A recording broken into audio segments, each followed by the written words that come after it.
conditions of approval. There are 5 of them. I'll ask the applicant if they have seen those conditions as outlined in Appendix A. Good evening. Yes, I have viewed the conditions and just had a quick question as it relates to the review of the LSRCA. Is that required for this application? It is circulated to the LSRCA. Let me start by asking and I should have said applicant or agent present this evening, and I'll ask you to introduce yourself, please. No problem.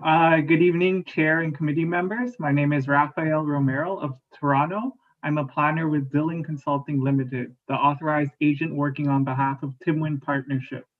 I'm here today seeking consent for the leased lands as it relates to 304 Wellington Street East in Aurora, Ontario. I open the floor to any questions or concerns the committee or members of public may have. So, okay, welcome. And I should have officially welcomed you and thank you. No problem. Let me just ask, is there a presentation of any kind that you wish to make? No, I think that pretty much covers it. Okay. And I do believe there are no delegations from the public on this application. You are correct, Mr. Chair. We have no live delegates for this application. Thank you, Prashanthi. Okay, so I'll look to the committee then if there are any questions. Well, let me go back. You did ask about the Lake Simcoe Region Conservation Authority. Yes, they were circulated and they have commented as I had outlined. Okay. With, again, the conditions that you are aware are part of staff's recommendations. And I'm just looking, it does indicate that in number 4, in the Appendix A, that the owner shall pay all development fees to the LSRCA in accordance with the approved fees scheduled under the Conservation Authorities Act. And perhaps maybe staff can answer if they're aware of any fees that would be applicable in this case. Through the chair, through correspondence from the Lake Simcoe Region Conservation Authority, dated January 29, 2021, a condition as outlined in their common memo was that a fee in the amount of $525 be added as a condition to any approval given the property's location within the regulated area. Thank you. So Raphael, then that would be the condition that would apply there. So I'm wondering if you're aware of that. Yeah, I was just wondering if I could, if there was an opportunity to negate that fee. You would have had to have, I believe, approached the LSRCA prior to this meeting in order to ask. But okay. I don't believe that would be something that that you would expect. Okay, sounds good. I have a future application that would require their review, so that helps for future applications. Okay. Members of the committee, any comments or questions on this application? Seeing none. I'll ask for a motion then on the application for consent on this item. Steve, please go right ahead. Thank you. Through you, Mr. Chair, I would like to move that for file number C 2021-03 consent application for 304 Wellington Street East, that the consent application be approved, subject to the conditions as outlined in the staff report. Thank you very much. Is there a seconder for that motion? Michelle, thank you. Calling the question. All in favor? Show of hands, and all hands go up. Thank you very much. So that carries. And so with that, Raphael, you will be notified that the Committee of Adjustment has approved the consent. Thank you And very thank much. you. Thank you, and good evening, or have a good evening. Thank you. Okay, moving forward. And with the committee's indulgence and staff's indulgence, item 2 has the staff report combining consent applications C 2021-01 and C 2021-04. What I will do is I will go through it based on the staff report. However, I'll look to the committee when it comes time for motions to separate the motions for each consent, and we can do that that way if that's acceptable. So we're going to combine the 2 and 3 and make it a little bit simpler. Both of these applications pertain to the first one is the auto dealership, I believe. Right. So consent application 2021-01 and 2104 are as follows.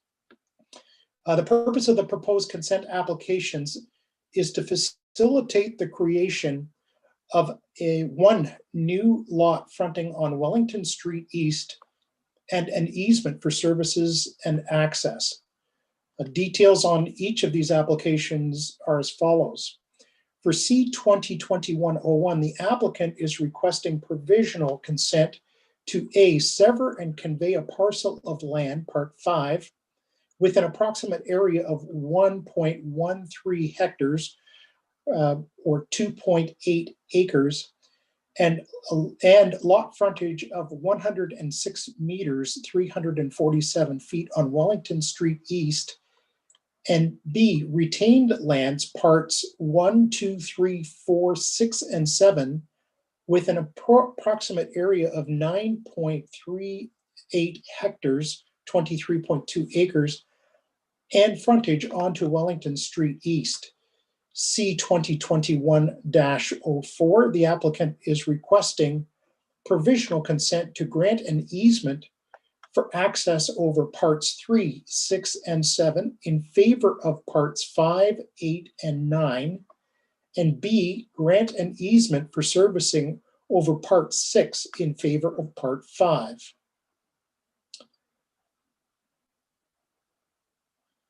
The proposed consent applications are intended to facilitate the development of motor vehicle sales establishment on Part 5, which will be subject to site plan approval. Comments from agencies. Building Division preliminary zoning review was completed on January the 4th, 2021. Accessibility Advisory, no concerns with the proposed severance. Engineering, no concerns with the application. Operational Services, no concerns with the application. Central York Fire Services, no comments received at the time of the writing of the report. York Region has no concern with the proposed consent application. Lake Simcoe Region Conservation Authority, the subject lands are not within the regulated area by LSRCA under OReg 179/06. Electra, no objection to the approval of the application. In the conclusion, staff have reviewed the application with respect to Section 5124 of the Planning Act, and they have no objections to the consent, subject to the conditions of Appendix A. So again, in Appendix A, there are 5 conditions. Is the applicant and or agent with us? And I believe he is. Good evening, welcome. Good evening, members of the committee. My name is Nicholas Povetro. I work for Smart Centers, acting as agent on behalf of the landowner.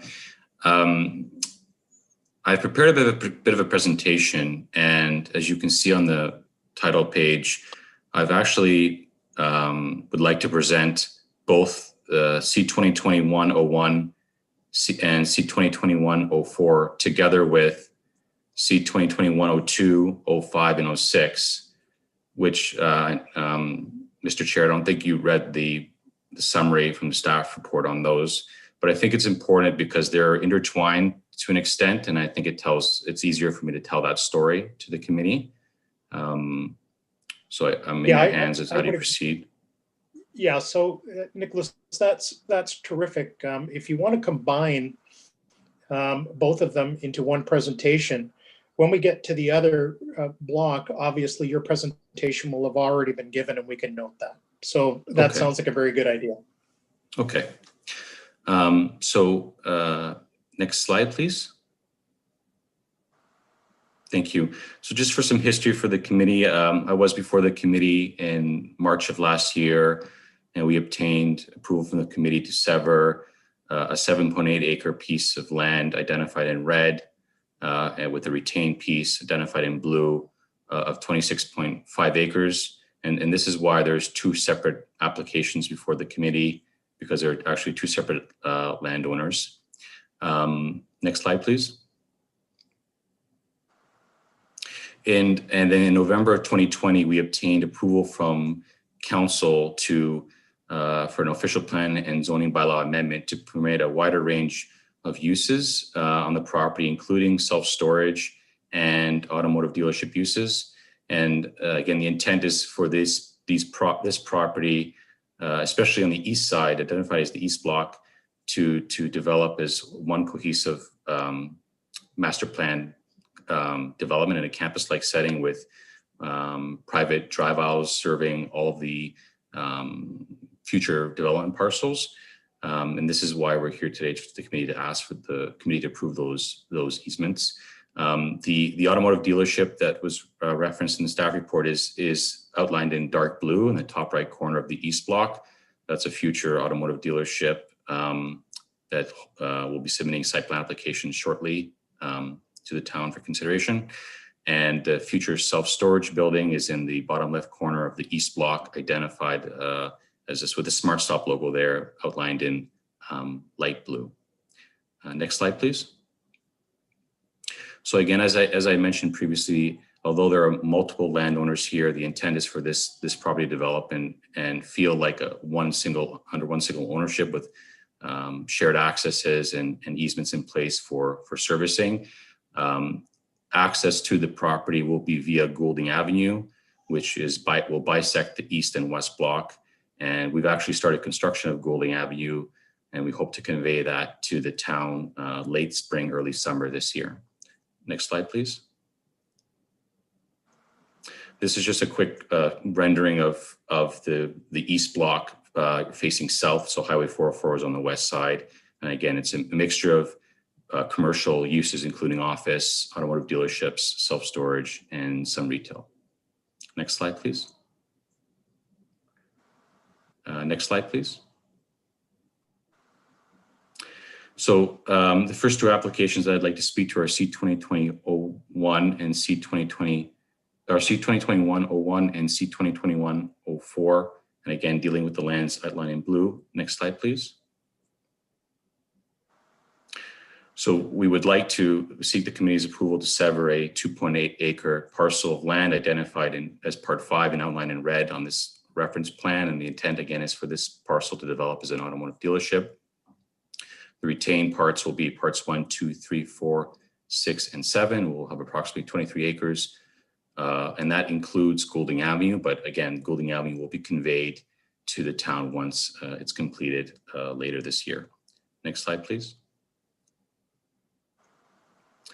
C 2021-04 seeks the committee's approval for easements for access and servicing.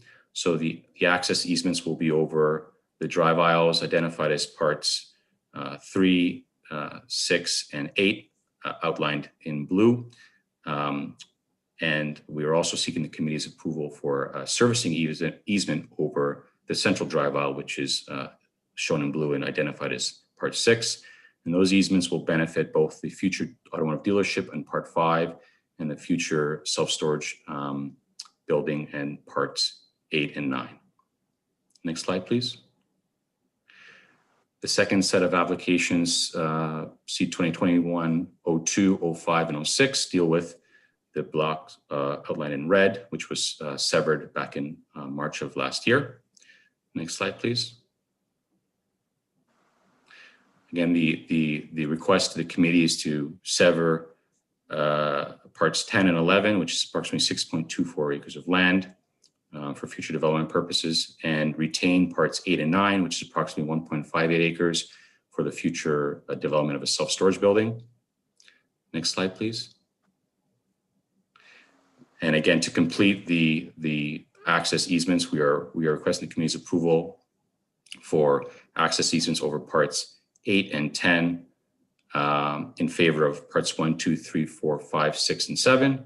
And of course, including part 5, which is the future automotive dealership, as well as a servicing easement over part 10 to complete the servicing design. Next slide, please. And the last easement request to the committee is for an access easement over part 10 in favor of the retained lands, parts 8 and 9. Because again, those lands will be accessed via Goulding Avenue, but along the private drive aisles. And that concludes my presentation. I know there's a lot of moving parts here. We've reviewed both staff reports and have no concerns or issues with the conditions of approval recommended by staff. And I'm able to answer any questions that you may have. Thank you. Thank you, Nicholas, and thank you for doing all of it in one shot, but keeping them separate in terms of how we're reviewing them. Bersanti, again, I don't see anybody on my list of delegates for this particular application.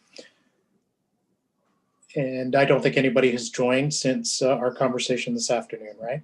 No, through you, Mr. Chair, we have no members of the public for this application. Thank you very much.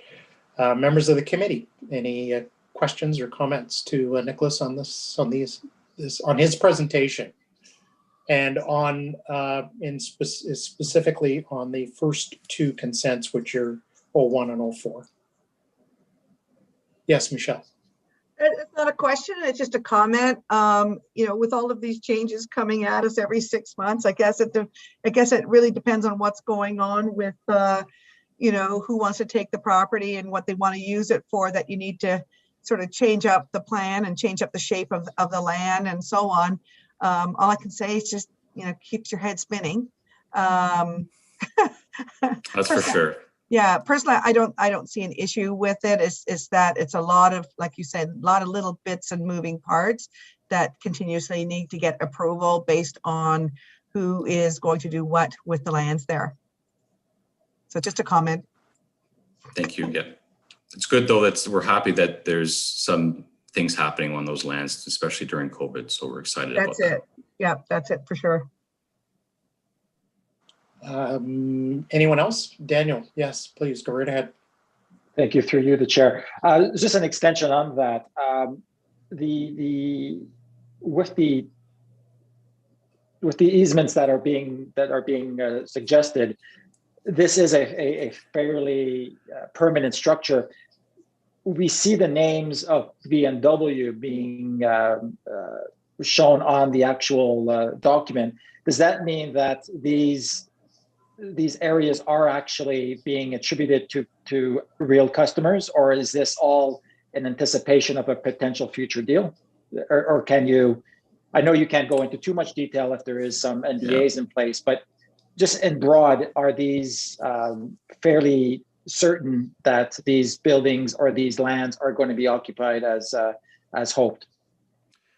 Through you, Mr. Chair, what I can say is that, yes, we have entered into a formal agreement of purchase and sale conditional on this severance application for a future BMW dealership. And I understand that the group, Dilawri Group, has been in in contact with Anna and Matthew at the town and are preparing their site plan application. So they're very motivated, and I believe they'll be submitting it tomorrow, if not Tuesday, to the town. And as for the self-storage building, that's a other real deal. We're also in the tail end of our applications, and we'll hopefully be sending it to the town early next week. So both those projects are real, and hopefully some more to come on the balance of the lands.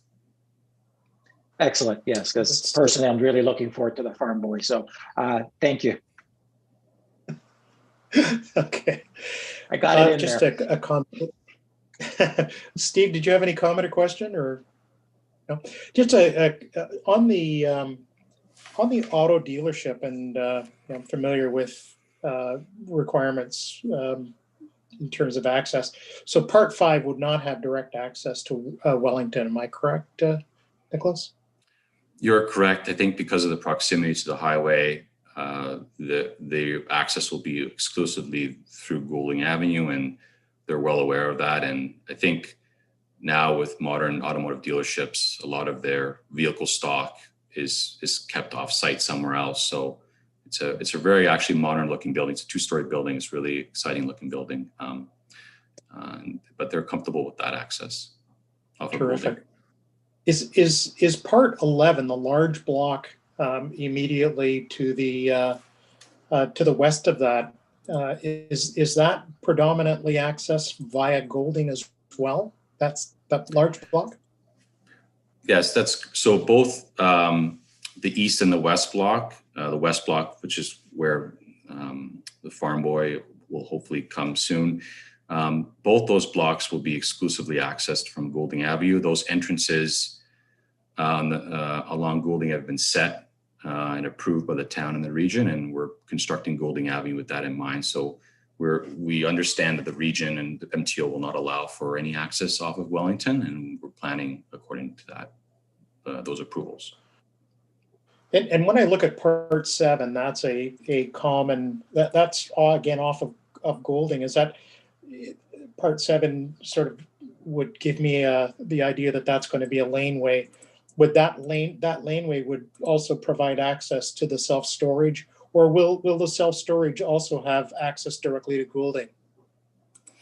So, or do we know? Self-storage. So the self-storage building will be accessed via Part 10 and Part 3. Those are two east-west drive aisles. And then the part that you referred to is Part 7 and 8. That is a third drive aisle running north-south, and the ownership is split, which is common in these instances. So I guess to answer your question, no, the self-storage building will not have direct access off of Goulding. It'll front Goulding, but you'll have to come onto the property and then turn into the development to access the self-storage. Terrific. Got it. All right. Yeah, that makes sense. I don't have any other comments or questions, and thank you, Nicholas, for providing that information. I'll look to the committee then for a motion on consent 01 and 04.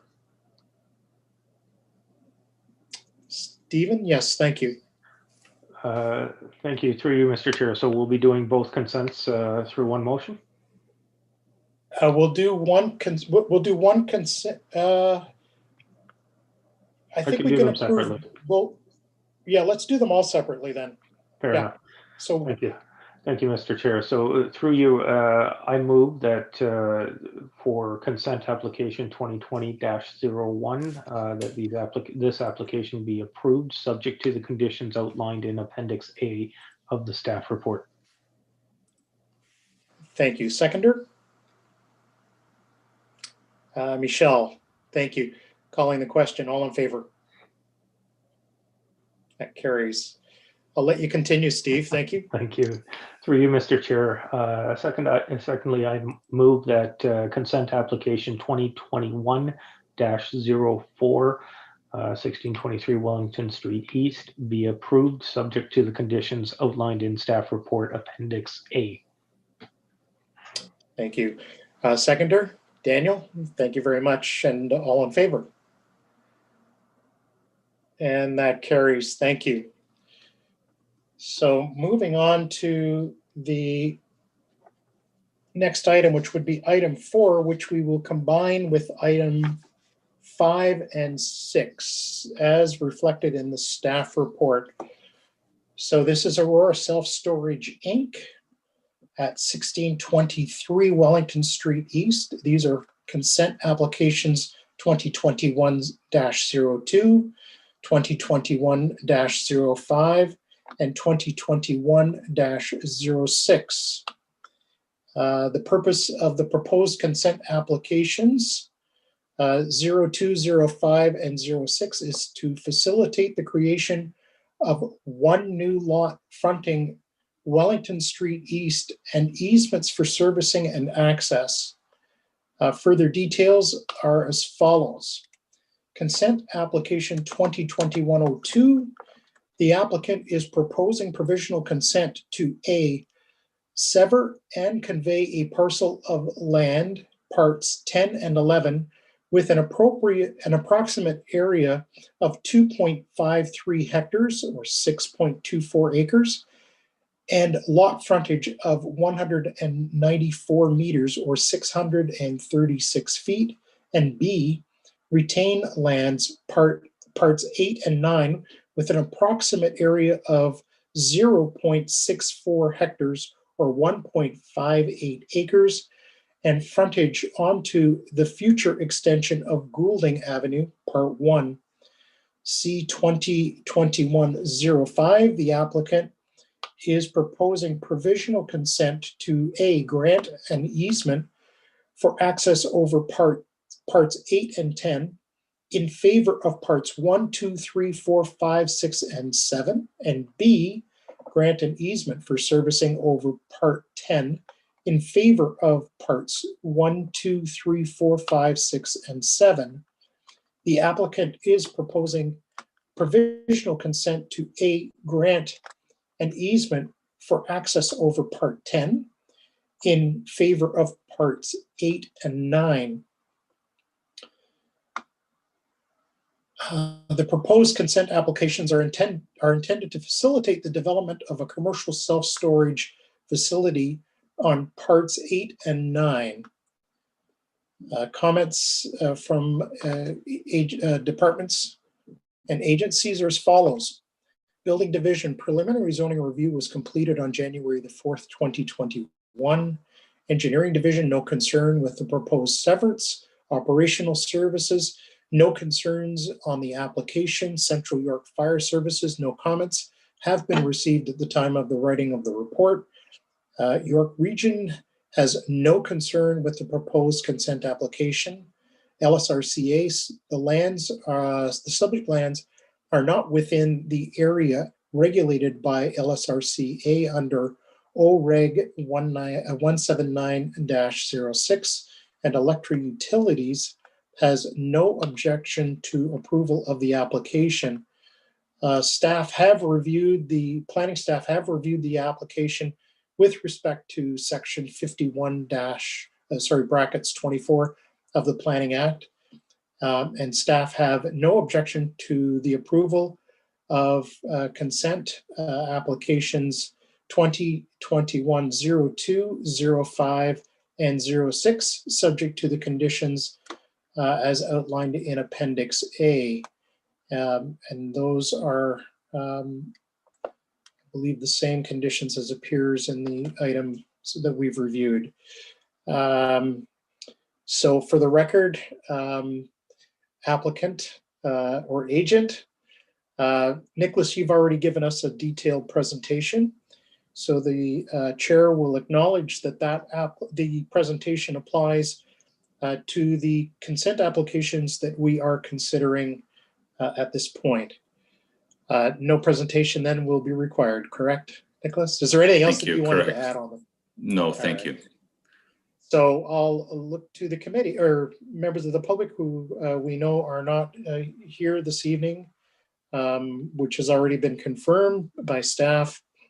I'll look to members of the committee for any comments or questions on these applications. Seeing none, I'll look to the committee then to bring motions forward for these on an individual basis, please.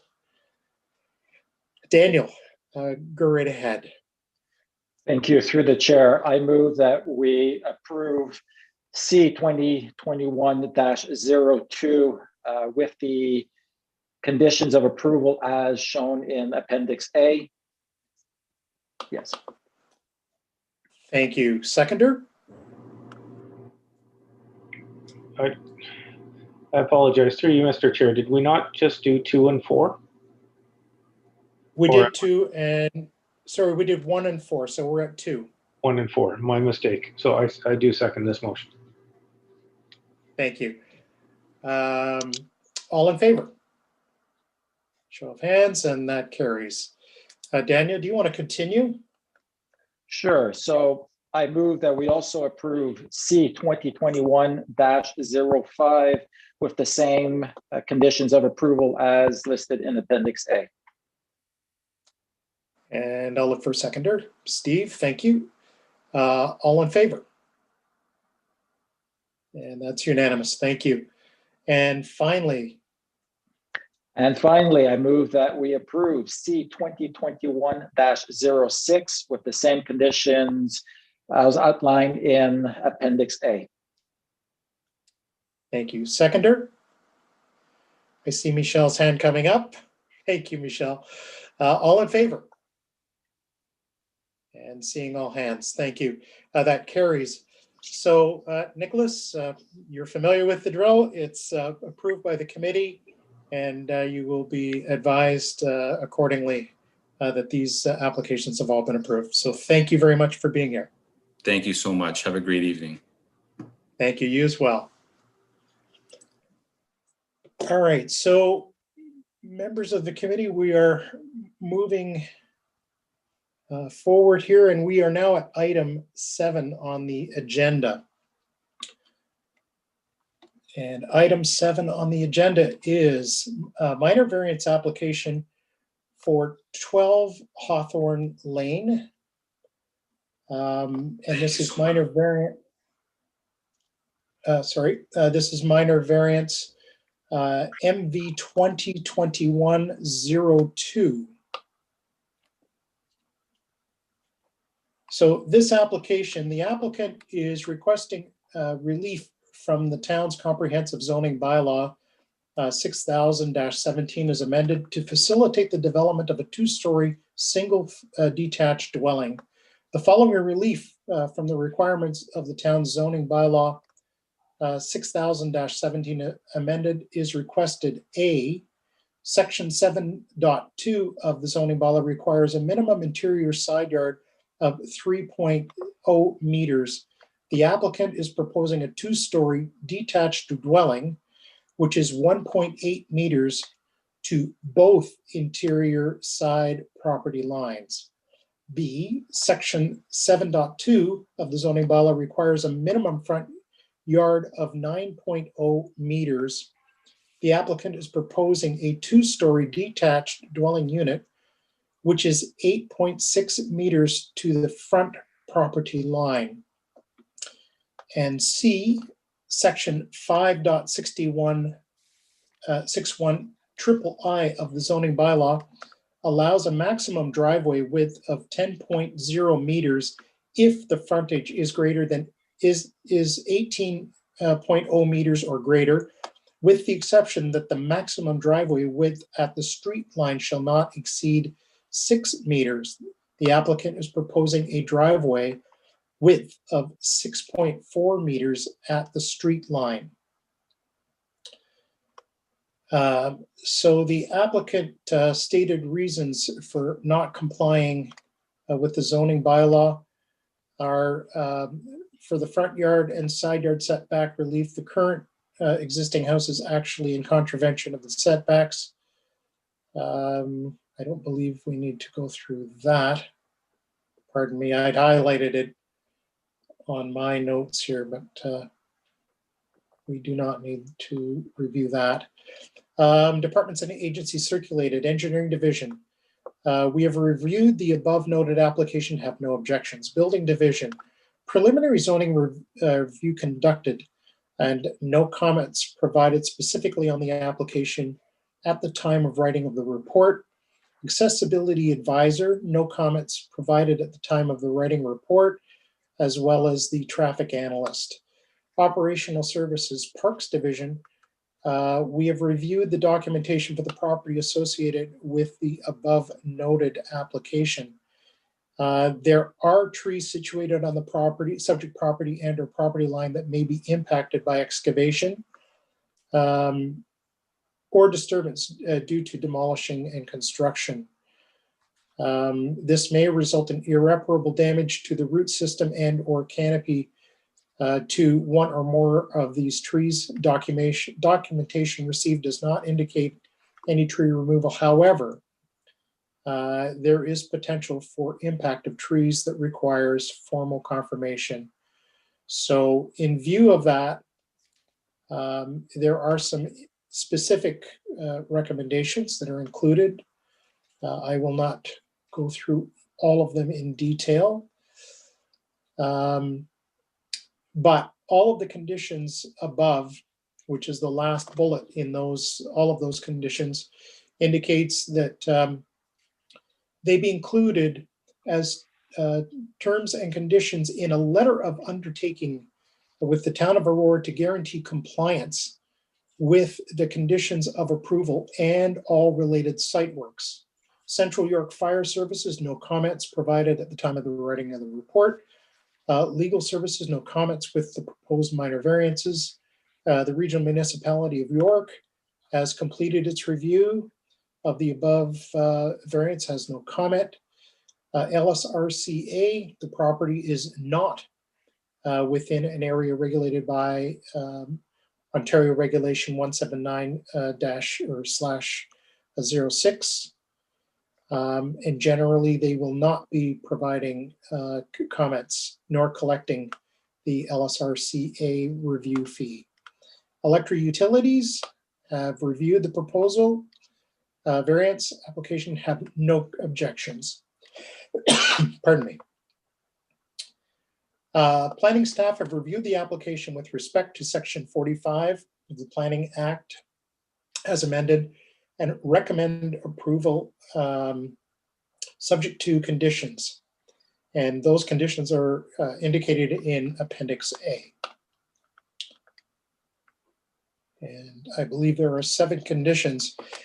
Pardon me. So I'll welcome the applicant or agent. Good evening and welcome. Good evening, Tom, Honorable Chair and esteemed committee members. My name is Jordan Combe. I'm the agent for the applicant, Mark English.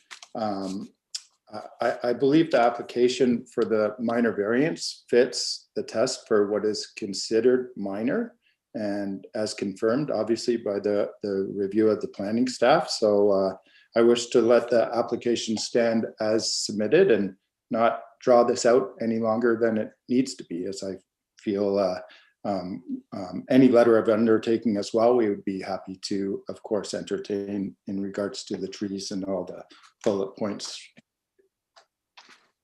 as far as the arborist report and all that stuff. So I'd like to let it ride. All right. Thank you, Jordan. Prashanthi, are there any members of the public with us this evening that wish to address the committee? For you, Mr. Chair, we have no members of the public for this application.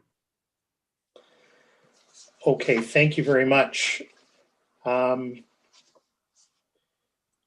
I note in the circulation that there are comments that have been received in writing by members of the public, and I'll ask the agent if he has seen all of these comments and have you been made aware of the objections and basis of objections? Not in relation to my property at number 12. No, I haven't. Just they pertain to number 14.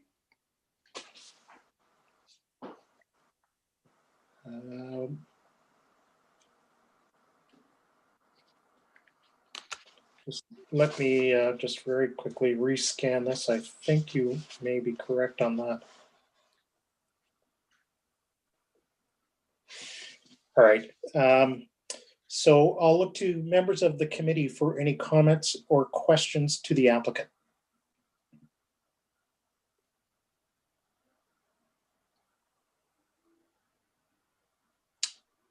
Steve, yes, your mic has been muted, I believe. Thank you. Thank you. To you, Mr. Chair. I'm looking at the comments and recognizing that the variances requested, there is a current nonconformity, and the variances that are being requested, are minor in nature and are less than the existing nonconformity. But what got my attention were the reasons required here. And from a planning perspective, why is it not possible to build according to the zoning? And I note the reference that the current zoning R22 is too restrictive. I see. That's a good question, and I welcome that, Steve. Ultimately, in a house of this nature, in a family neighborhood, there's a bunch of wants and requirements, i.e. upstairs laundry room, bathrooms that are part of bedrooms, things like that. And when you squeeze the house in and you don't have a huge depth of the lot to deal with, it's very hard to squeeze those in. And in order to get a 4-bedroom house with decent room sizes and ensuite bathrooms, we felt that the plan worked best by asking for the 1.8 meters on either side. And again, the front yard setback that we're asking for is only 1.3 feet in contravention, which we feel is not very much. The side yard setbacks are actually less than what's required. So I think we're good there. Ultimately, these lots are somewhat shallow. There is obviously 20 feet that belongs to the town in front. So the lot shows as 125 feet deep, but it's actually 145 feet deep. So it preserves the driveway as well. So that's ultimately my answer. Thank you for that. And through you, Mr. Chair, a follow-up question. I don't believe floor plans were submitted with this application, correct? I know they're not required, but you just described some of the needs, but they have not been submitted, correct? I believe they were submitted. Brashante would be able to answer that, I believe. I know they submit them. I don't know if they use those. Yeah, so the floor plans were circulated as part of the circulation package back probably a month ago, but when we include the drawings as part of the appendix, we just omit the floor plans and just include the site plan and the elevations. Apologies, my mistake there. Okay.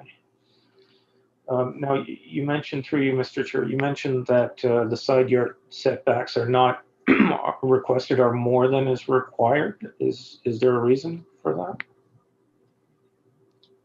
Sorry, less than required. Sorry, less than required. Yeah. No, we just felt that worked with our design.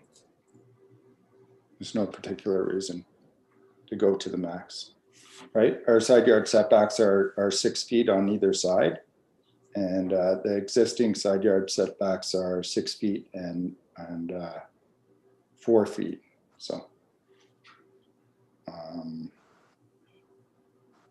I see. So just for clarity, so you're comparing them to the existing nonconformity, correct? Correct. Okay. So question to staff, on a new building, the existing nonconformity would not carry forward to the new building, would it? Or would the variance, the existing variance apply to a new build? It would not, correct? Through the chair, that is correct, because there is demolition occurring. It is in effect a new structure, and therefore any new structure should comply with the zoning bylaw, except in the case of if someone comes to committee of adjustment. Thank you, Matthew. Yeah, and through you, Mr. Chair, I asked that question, Mr. Colm, because this is something that I think we've been faced with quite a bit, in the sense that applicants come forward and they look at an existing non-conforming situation and they say, well, it has been approved. And I note comments that we are building, and we are designing, according to what has been approved in the past. And I quite honestly, I'm starting to see this as a problem that we are seeing, that past variances are being considered the standard and the right. And in this particular case, the reference to the planning and the zoning is too restrictive. And the fact that we're getting better, but we're still not meeting the zoning. And thus my question, why can we not conform to the zoning when we're building a house that's over 5,000 square feet? Is there a need for these variances? And I think it's especially pertinent in these two applications here, because the neighbor is also before us tonight asking for relief from side yard setbacks. And should we grant both of these side yard setbacks, instead of 6 meters between the houses, we're looking at 3 meters, and we're looking not, the scale of the houses is significantly different from what is existing today. And my concern really in these applications is the side yard setbacks. Admittedly, what you're requesting is much less than the other variants before us tonight. Right. Okay, I understand. We designed ultimately based on past precedent of the newer homes on the street. Yeah, unfortunately, that once again, my comment I think stands here, that designing based on assuming that past approvals that are on a case-by-case basis will be the new standard is problematic from a planning perspective in my mind. Right, but ultimately, I think we're applying for the minor variance, because I believe that just asking for 2 feet less than is proposed or is required is not a great deal, and is minor in nature and fits within the context of applying for a minor variance. Okay. Thank you. We're all here, right? Yeah.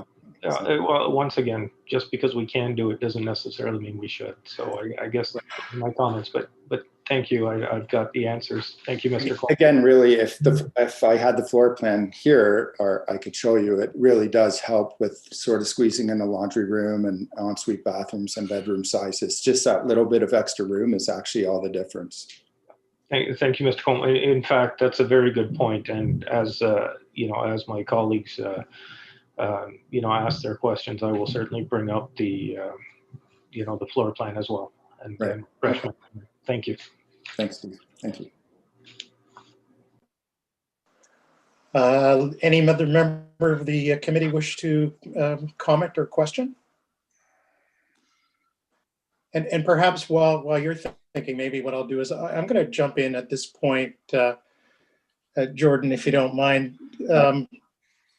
So a couple of things that came up, and I'm going to try and make it as clear as I can. I'm looking at the staff report right now, and I've pulled it down to the site plan.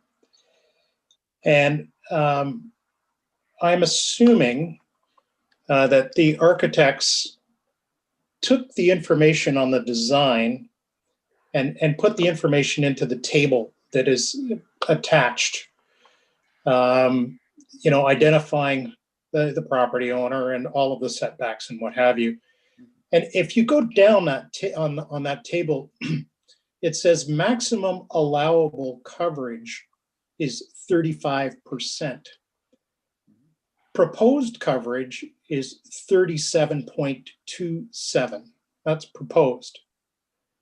So we're not dealing with an application on lot coverage, and yet the number that I'm looking at indicates that the proposed lot coverage based on this drawing would bring the lot coverage in excess of what the bylaw would allow. So are we correct? I think that must be a mistake, Tom, because I told them that we're not going beyond that. So I would have to confer with the architect and make sure that it is indeed a mistake. He may have included porches. I don't know if porches, as per the definition, are included or not. I know the porches are not included when it comes to the front yard setback, so it may be the case that they're also not included in coverage. Just gross floor area of the home is rather included in coverage, I believe, if I'm not mistaken. Oh, okay, so I come back to, I'm going to come back to that, because if in fact what I'm looking at in the drawing and that site plan is actually over 35%, it doesn't sound like a big number, but I did the math on it. And if you look at the math on it, for 12 Hawthorne, you'd be down to the difference, Jordan, would be 24.365 square meters. Doesn't sound like much, does it? Or 262 square feet. Okay. If you're building, and I couldn't, from the plans, you know, the PDFs just don't quite are clear enough. But assuming that, you know, just take an arbitrary number, and it's probably not far off. If the building depth was 50 feet, and we're talking 262 square feet, you could potentially have an increased side yard if you took that square footage off the side of the building. Okay. So now, Matthew, was this, I'll go to staff on this one, was this checked for this particular property? Through the chair, yes.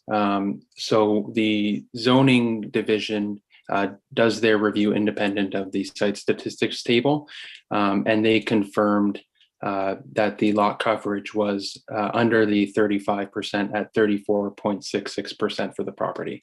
So it is just a mistake in the table. That's what I thought. Okay, and that's based on the plan that's in the package on the staff report. Is that correct? Yes, through the chair, yes, and we have correspondence from the zoning division confirming such. Okay, thank you, Matthew. That helps me.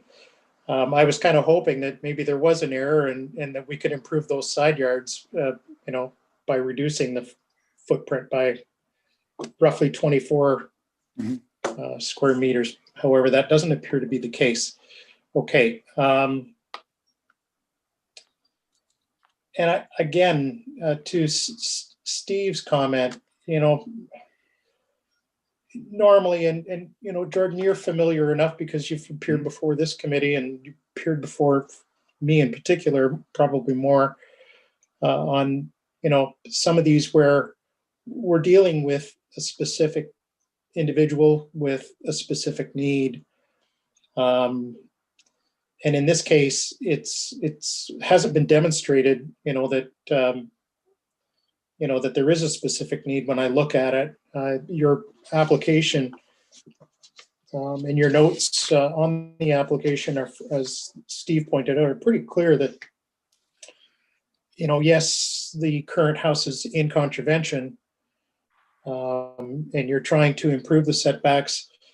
You know, when I look at the existing house, Jordan, that part of the existing house is basically a single-story structure. Next door, it's a single-story structure at that point. So now you're going to add, you know, a minuscule amount of side yard there, but you're putting a two-story structure about twice the depth of the existing structure next door at number 10, which has a single story at that point, right up against it. I think it does change the character of the street with regard to the impact that it would have on the property next door. And I know that doesn't is not supported in the staff report, in the staff recommendation, but when I look at it, I would hasten to say that, that two-story structure next to the one-story structure, being the neighbor next to it, for more than double the depth of the existing home next door at number 10 is certainly a concern. I'm not as concerned Can I interrupt? with I can the. Sure, yeah, go ahead. Sorry, number 10 has already received a minor variance and is slated to be demolished. So it is coming down and had an approved minor variance for the same setbacks that I'm asking for. So number 10, directly beside me as well, he also sent an email in support of my minor variance application. His name's Mike Vitani. You should see his letter of support there. Staff, have we seen that letter? Or am I Yes, just missing it would have been, sorry, through you, Mr. Chair. I would have lumped it with the letters of support that we received for 14 Hawthorne Lane. I just found it. Okay, thank you. All right. Okay, well, that helps, Jordan, with my concern with regards to number 10. And we were perhaps. And when we were designing, we were actually very cognizant of the massing of the house. And we kept the floor heights, instead of going 10 foot on the second, we kept it at 9 to reduce the massing, where we were still within the scope of being able to go 10. And we decided to go 9 just to reduce the massing a little bit and keep the flavor of the street somewhat consistent. So let me ask you, what is the setback then proposed for number 10? Do you know that off the top? I think it's 1.8 on either side as well. And what's the front setback on that? The front setback, I believe, is hold on. I believe it's 8.9. I believe, I'm not 100% sure. So there was a variance then granted for that. Mm-hmm. Let me ask. Sorry. I'll just ask staff, either Matthew or Prashanthi. Do you remember any? I don't recall it off the top of my head. And I'm wondering if Peter Higgins made the application on behalf of the applicant, the architect. Through the chair, the decision on 10 Hawthorne Lane, dated October 10, 2019, permitted a interior side yard setback of 2.7 meters and a driveway width of 6.7 meters at the street line. That's what was approved at 10 Hawthorne Lane in October of 2019. Thank you, Matthew. So a significantly better, is it? I'm wondering if it's the setback on that, on the side next to number 12.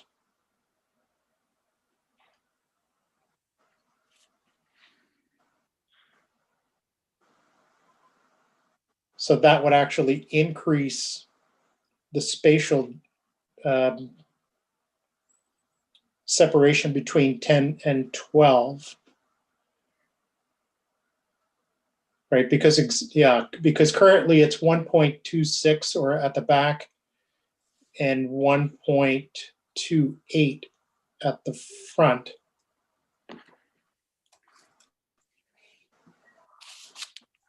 Okay. So that would increase the spatial separation if it occurred on that side.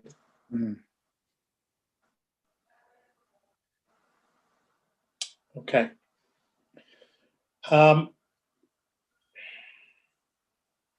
All right, I'm gonna let, or I'll ask other members of the committee if they've got any comments or questions.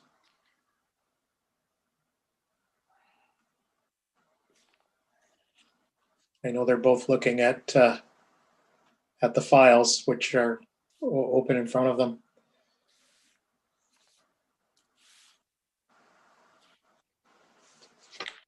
So it doesn't look like there was a precedent or a variance given for number 10 for the front setback. Oh, okay, my mistake.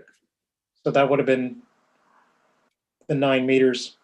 When I was there this afternoon and a few days ago, but in this afternoon in particular, I was drawn to look at the alignment of the homes. Mhm. And it appears that they all line up. So they're all pretty much respecting that existing front setback, Mhm. Jordan. Mhm. Okay. Even 16, which I believe was rebuilt. Right. Any comments from? The house back, Tom, if it suits the committee, I can move it back 1.3 feet to be 9 meters. It's not a great deal. It's just those yards are very shallow. So we were trying to preserve as much yard in the rear as possible. But if it's a matter of moving it back, 15 inches, that's not a problem. Okay, and yeah, I noticed that there seems to be, honestly, Jordan, sufficient room for the proposed pool in the back, even with the porch and the extension, Mhm. Off the rear of the home there. So I don't believe that you would run into a sighting issue by moving it back that in order to bring it more in conformity with the front setback. Right. Okay. So if it pleases the committee, I'm willing to move that back as long as I could maintain the side yard setbacks. Is that a good trade-off? Worth an ask. Jordan, I'm trusting that you are in a position Mhm. as agent to make those decisions. Yes, I am. And I know that we have had these discussions in the past, and honestly, I hate to do these types of negotiations, at the committee of Right. adjustment when we're doing this. This is really not the place to do it, but I appreciate that if you do have the authority to do it, that we can look at that. Let me then go back to the other members of the committee here, and you probably are now all digesting some of what's going on. Michelle, please go right ahead, and your mic is now off. Yes, great. Yeah, okay. So, yeah, I'm just looking at the plan and I'm just looking at the application itself. So through the chair, I just want to be clear that we can perhaps accept item A and C and reject B if, as the applicant is indicating that they will indeed be able to comply. Is that what we're talking about, just to be clear? Michelle, that is exactly what we are talking about, and the committee does have the authority to do that. Okay, great. Yeah, and through, yeah, so go ahead. Yeah, and we can do that, and I think what we also, I just want to make sure, and I may go back to staff on this and just make sure that that doing that shouldn't in any way change the recommended conditions of approval. We could probably really scan it really quickly just to make sure that it wouldn't. Mhm. I don't believe that it does, but yes, we can do that. So I'll just ask staff to quickly look at the conditions, the proposed conditions of approval there, and just make sure that if we were to approve let me just go back to the beginning here. Because B would be removed, right? B B wouldn't be an B issue. would be removed. That's correct. Matthew, can you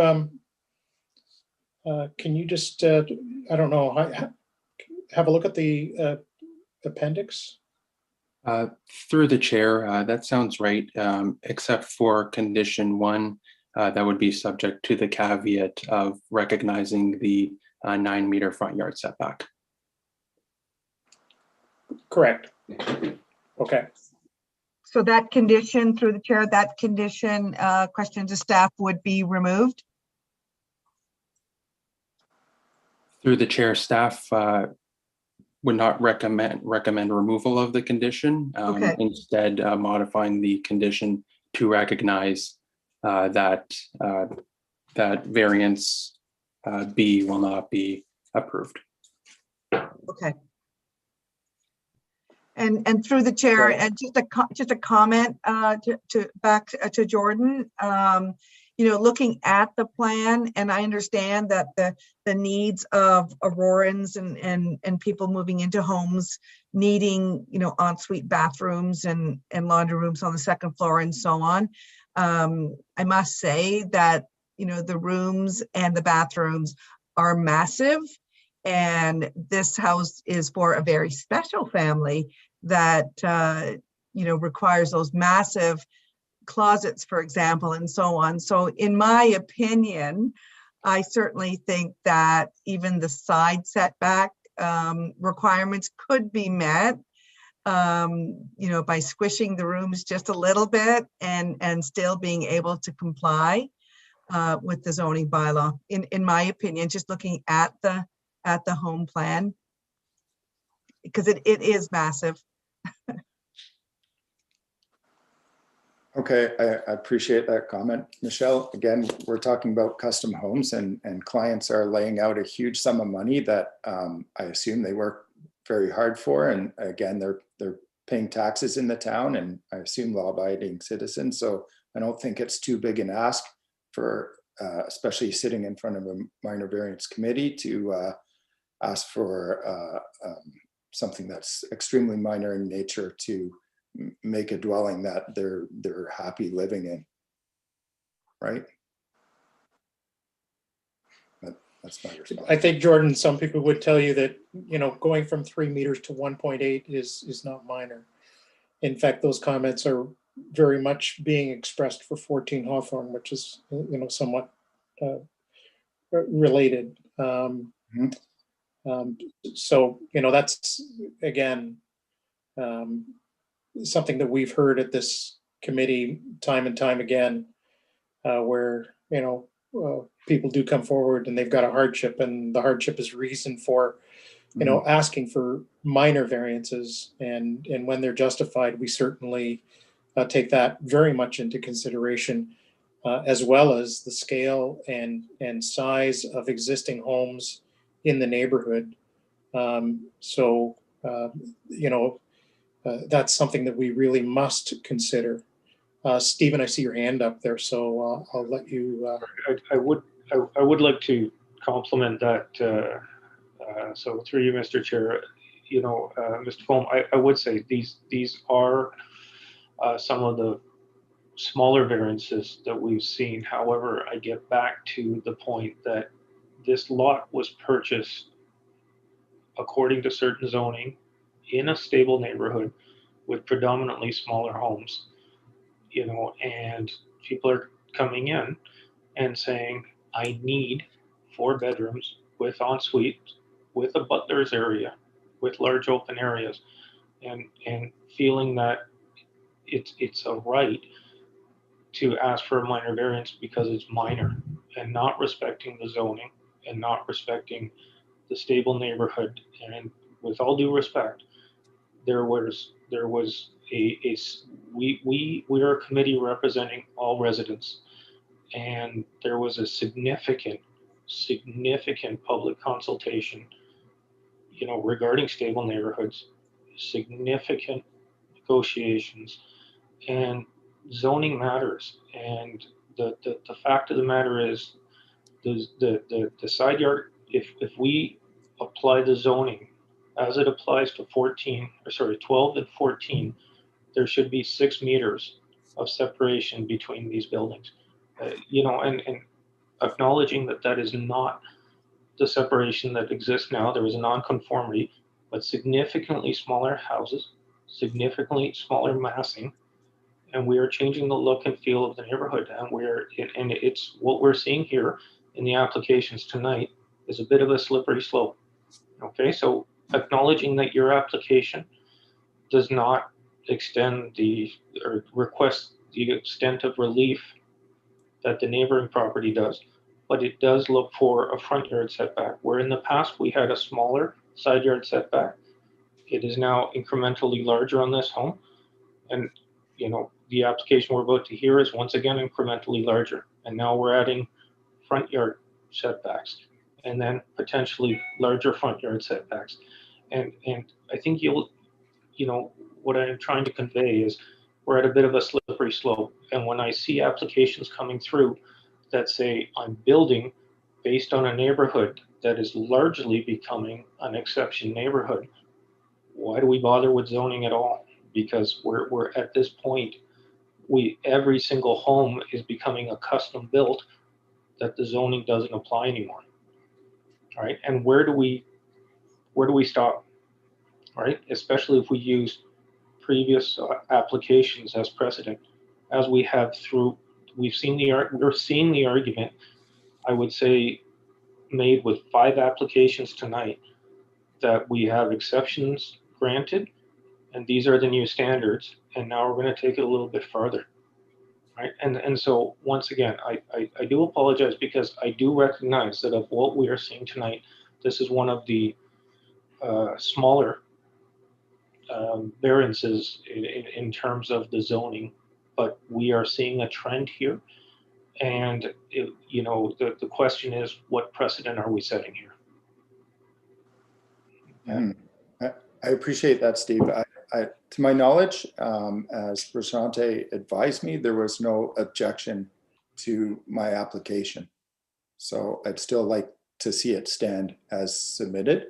And I appreciate what you're saying, and it indeed can become a slippery slope. And as a builder myself, I think the value of a street is maintained by zoning. So I feel that zoning is actually extremely important.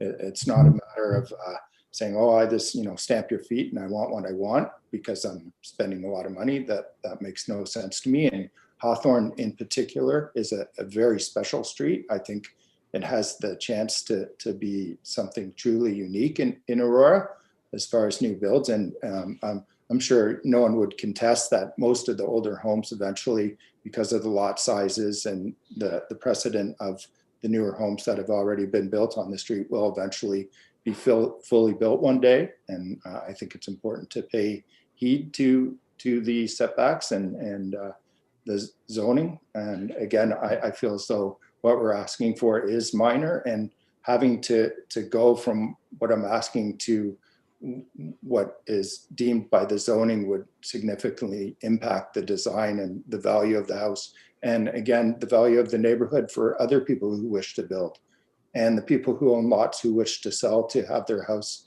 torn down and rebuilt. So I think there's definitely a fine line that we could walk to make sure things are done properly. And I'm open to suggestions, but I believe that currently what I'm submitting is minor, and I hope that the committee would see it that way. But I understand what you're saying, and I appreciate that. Yeah, and thank you, Mr. Coleman. Through you, Mr. Chair, just to respond to that, I do appreciate the extent and the effort that you're making today in eliminating the front yard setback, and do recognize the minor nature of this application. So, thank you. Thanks, Steve. Appreciate that. Daniel?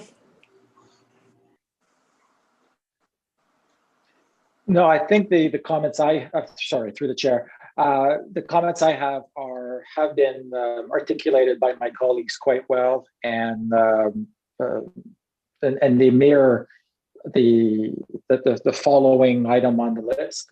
So I will cede my time, as it will be better used on the next property. Okay, thank you. Michelle? Just one other question through the chair for the applicant. Jordan, is this house sold, or is this a house that you're building and designing? Nope. It's I'm building it for a client, a family. Yeah. It's not sold. No. Sorry, it's sold. It hasn't closed, but I'm building it for someone. Yes, a client, not for myself. Okay. Thanks. If that answers your question. Any other, any other comments? So if I understand correctly, Jordan is prepared to withdraw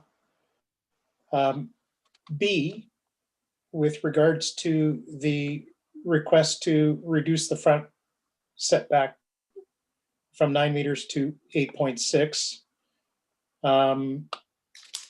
And we would need to include in, if should this get a motion to approve, a condition in Appendix A that requires the applicant to maintain the 9 meter front setback.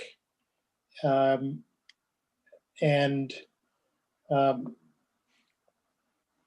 yeah, I think that would cover it. But I would need a motion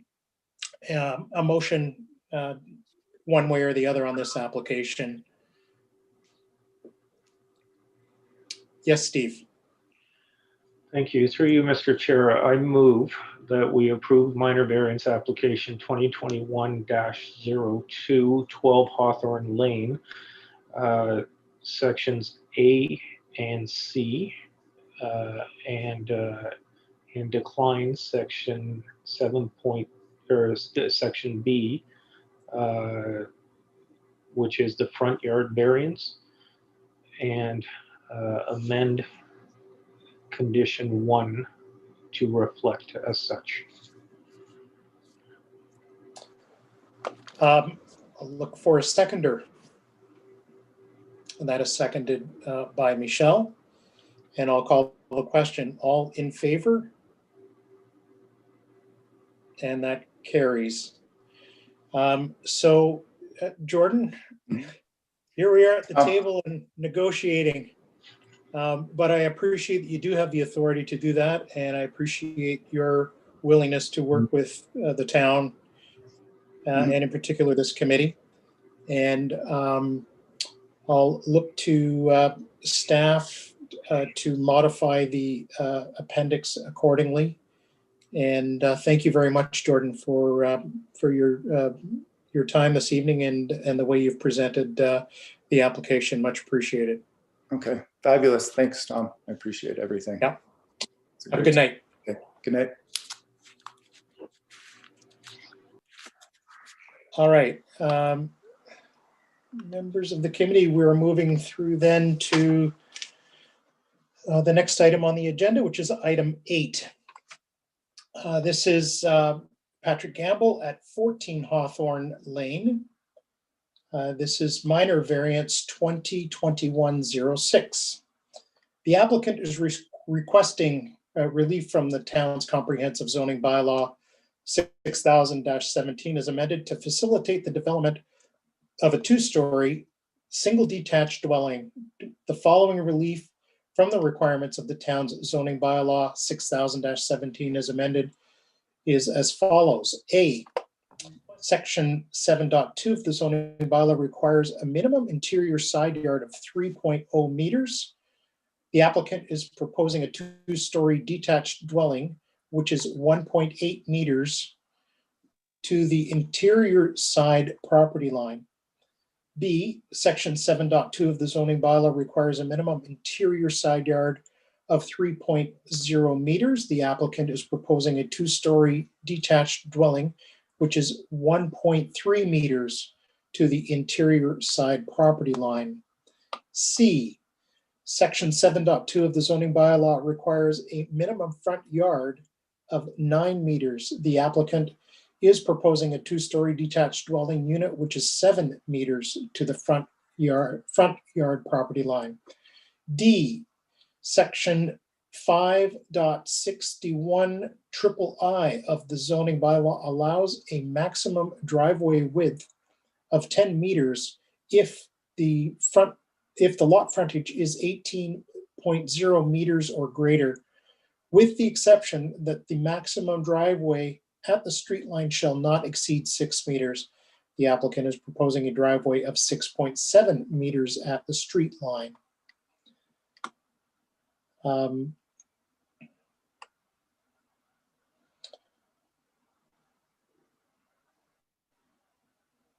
Looking at Comments from departments and agencies circulated.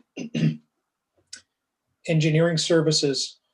We have reviewed the above noted application, have no objections. Building division, preliminary zoning review conducted, no comments provided specifically on the application at the time of writing of this report. Accessibility advisor and traffic analyst, no comments provided at the time of writing of the report. Operational services parks division, we have reviewed the documentation for the property associated with the above noted application. Again, the comment on the trees situated on the subject property and or property line that may be impacted by excavation or disturbance due to demolition / construction. This may result in irreparable damage to the root system and or canopy to one or more of these trees. Pardon me. In view of the above, staff recommend that the committee impose the following conditions in the event that this application is approved. There are various requirements there again. And the bottom paragraph indicates that all of the above shall be included as terms and conditions in a letter of undertaking with the town of Aurora to guarantee compliance with conditions of approval and all related site works. Central York Fire Services, no comments provided at the time of writing of the report. Legal Services, no concerns with the proposed minor variances. The Regional Municipality of York has completed its review of the above variance and has no comment.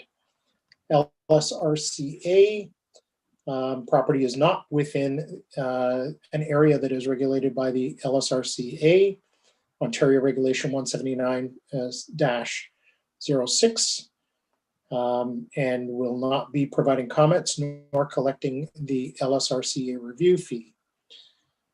Unless, per the MOU with the town, unless additional review is requested by town staff related to ecological matters or ecological matters.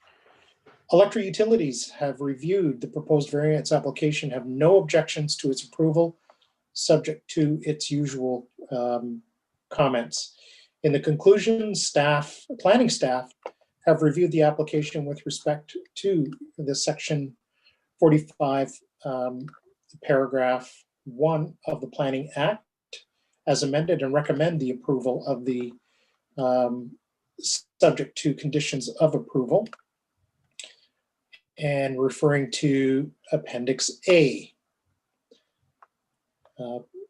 which includes 7 conditions. I'll ask the applicant or owner. Good evening, Mr. Gamble, welcome. Do you wish to make a presentation to the committee on this application? And I see one coming. Thank you, Prashanthi, for setting that up. I do. Good evening. Identify yourself, please. Yeah. Hi. I'm Patrick Gamble. I'm been in Aurora for 15 years. I am not in the industry of planning or building or architect. I'm a surgeon at the hospital and a new resident on Hawthorne Lane.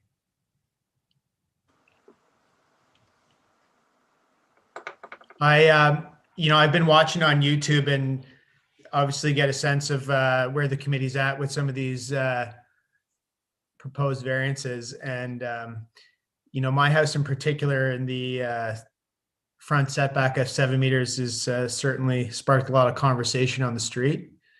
And as a result, and with some of the submissions from my fellow residents, I just thought I'd put together a little presentation and just to get a flavor of what's going on at Hawthorne, and I guess some of the logic in terms of me as a owner and someone who wants to build a lifelong house for my family, my kids, of kind of what I'm thinking and what I felt was reasonable in keeping with the town's consultation.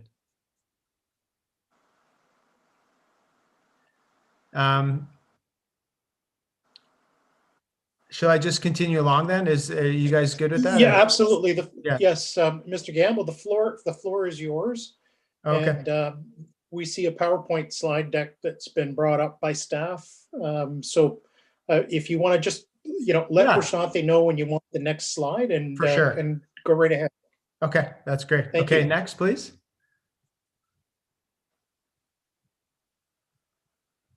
And next slide there, Prasante.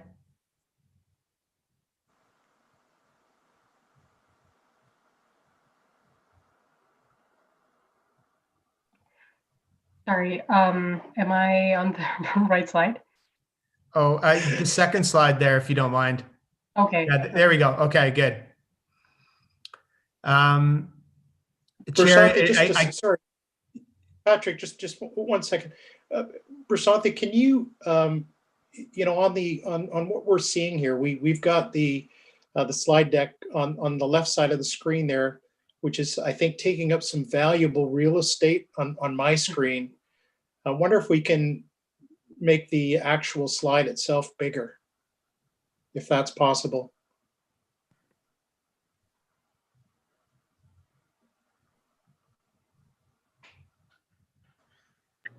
I think you had it. If we go into presentation mode, Prashanthi, it looked like you did for a second there.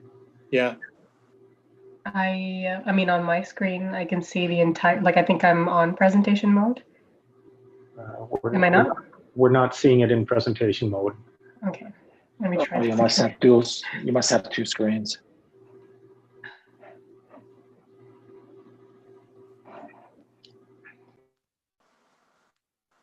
There. Much better. Yeah, okay. Thank you, Prashanthi. Appreciate that. No problem. Is this the right slide, Patrick? Yeah, that's great. Thank you. So it sounds like a few of you've driven by the neighborhood and maybe you live in the neighborhood anyway, but Hawthorne Lane, as Jordan mentioned earlier, is a special street in Aurora. It's a beautiful cul-de-sac in Old Aurora.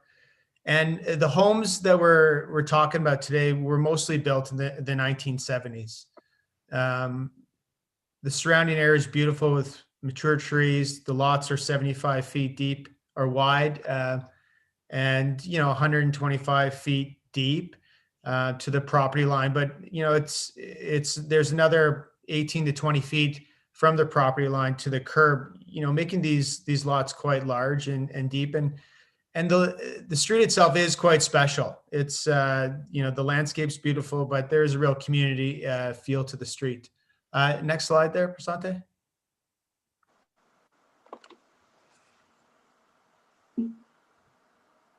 I'm so sorry. I don't know why I'm struggling so much. Okay. It's okay. And there is a real community feel here. And whenever you talk about people's homes, people, talk with a lot of passion. And so, but the reality is it is a street under transition. And I think that's something that the committee needs to accept, that these old streets in Aurora are changing. And it's difficult. The lot shape's not a traditional rectangular shape. They're rhomboid shapes. And basically all, if not most of the homes, unless you've been approved through a minor variance, are non-conforming homes. And you're governed by these zoning requirements. And, I'm not a zoning bylaw expert, but you can see here by the lot area size partly dictates which zoning you're going to fall into. And, the lot size that we're looking at is, it's about 670 square meters. So it's not 2,000, but it's bigger than the R3. So you're kind of stuck a little bit, maybe in between two zones. But the reality is we need to live with an R22 zoning designation. And clearly you guys know what this is. But what it does mean is, as an owner, if you want to rebuild, you've got two choices. You either tear it down and rebuild with either the current R222 designations, apply for a minor variance, or the other option is just leave a portion of the structure and then build under the current footprint. So next.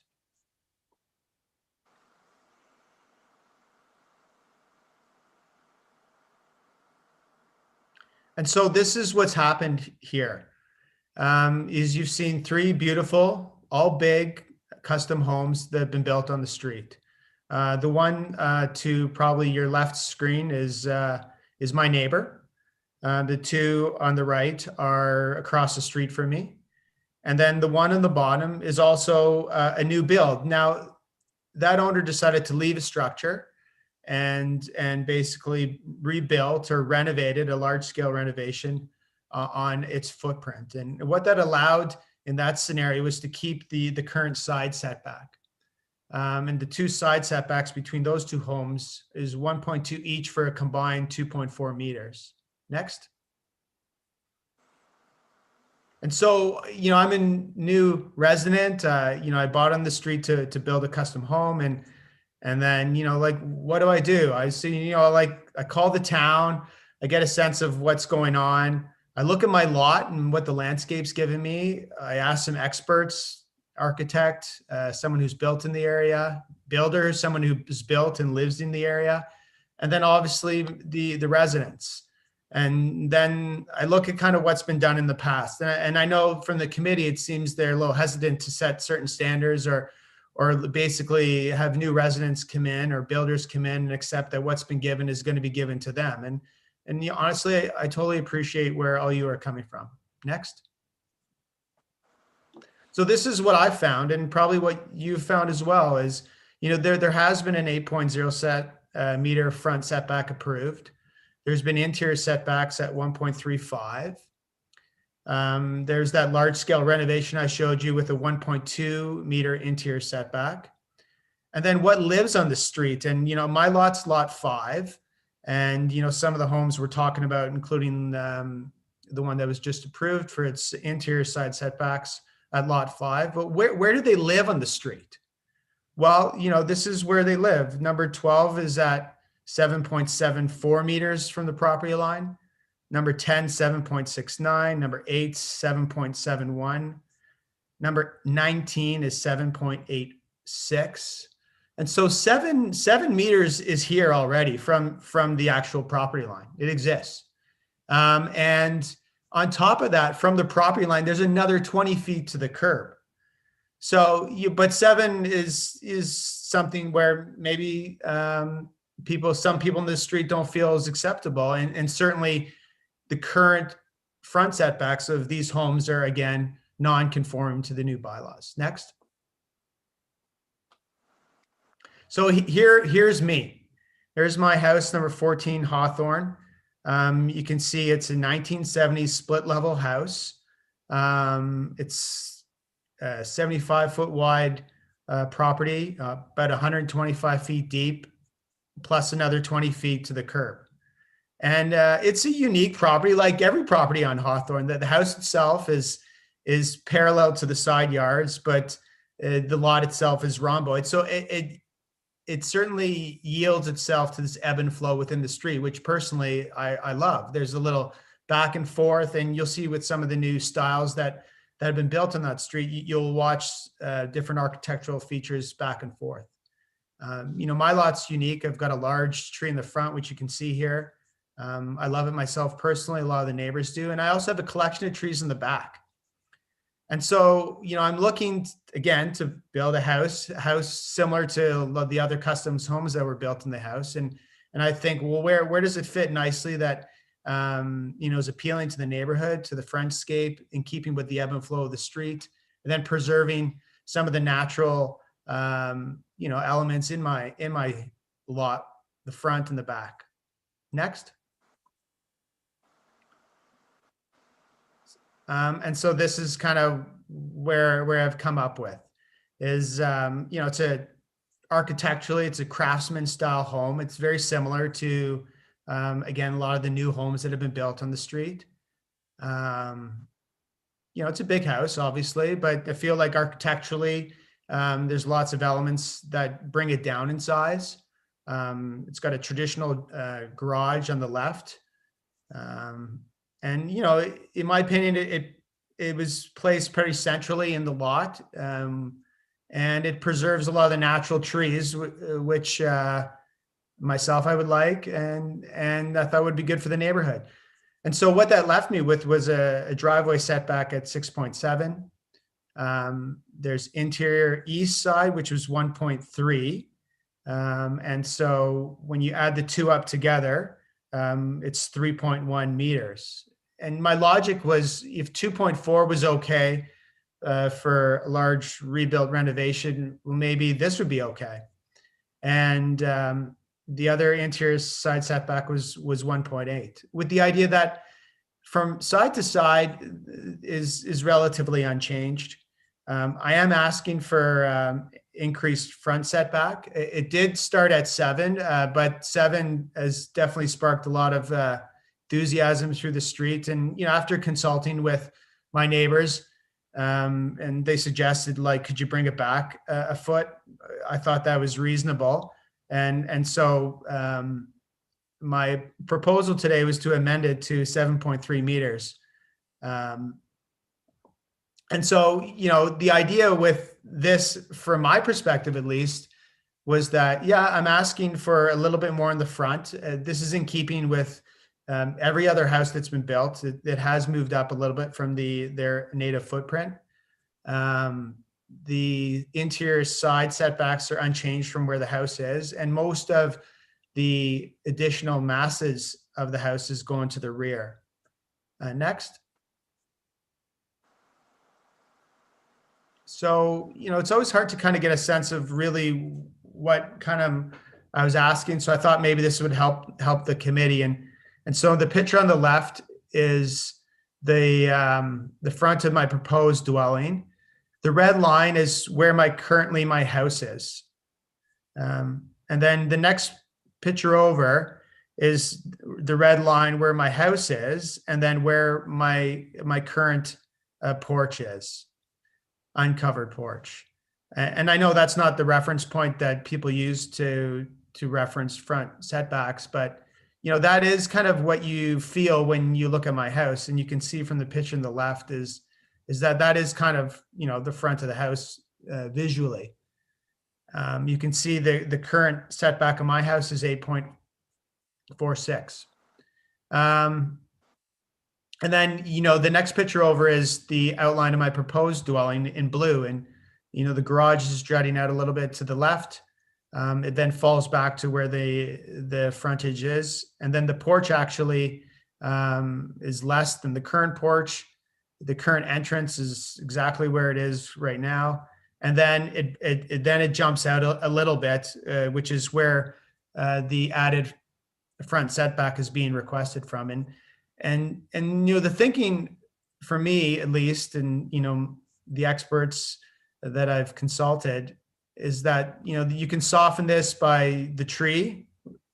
The fact that little architectural detail is really only one story, and you can see in the top right corner there, I've outlined that a bump out in yellow, and then on top of that, down in the bottom right, there's going to be a green half wall as well. So, you know, any potential imposing of that additional bump out seems to be softened. In fact, you know, most pictures, when you look at my house, whether it be aerial views or from the streetscape, you can't really see that because of the trees that live there. Next. But, you know, it's more than numbers. And I think part of the conversation, the previous is, you know, like a set number isn't probably where we want to be in this street. And this is kind of what the suggestions was with the previous front setbacks from what I proposed and what number 12 proposed, and then the neighboring ones both on 10 and my neighbor on 16. And you can see there's an ebb and flow, which is, you'll see, which is how the street works. Next. And so if you look to the left, this is an aerial view currently of the street. And, you know, I apologize. I don't know how well you guys can see it on your screens. And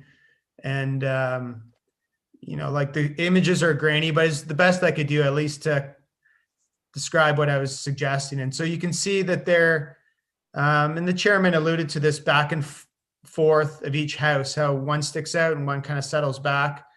And so that to the left is really what it looks like.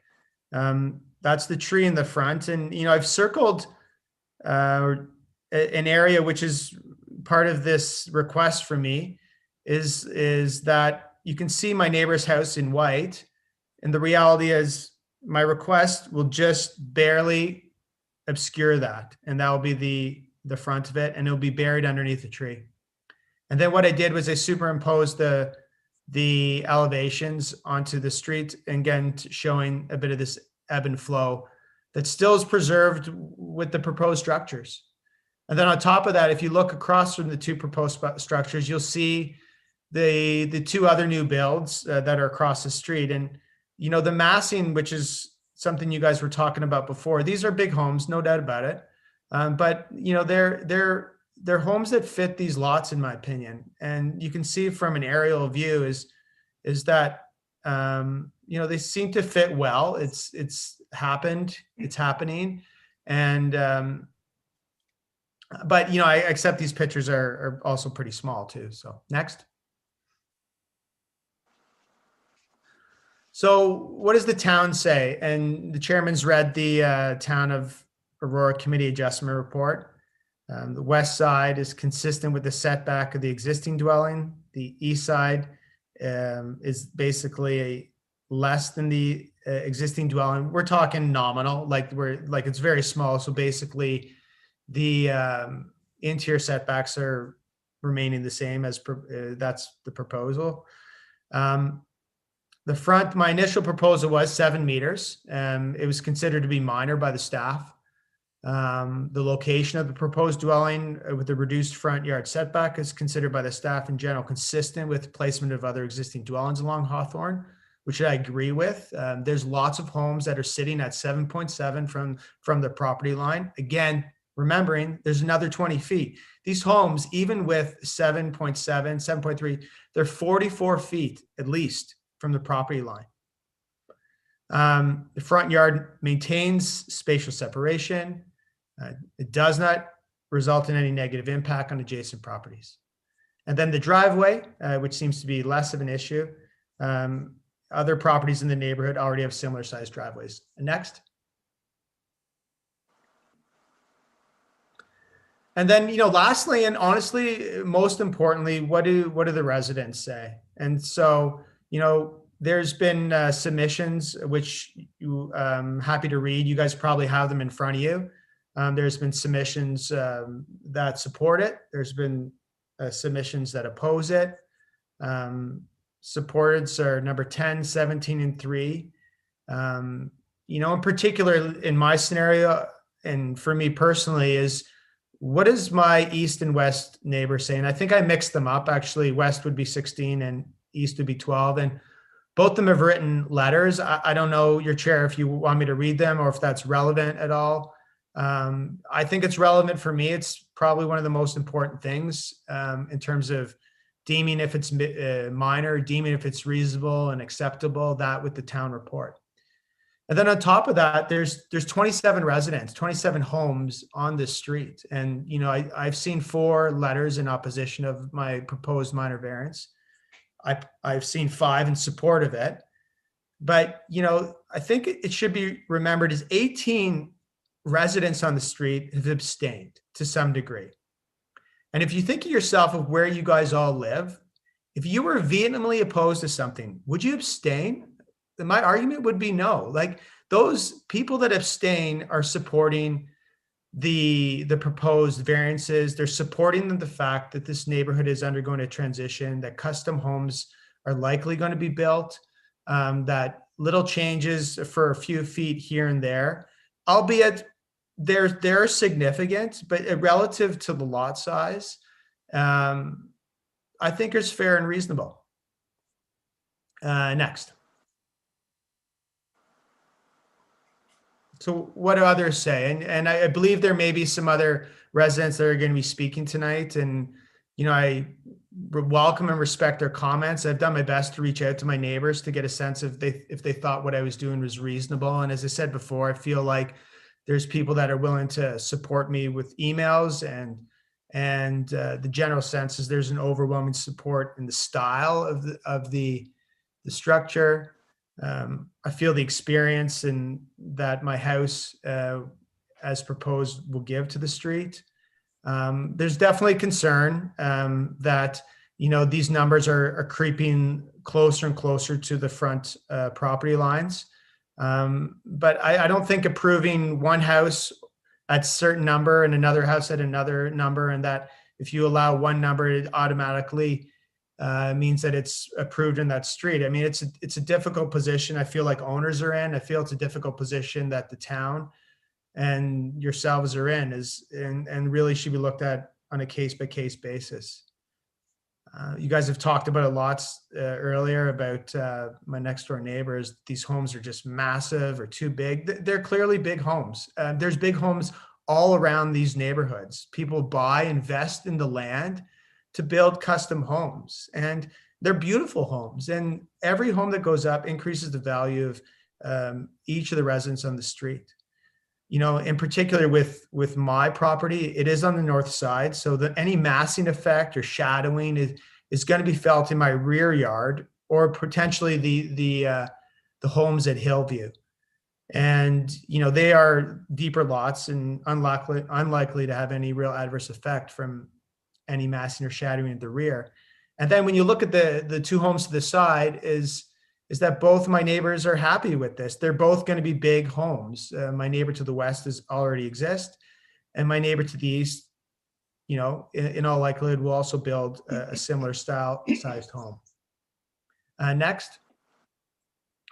So in conclusion, you know, Hawthorne Lane, it's under transition. It's a challenging zoning. I think the zoning that we live in is difficult because, you know, as I mentioned earlier, is every home is non-conforming unless you have a minor variance.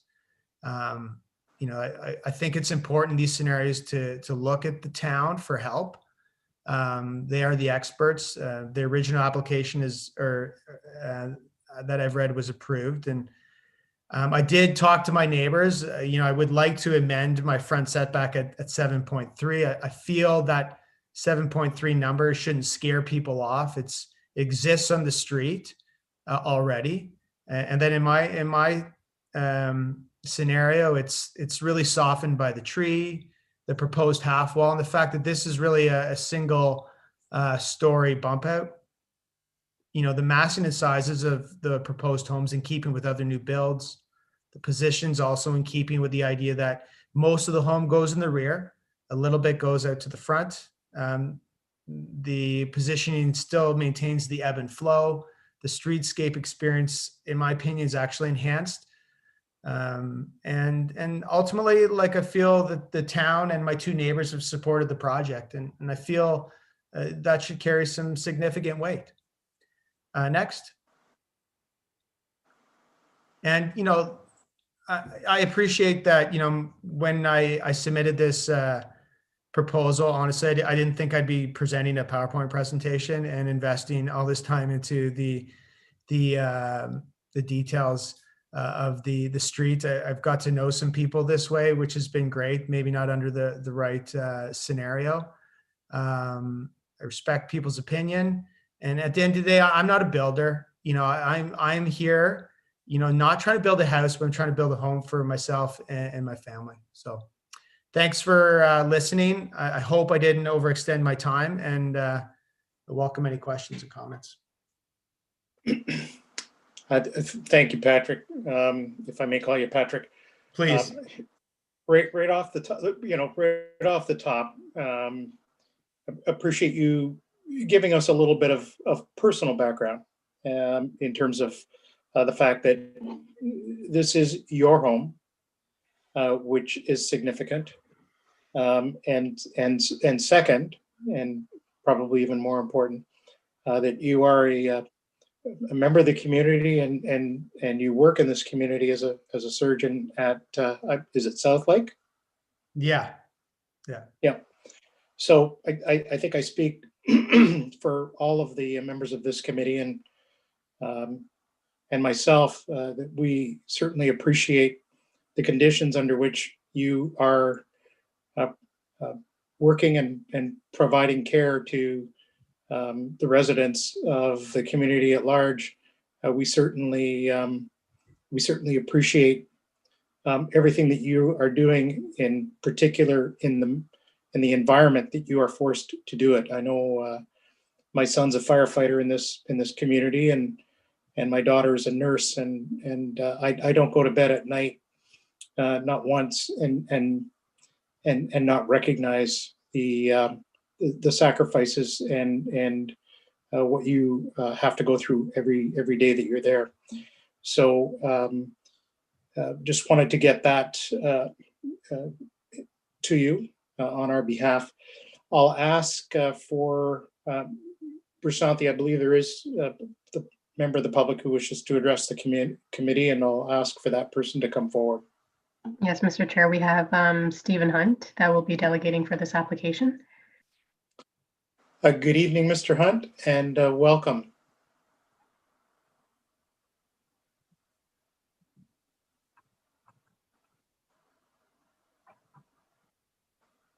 Yes, we just wait for him to join the meeting.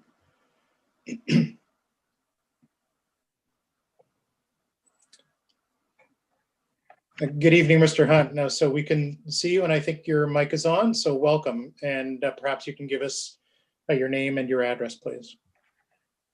Certainly. My name's Stephen Hunt, number 7 Hawthorne Lane. Thank you, Mr. Chair and members of the committee for the opportunity to present my concerns. Per my email this week, I'm also speaking on behalf of number 9 Hawthorne, the Neils, the Deutsches at number 22, the Lacks at number 6, and the Boyds at number 8. As a design professional, we do a lot of work in Aurora ourselves. I've had the honor of presenting many applications, and that's with regret, however, that I find myself on the opposite side of Mr. Gamble's request. If there's one area where we agree, it's that Hawthorne is a special place. And Patrick, I actually commend you on your presentation. It was well done. But it needs a little more attention in terms of the true picture of what the character of Hawthorne is, and I think what members of this committee recognize as being very important for infill development and how it affects stable neighborhoods. The purposes of the variances, particularly the reduction of the front yard, as far as we understand, is to allow for the construction of a fairly large home. And we've talked about the size of homes and coming in, and we can appreciate that there's market and maybe growing family needs for larger homes. It is, or should be known, that it's entirely possible for this home to fit on the lot without the front yard setback reduction. But we understand that our neighbor wants to push the house to the street because he also wants to accommodate a large pool, covered deck, as well as play space for his family, which I, again, appreciate.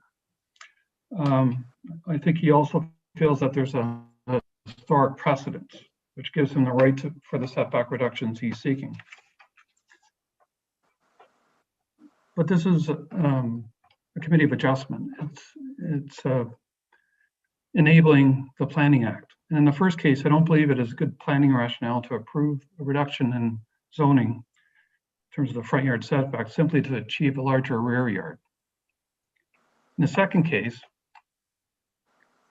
and to give us all context, the image that you're looking at reflects the character of our street. It's dominated by mature landscape, very large trees, large front yards, which permits natural elements to survive. This environment is why many of us came here, and most importantly, why many of the residents and subsequent generations of those residents remain. The character of stable neighborhoods such as ours must be protected. There are streets such as Hillview just north of us, which are losing their original character to infill development. Good people wanting to build nice homes, but not doing it in a controlled manner. We don't want to lose our character. We believe the committee upheld these values when it denied the same request to excessively reduce the front yard setbacks by Mr. Vitani on 10 Hawthorne Lane 2 years ago. I understand some of you might not have been on that committee at the time, and to remind you, there was reference to the decisions on October 2019. What wasn't mentioned is that the original application was in June of 2019. In that application, they requested a 9-meter reduction, 9-meter rear yard reduced to 7 meters. Just prior to that application, Mr. Vitani took down a large tree in front of his home to accommodate the shift of his house forward. The neighbors took exception to that. The committee took exception to that. Go to the second slide, please.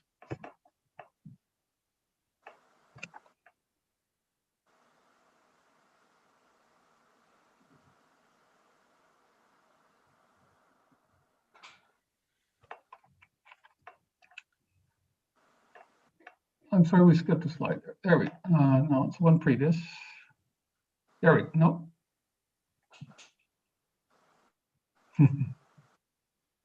It's the second slide. There we go. Thank you. This identifies 4 properties in a row. Number 16 is already built, and the 3 that will be redeveloped in the coming months. A precedent, again, and a strong message was delivered by the committee in regard to number 10. Excessive reductions in front yard setbacks and side yard setbacks are not appropriate, are not minor in nature, and have negative effects on adjacent properties. This was the basis for that applicant to withdraw his request and come back in October, only to ask for a very minor reduction in the side yards. We want to ensure that this committee maintains consistency in its application of the 4 tests of the Planning Act.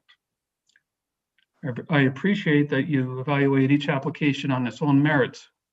However, the facts and the lack of merits are the same in this case. And I paid very, very close attention to this committee's sensitivity to these issues on the previous application. We cannot play the numbers game. The character of the street is defined by what we experience today. Slide 2 clearly shows that most of the homes, including 3 of the 4 new ones, only the Gamble residence is out of line, mostly comply with the setback line that's established by the graphic that's there. And you can see that the houses on the south side mostly comply with this line. There's a distinct pattern of development and growth here. The street experience changes when one ad hocly plucks setback numbers from here or there and then apply them to a differently styled and sized home. Redefining setbacks redefines the street experience. Reduce setbacks increase the presence and perceived mass of the home. Go to slide 3, please. This specific point was made by some of the members in the last application. This slide illustrates the degree by which number 14 protrudes into the street. The sidewall is highly exposed. By our estimation, it's probably 2.5 meters of exposed wall that we wouldn't otherwise see. It blocks the view down the street that we saw in the first slide that we presented. With respect to this application, there must be recognition of the cumulative effect of these changes and their negative impact on the street. If you go to slide 4, please.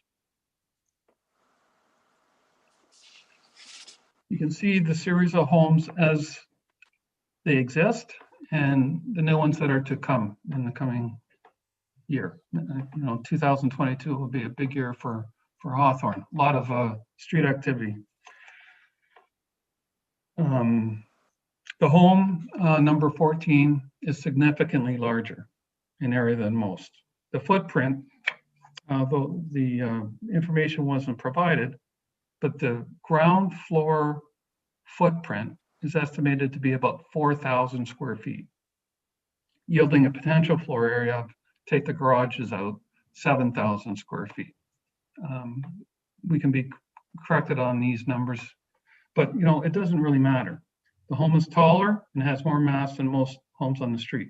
Whether it's 5,000, 6,000 square feet, I must make it clear, these things are within the applicant's rights and entitlement for this property. The zoning regulations permit this. As such, we have no issue with the size of the home or what it looks like. What the zoning regulations don't permit is this home coming closer to the street by 2 meters or a 28% variance. What the zoning regulations do not permit is a reduction of the side yards by 3 meters, 100% reduction. This is not minor. These requests serve to exacerbate the presence of the new home.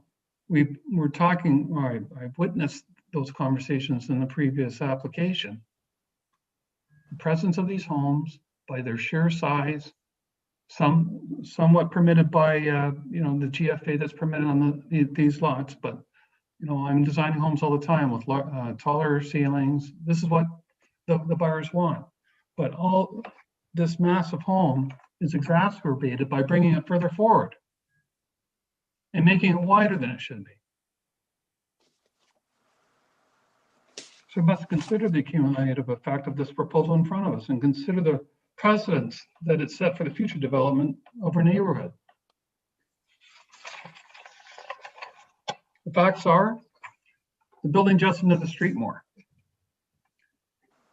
is more imposing and uncharacteristic. The reduced side yards also reduce the amount of daylight, vistas, and appreciation of our natural environment. You look at the top streetscape, you see above and behind and between the houses, you see greenscapes. It was a picture like that which brought me to Hawthorne when we first saw a picture of our bungalow. Seeing what was behind it in the environment and the luxury of having that environment in a very active area. This is what we want to preserve.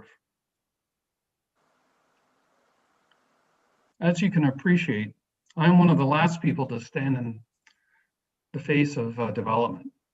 It pays my bills.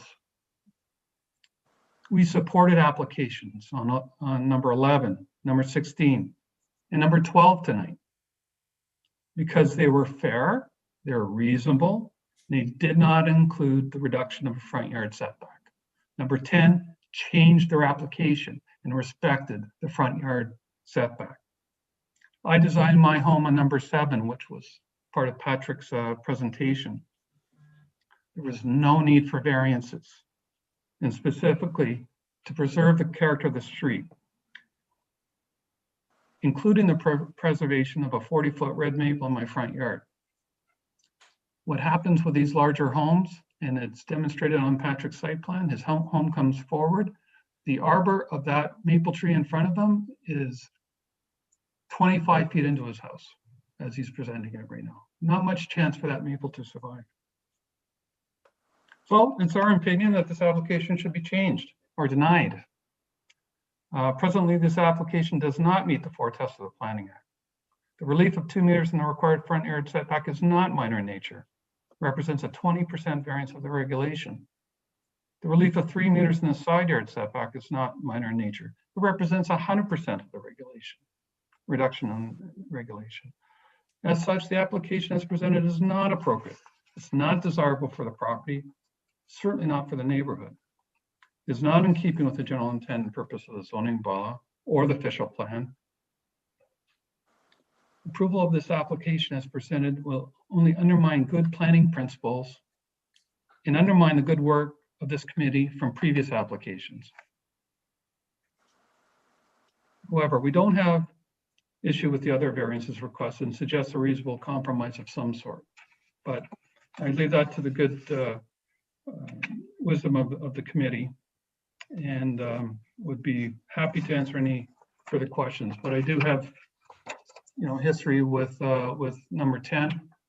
I will say I have never really met Jordan, but I'm a fan of his work. I think he does good work around the corner. I think he's a pretty sensitive guy, and as far as I understand, he's going to be involved with all 3 of these houses at some point. So, there's good things happening, but we really have to control what goes on. Thank you. Thank you, Mr. Hunt. And I will echo your comments. I thought Mr. Gamble did a very good job with his presentation, and I will equally compliment you on yours. I did miss And one I slide, thank Mr. you. Chair. Sorry to interrupt. But there was a slide I, at the end there that showed how his house does fit in the setbacks. Okay, appreciate that. Yeah, and as I mentioned, I thought both presentations were very well prepared, very well presented. And I see Steve with his hand up, so the chair will recognize Steve. Yes. Thank you, Mr. Chair. I just wanted to address Mr. Hunt's comment. If there was a missing slide that showed how it could, the proposed house could fit within the setbacks, I'd be interested in seeing that if we missed it. Yeah, actually, I was going to suggest that. Prashanthi is already on her way there, and I appreciate that. Any comment, Mr. Hunt, on that slide that you want to make? Let's give you that opportunity. Thank you. I just felt I was running long, so I cut right off there. But this last slide. You did, but so did Mr. Gamble. And typically presentations are limited, as you probably know, to 5 minutes. Yeah. But we as a committee have been known to relax that in the interest of good decisions at the committee's level. So your indulgence is appreciated.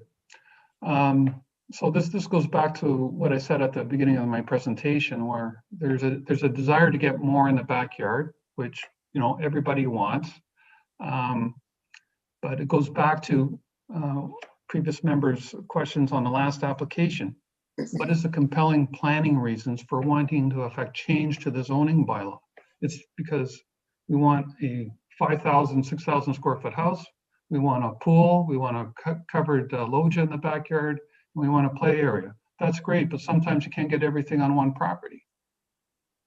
And so we just merely tried to demonstrate that actually you could.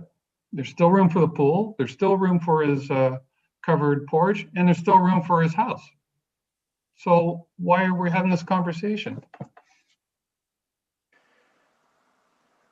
Point well made. I appreciate that. And thank you, Steve, for mentioning that we should have a look at that slide. It does demonstrate that compliance with regard to certainly the front setback could be met without jeopardizing the amenity space and family space at the rear of the property. And I just want to circulate back to Prashanthi and just to reconfirm that there are no other delegations on this item. Thank you, Mr. Chair. We have no more delegates for this application. Thank you. And for the record, I just want to make sure that the applicant has seen the letters that have been referred to with regards to 9, 22, 6, and 8 Hawthorne that Mr. Hunt has mentioned. Mr. Gamble, have you seen those, that correspondence? I have. Okay, and I assume that part of that, and as you had mentioned in your presentation, has brought you to the point where you are now not requesting a reduction from 9 to 7.0, but from 9 to 7.3. Correct. But just before we open this up a little bit more, can I just ask you, how did you arrive at 7.3? Well, if you don't mind, your chairman, if I could just respond back to Steve's presentation. Yeah, yes, you by all means, that is absolutely within your rights. It's an excellent presentation, as you would expect from a talented architect. Like clearly, I don't know Steve. We've chatted once. As I said earlier, Hawthorne is a pretty special street where people are passionate about it. And as I said too, I clearly am not out to change Hawthorne. I bought for the same reasons that Steve bought. I do have a lot of little kids, and part of the reason I'm building the house is so they all can have their rooms. And listen, I grew up in a small town. These are Aurora's a different place than I grew up, but it's a wonderful place, and I'm really happy to be here. the comments about, mature landscape and part of the reason I put my house where I wanted to put it was not to butt out so much to the street, was that preserving the trees in the back. Like I did show you the lot size where the tree in the front is as equally important to me as it is to all the other residents. In fact, I have 3 arborists that came and looked at the tree and gave me recommendations on where I could put my front of the house based on where they thought was reasonable to preserve the tree. And on top of that, it needs a lot of work. It's been neglected over the years. And then my plan was always to protect it during construction and ensure there's an arborist there during excavation. So, like I want the tree, as does the neighborhood. And I thought I want the trees in my backyard. These are why people want to be in that neighborhood. So, and I feel Steve and I honestly are speaking similar. The reasons we're there are for the same reasons. I appreciate, like the house that I propose is jutting out a little bit more on the east side. You got to remember though, there's a tree there. Like his depictions show without a tree, and like proportionate. But listen, I hear what he's saying, and the reason I brought it back a foot was especially because my next door neighbor was like, "Can you bring your house back so it doesn't jut out next to mine?" And I said, "For sure." Like, the logic I had, I thought was sound. I thought it was in keeping with a lot of the other homes in terms of these 7.7, 7.6 setbacks, which in essence is where mine is. And other homes that have been built have come out a little bit. So anyhow, I just, I'm not too sure my suggestions are as egregious as it was maybe depicted, but I appreciate that, Steve, as I said, I'm sure is an excellent architect. We're both invested in the street. I always thought, in these situations, and it's certainly in my job, you want to keep emotion out of, how you deal with these scenarios. And this is where you look to other professionals when there's maybe a conflict of interest. And you look at the town's report, and the town seemed fine with the 7 front setback and the side setbacks. And then I thought I was bringing it back because my neighbors wanted to bring it back, which ones that I chatted to thought that was fine.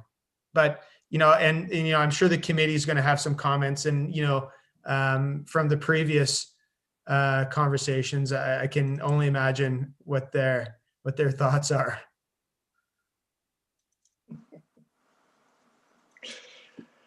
Yeah, I can appreciate, that everything that we are seeing here has gone through a very thorough thought process, and I can appreciate what both of you are saying. I'm a planner, so I've spent my entire life, my professional life as a planner, dealing with these issues from a planning perspective, and I can appreciate, the difference between a need and a want, and guidance on this is certainly is obviously initiated by the existing zoning. Appreciating that much of Aurora, particularly older parts of Aurora, are experiencing the real estate reality that what is potentially on the property today, land being worth more than the building and the land on which it sits. And I do remember, thank you, Mr. Hunt, for reminding me of number 10. I was on the committee when that did come forward, and I do remember the outcry about the property owner cutting that tree down, and it was there one day and gone the next. And I do remember the public outcry on that item when it came forward, and that's part of the character of the street that was lost and couldn't be replaced immediately. I'm going to stop right there because I want to open this up to comments from other members of the committee. And let me open it up to comments from them. Daniel, do you want to speak to this, or? Sure, thank Any you. comments or questions? Thank you, through the chair. So first of all, I'll echo the comments of the chair to both presentations, and well put together. And it's great to see not only, and maybe others who are potentially watching or watch this in the future, that it's not simply a question of laying out the facts, but laying a foundation to the story and to what is going on and why. It's also great to see these applications not being one, for lack of a better term, of greed, but one of a story and a purpose. That being said, our job is not to create bylaw, but it's to rather interpret it and see when things are follow the intent of the bylaw, not created. So I'm sure you're already assuming coming into this, Patrick, if I can call you Patrick, that the big issue is the one that you've already identified as the big issue, which is that front offset. You brought some numbers forward, and the largest one I could find, and I also saw in your document, was the 7.7, and you're requesting the 7.3 at this time. It is still creep. In my world, I call it a feature creep, where you're just continuously adding. And I know we need to, and you have a strong point in terms of we need to look at them individually, but these builds by request for minor variances do creep up, and that additional 1.5 feet is a further creep on that line. And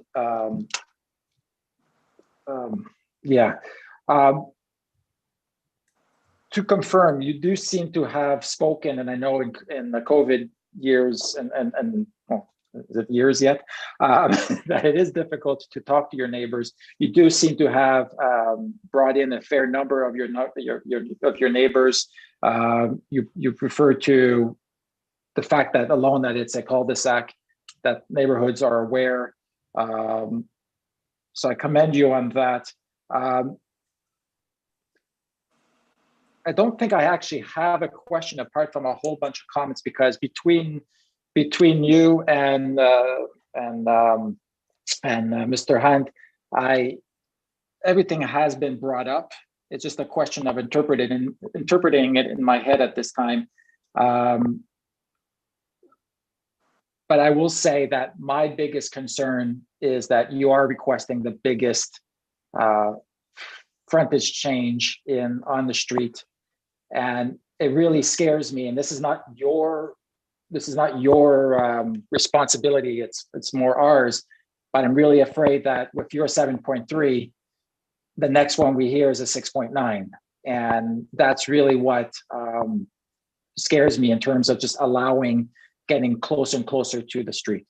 So those are my comments, my thoughts, and I'll be using the rest of this time as others speak to put these thoughts into a decision on my side. So thank you very much. Thank you.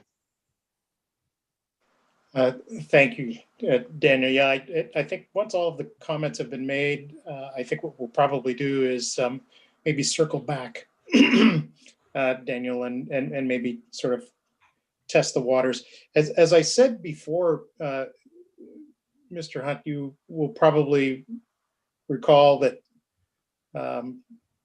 I did mention and Mr. Gamble, I did mention to Jordan, whom we have seen many times.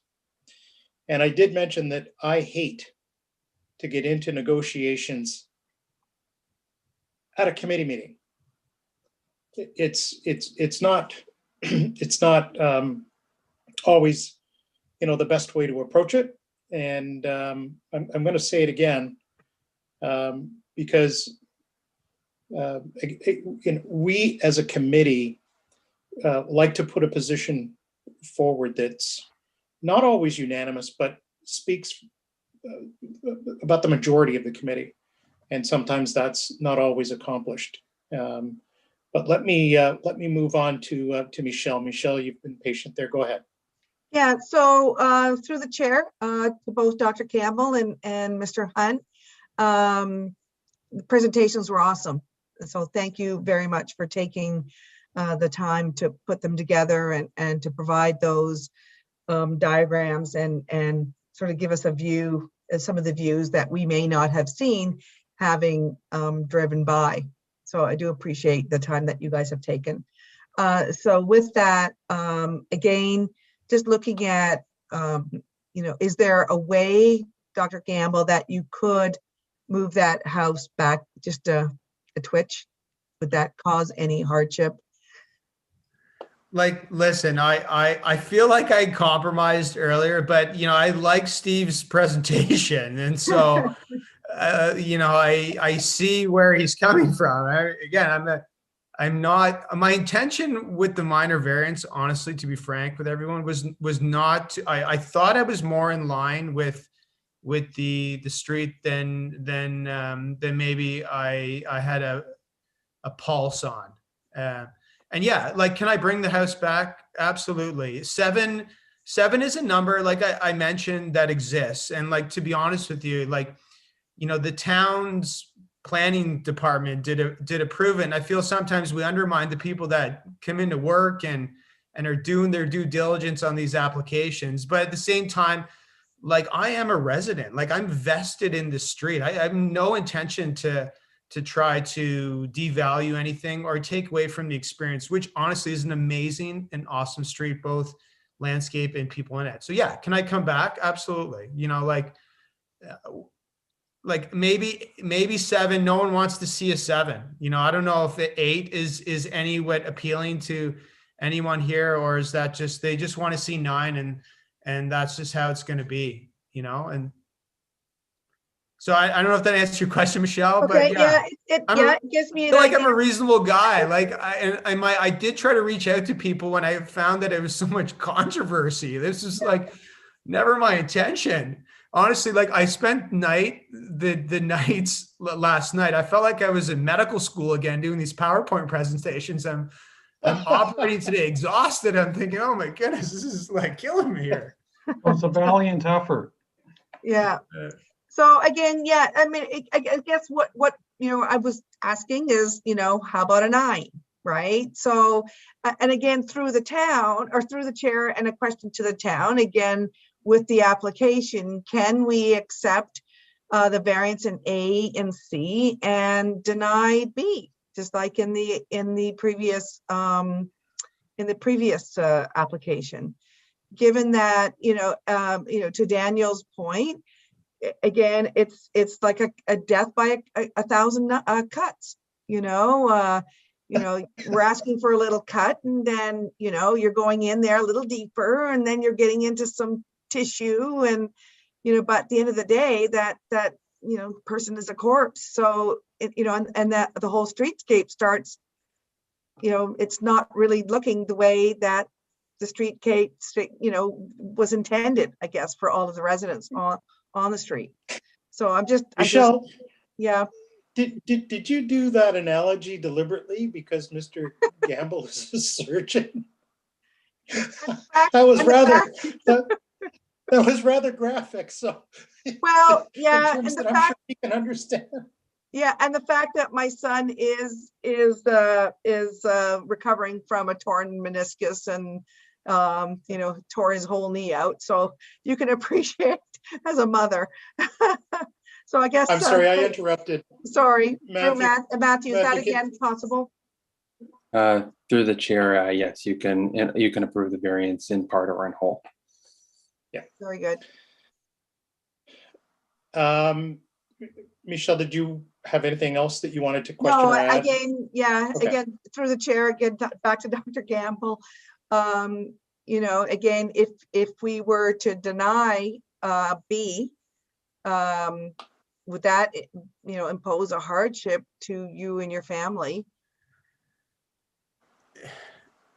like, I do feel like it would actually, to be honest with you, like, I mean, I don't know, and if the committee or Steve as a delegate and would be happy with my current setback on the front to leave as is, which would be an amendment to my minor variance, and then leave the side setbacks if that's a compromise. I don't know if that's even if this is we can do this, if that's reasonable or not. I don't know what. Let me jump in here, Patrick. Of course, Mr. Hunt, you're speaking on behalf of yourself when we are at this table, and not the other residents that you have mentioned, those being number 9, 22, 6, and 8. So you can only speak on behalf of yourself on this, but I am going to ask the question.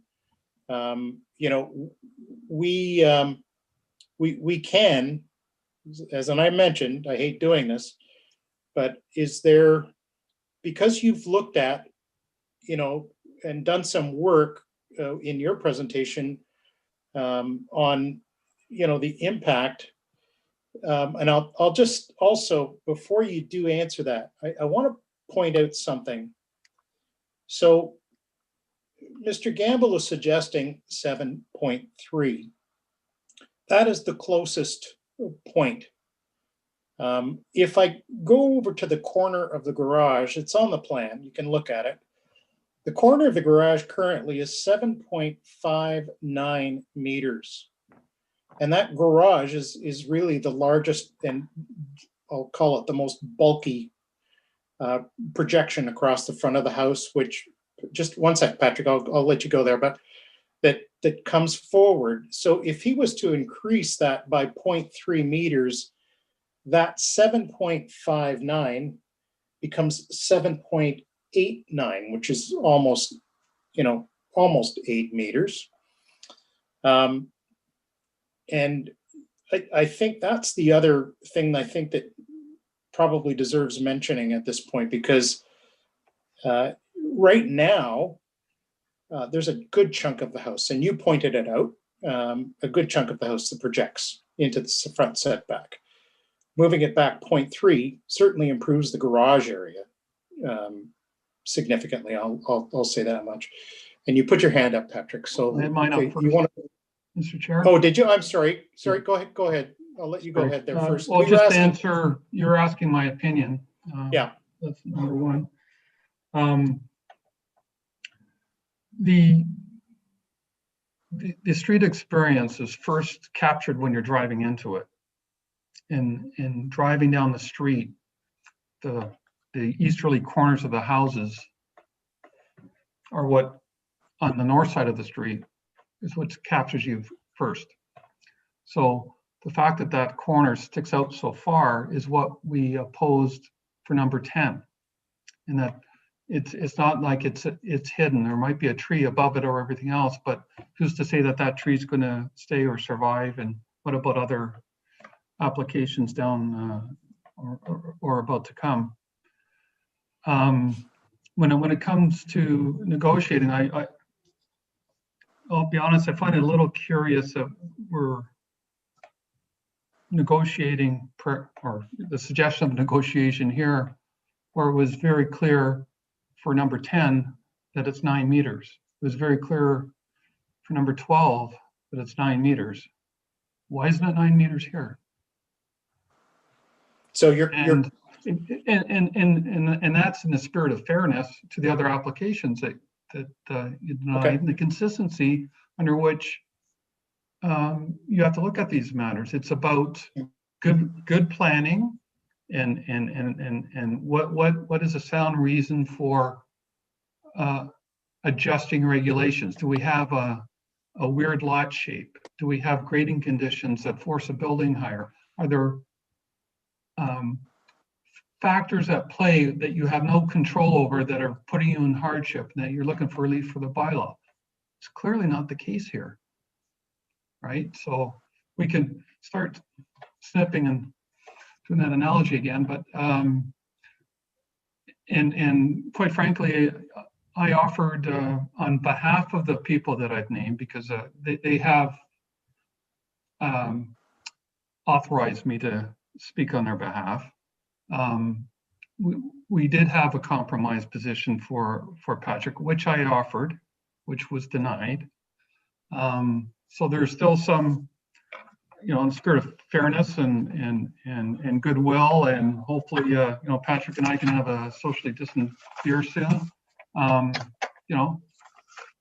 It's not a hard no, but I think you must bear in mind it's not just between, the gang on Hawthorne. It's about the precedents and the decisions that this committee has already made, and Okay. the appearance of So that. your position is maintain the 9 meters is what I'm hearing.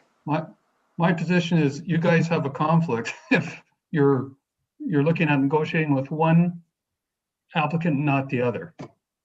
I'm an easygoing guy. I'm not like a hard number guy, Okay. because it isn't about math. So is Okay. there room? Yeah. But I'm just, okay, I appreciate that, and I'm reminded that, a delegate can only speak once, and I opened that door and I asked you the question. Patrick, did you want to comment on what I was getting to in the discussion?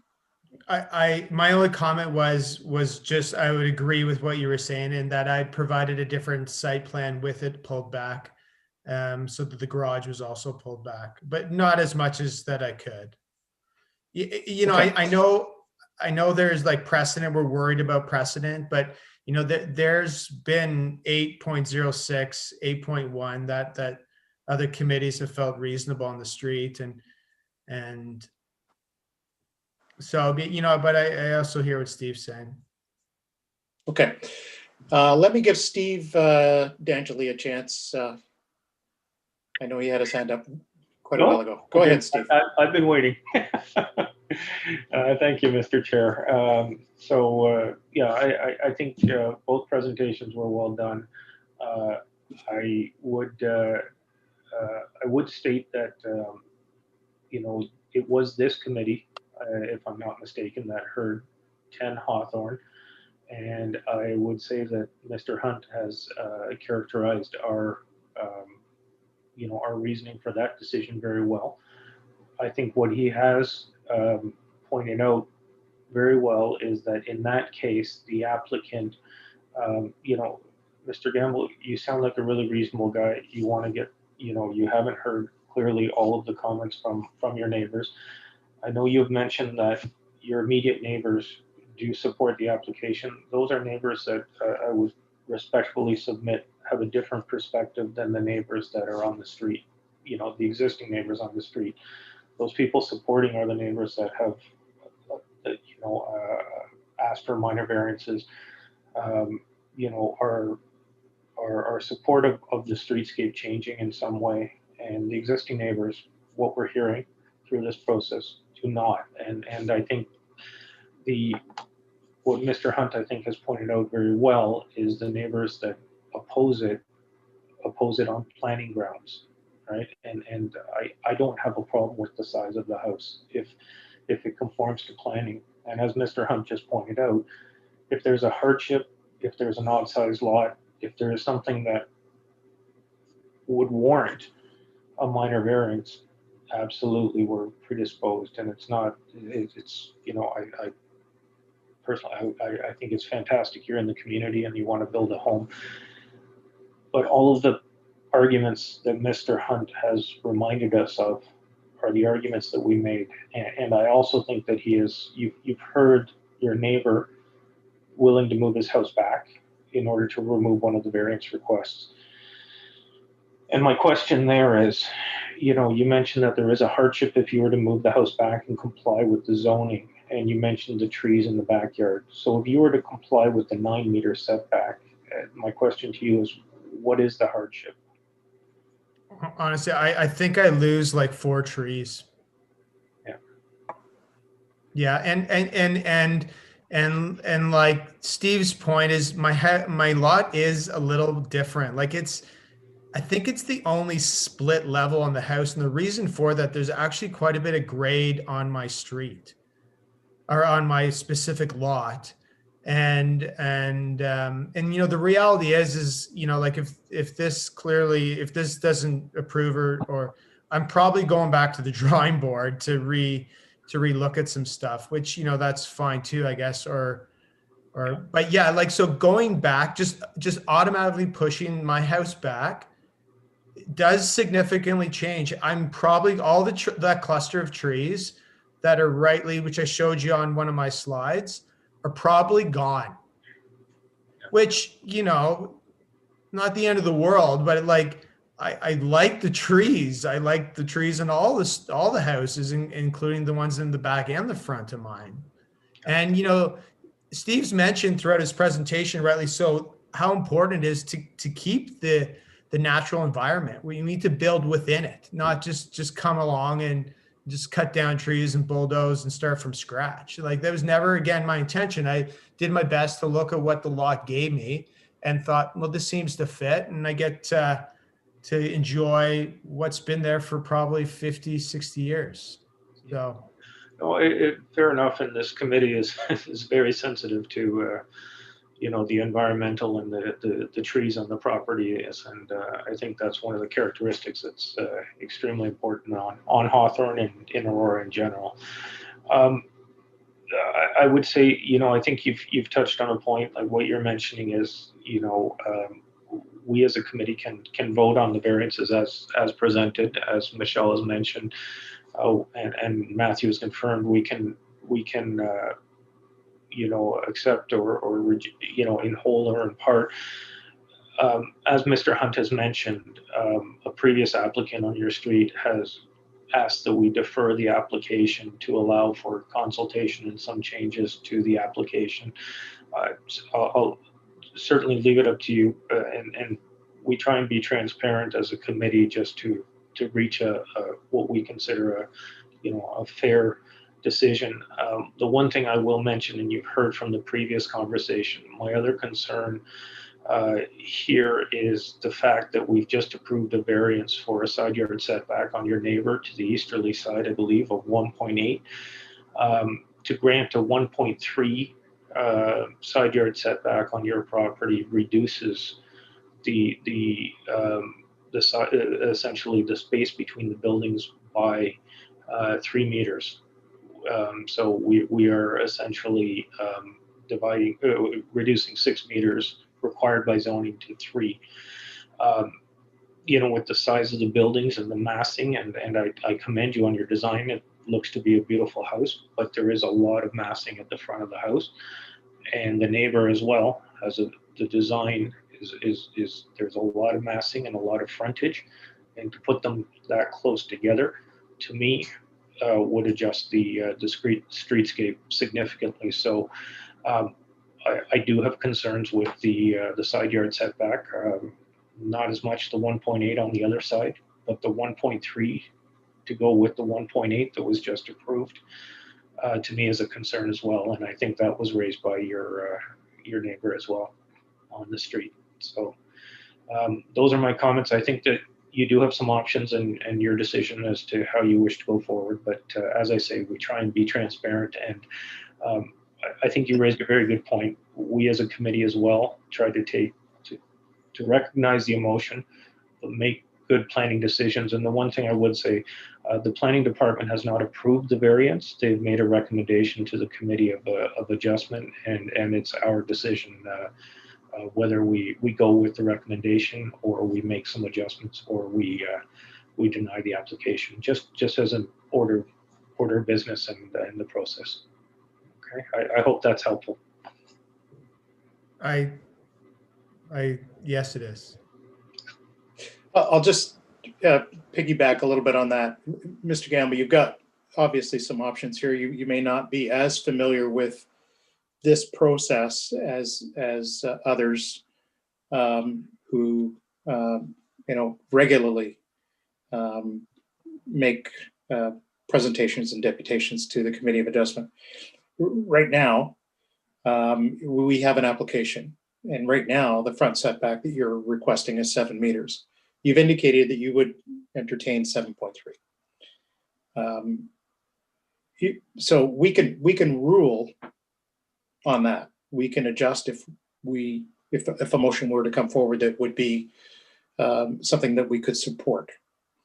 The other option that you've got is you can request deferral, and you can go back, as you said, to the drawing board.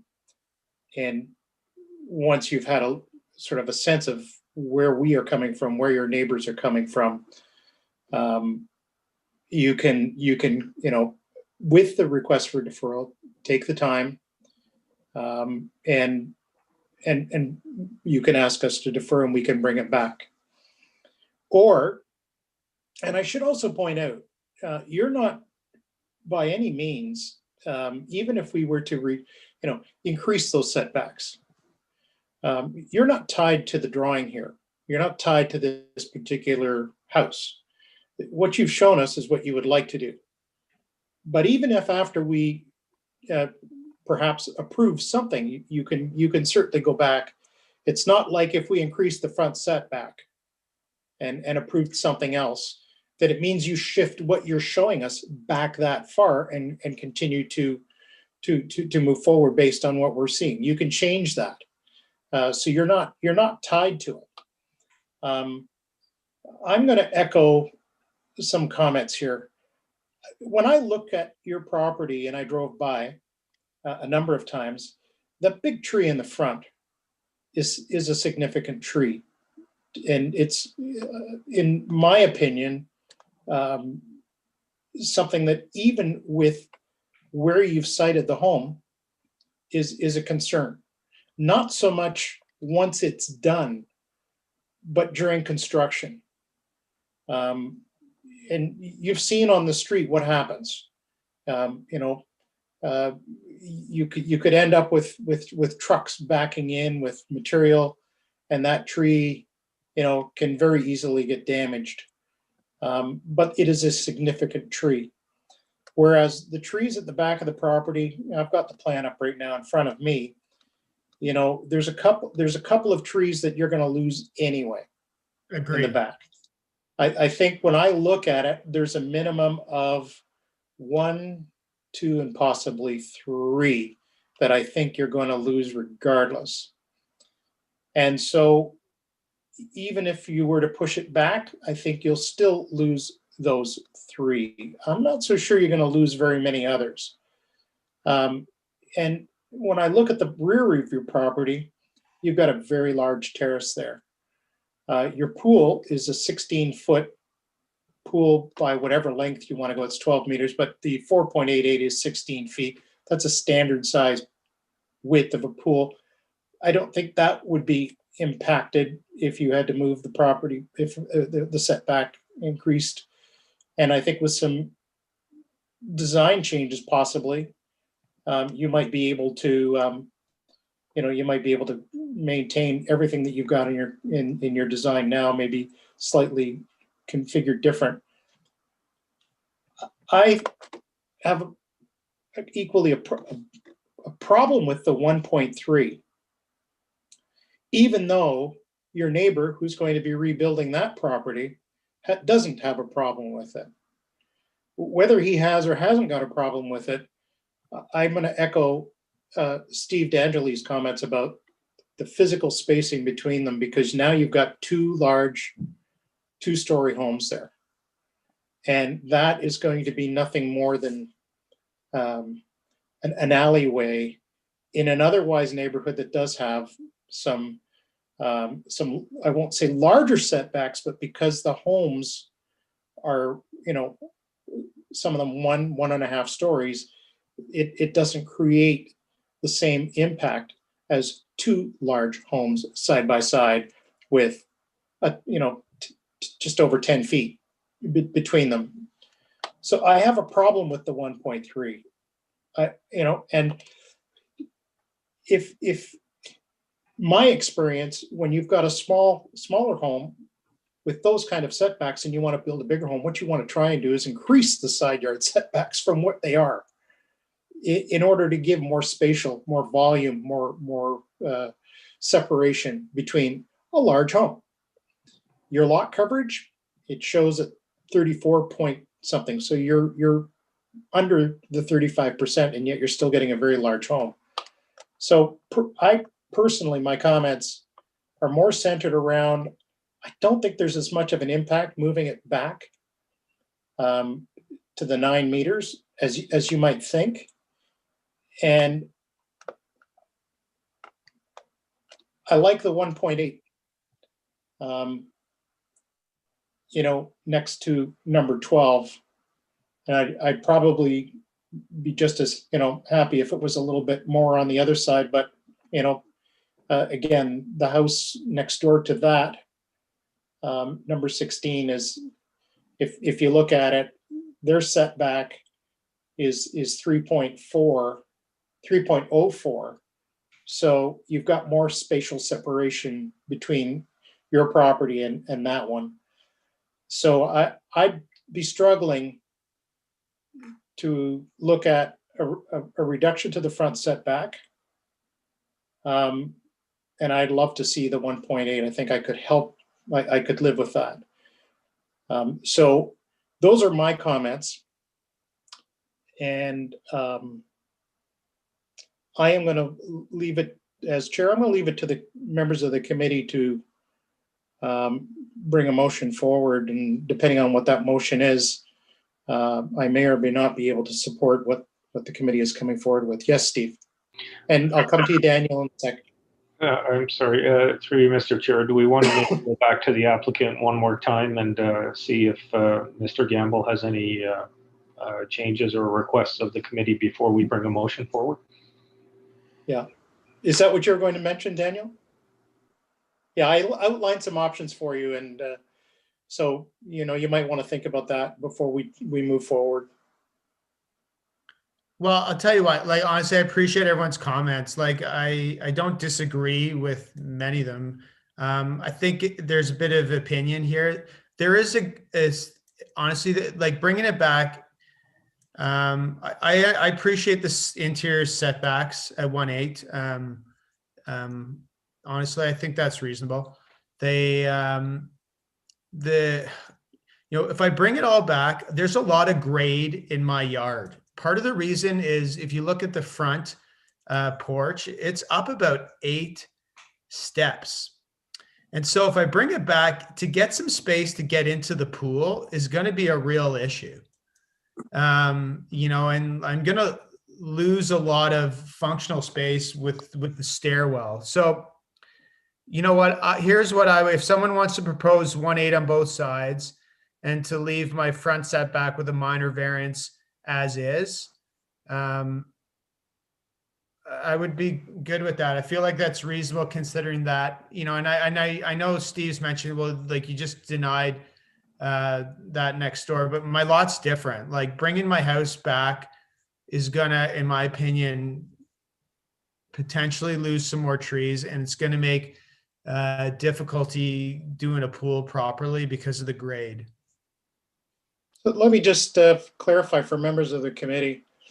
I've got the drawing out here in front of me, and so looking at spot elevations, it looks like he's 2.6 in the driveway. He's 266.95. And I go back to the backyard, and he's around the pool area, he's 266.86. Across the back of the property is 266.94, 266.75. I'm not sure where the problem with grade is. It's the east west is the issue. Well, east to west, I'm 260 on the east. I'm 266.96, so almost 267. And going across, I'm just looking at the pool area. You know, under one of the trees way west, I'm 267. I'm not sure where the problem is. Look at your terrace. Your terrace, I'm looking at. It looks like it's maybe 2 steps down. Am I wrong there? I think you're wrong. I think it's like 8. At the back, at your terrace in the back? Are you talking about the proposed, sorry? Yeah, Oh, well, that was like potentially building up that side though. So I'm not too sure that's that. well, that's what you would be doing, right? According Well, to the this. issue is like there was some talk about a retaining wall potentially, which I feel like I didn't really want to do for my neighbor like that. Yeah, but his Like- final grade there hasn't been determined, and I'm looking at a spot grade in your neighbor's property there at 266.69. I do see a retaining wall, but you're coming up from 266.69 up to 268.88. I guess if you look at the original survey, it's from my wooden deck. It's got 7 steps down. Now I Okay, but realize you're going to be set my grade differently, but again, back to the tree is 1, 2. I see maybe 3 or max 4. And that's without any adjustment to your terrace. Anyway.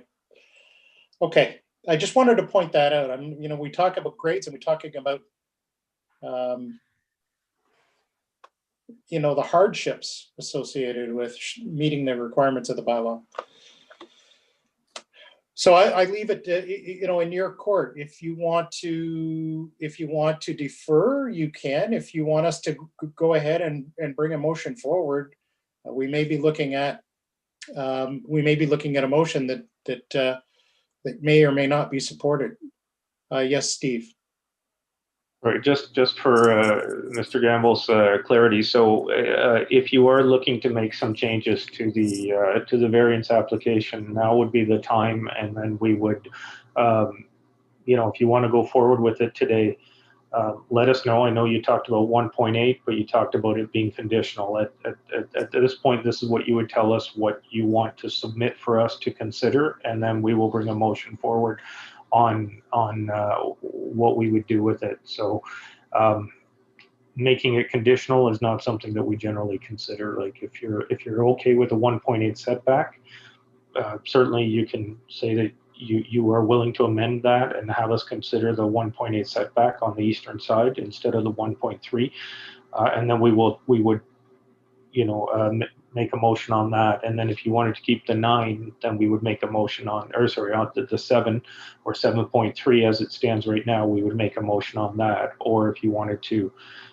change that or remove that request. But either way, or once again, the other option is, as we had in the other case, which is to ask for a deferral, which we would consider, and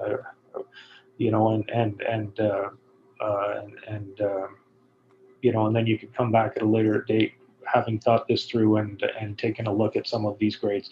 Entirely up to you. I think we've sort of given you some ideas of where we stand and what our concerns are. But if you let us know right now how you'd like to move forward, we would act accordingly. Well, why don't I amend the east and the west to 1.8? And I'll amend the front setback to the 8.46, which is the current setback.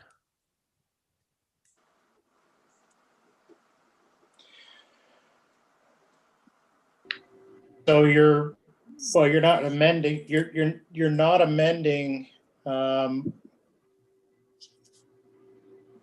of the interior side yards. So A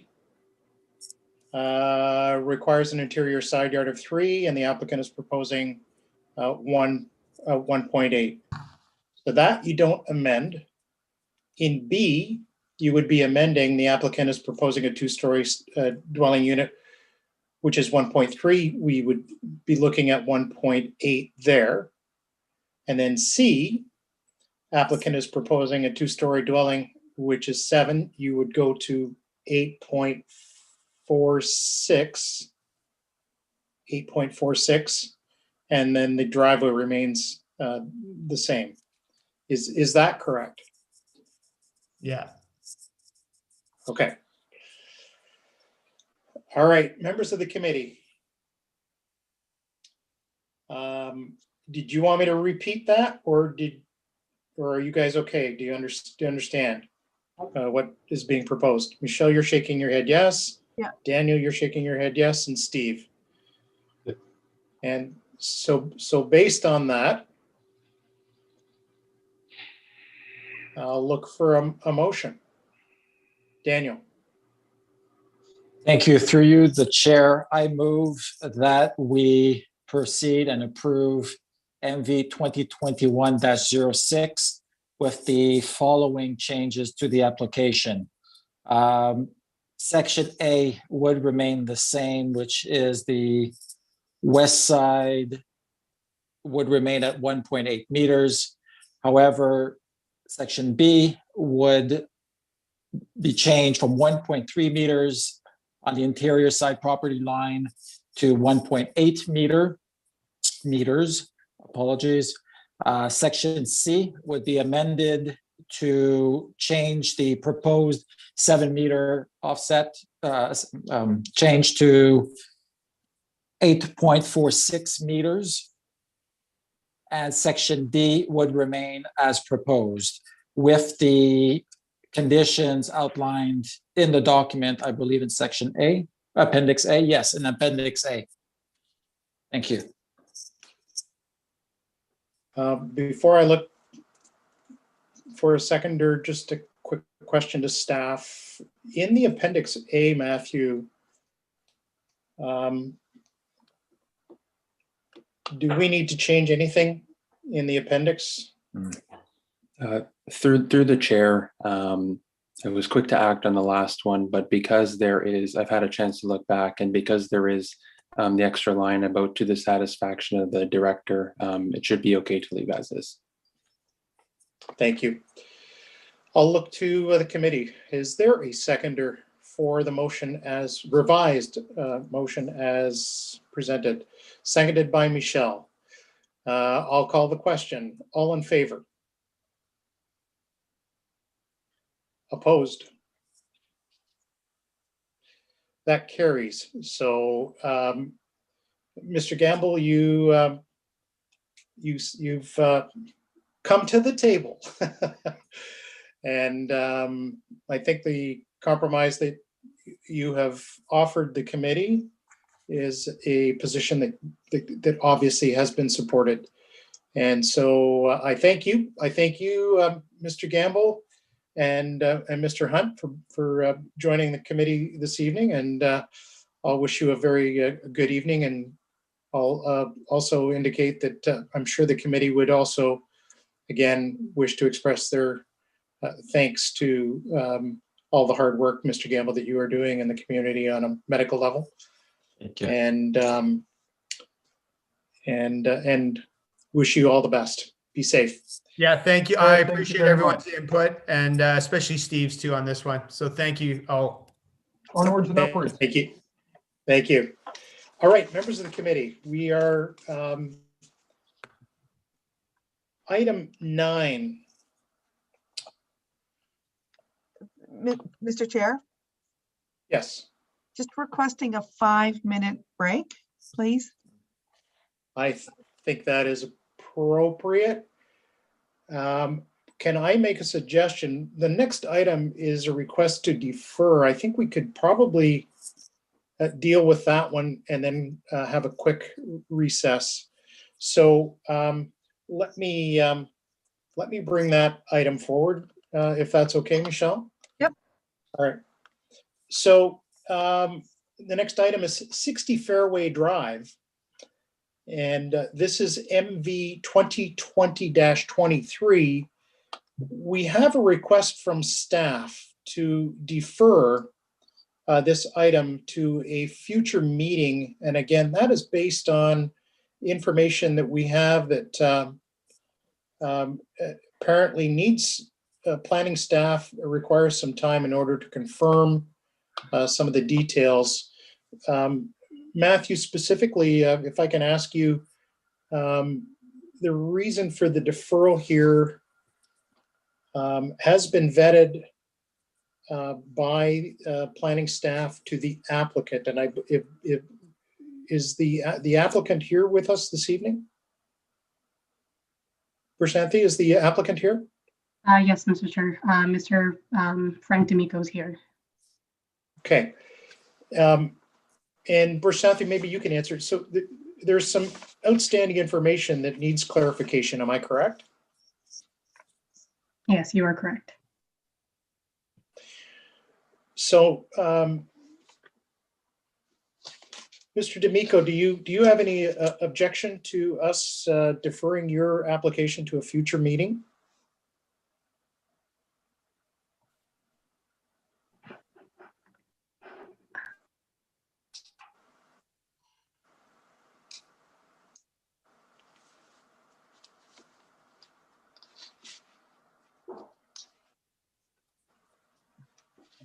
Mr. D'Amico, are you there?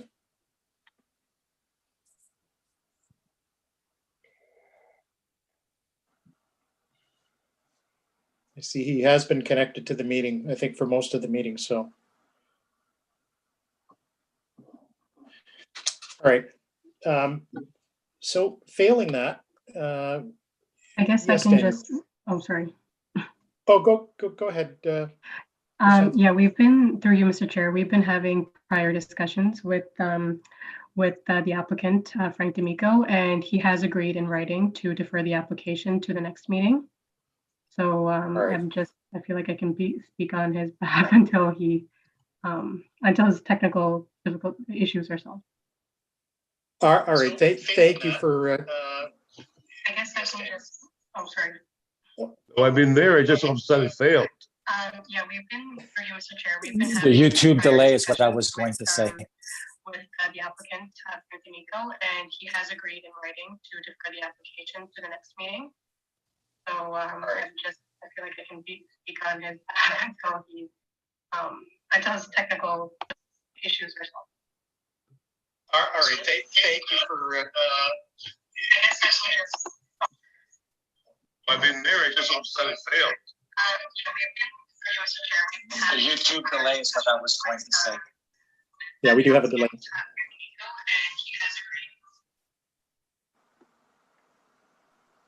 Hello? Go ahead, Mr. D'Amico. Do you have any objection to us deferring your application?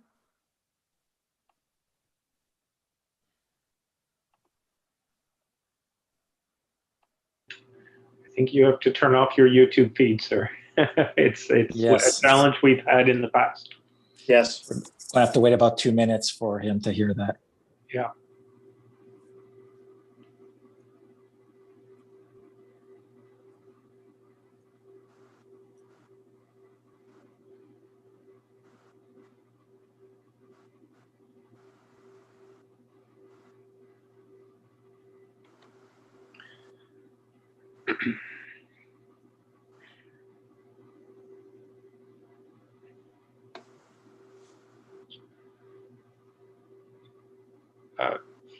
Mr. Chair, perhaps what we could do is take that 5-minute break and work through the technical issues, or go ahead and defer. Yeah, I think we can go ahead and defer based on Prashanthi's comment on having received written confirmation. I'll look to the committee for a motion to defer.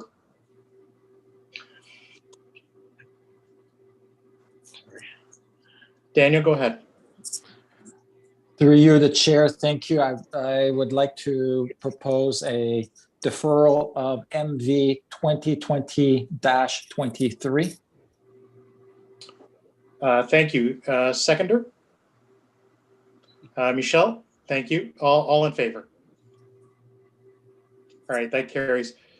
So we'll let Mr. D'Amico catch up and he'll hear that. And in the meantime, it is 10:17. Let's reconvene in at let's say 10. They deferred it. 10:25. That's right. Badly. So we don't have anything that we can have Zoom meetings on that's gonna be working. I don't know why that happened. How come that happened? I don't know. It was, I don't we know were what able happened. We can hear you now. We can, if you turn off your YouTube feed, sir, that's the challenge.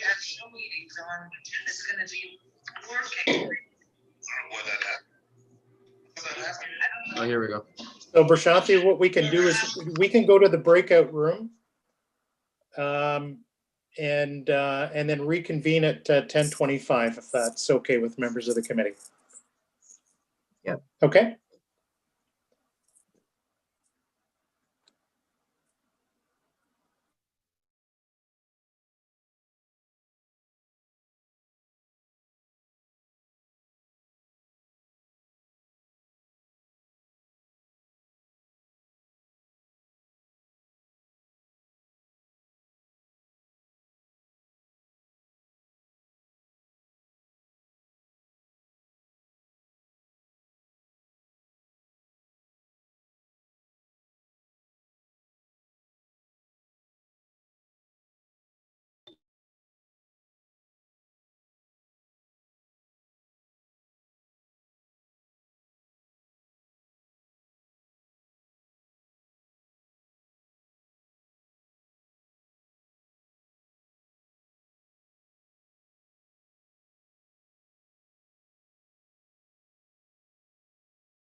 It's working.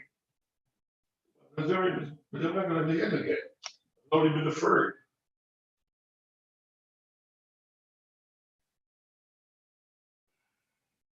This isn't a recess, let them go. They've already. Yeah, the deferred game, it's working. Right? Do the clock, it doesn't take it back.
All right, I think we are all back.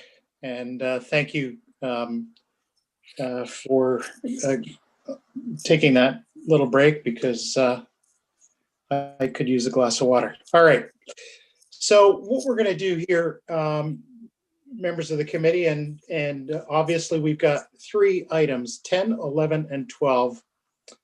What I would propose we do is I am going to go through item number 10.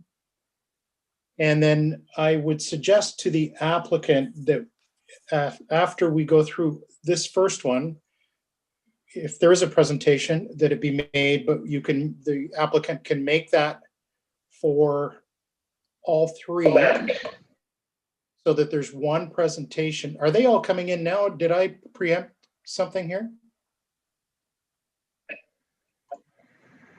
Okay, let me start again because I think we're bringing people into the meeting. So what I'm proposing, we have items 10, 11, and 12. I believe that the members of the committee want to look at each one individually, but what I'll do is I'll go to item number 10. We'll go through the application. And then the applicant, I will ask if they have a presentation, that they make their presentation to include all 3 properties, so that way we can go through the following remaining 11 and 12 separately, and we can go forward that way if that makes sense, and we can save a little bit of time on the presentations so that they don't have to do it 3 times. So if everybody's amenable, I'll move forward on item number 10, which is Aurora HGD Incorporated. The address that they're giving us obviously is a blanket address, 21 Golf Links Drive, but we know that these are for homes to be built in the new subdivision. The file is MV 2021-03. The application, the owner applicant is requesting relief from the requirements of the town's comprehensive zoning bylaw 6000-17 as amended to increase the lot coverage for a proposed 2-story dwelling. The following relief is being requested. A, section 24.465.6 of the zoning bylaw allows a lot coverage of 38% for a 2-story dwelling. The applicant is proposing a lot coverage of 39.3. Planning comments. With regards to the official plan, staff are of the opinion that the requested variance is in keeping with the general intent of the official plan and that it will have no impact on existing neighborhood character. With regards to the zoning bylaw, staff are of the opinion that the requested increase in lot coverage meets the intent of the zoning bylaw. With regards to the appropriate development for the property, staff are of the opinion that the requested increase in lot coverage will not result in any impacts to abutting properties and is desirable for the appropriate development of the lot. With regards to the variance being considered minor, staff are of the opinion that the requested increase in lot coverage from 38 to 39.3% is minor in nature and will have no impacts on the neighborhood character, the streetscape, or abutting properties.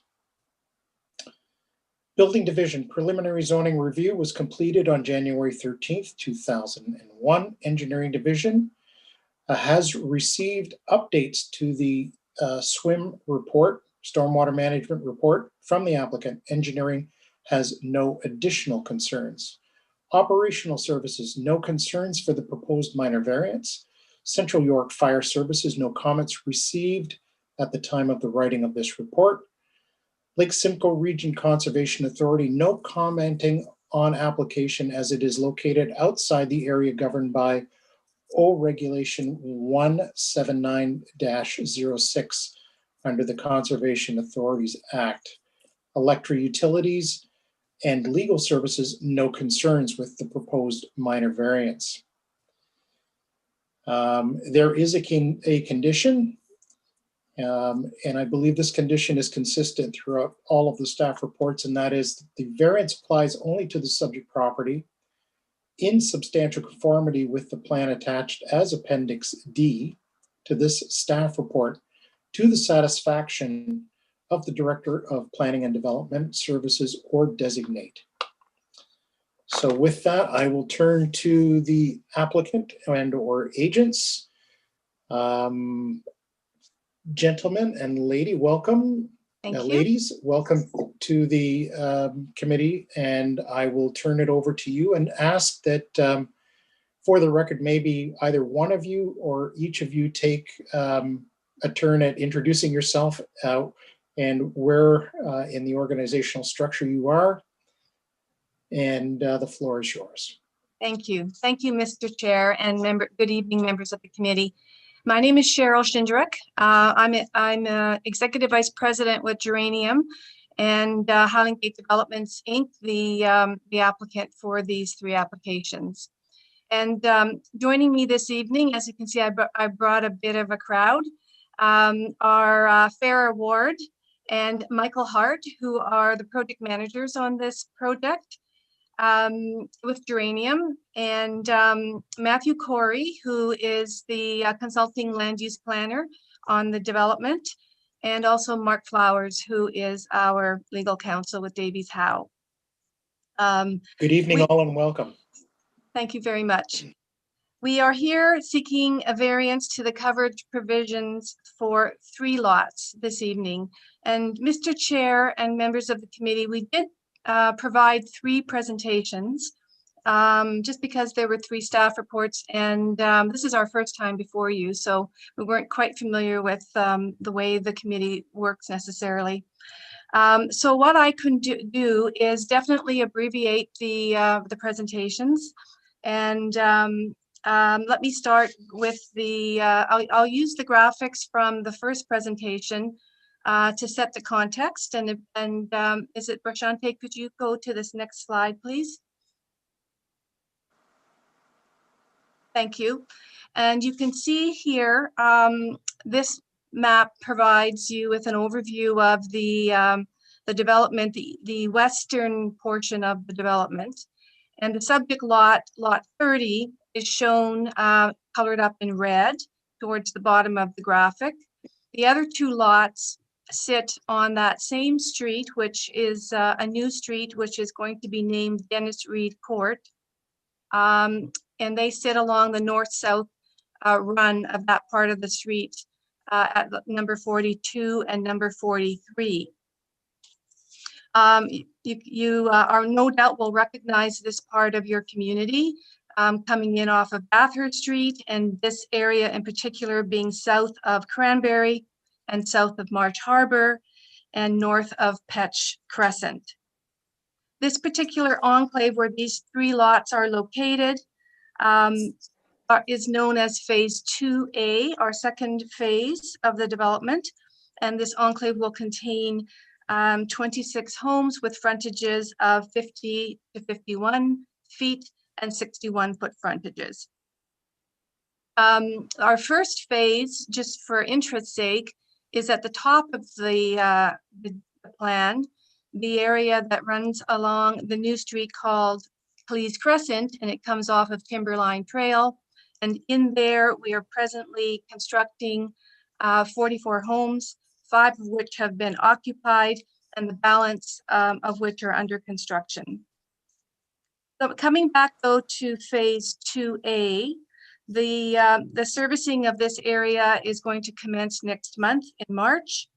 Home construction in the area will commence this summer, likely in July, at which time we will also be undertaking the landscaping works on our neighboring properties in and around this area. The closings for this street are targeted for mid to late 2022.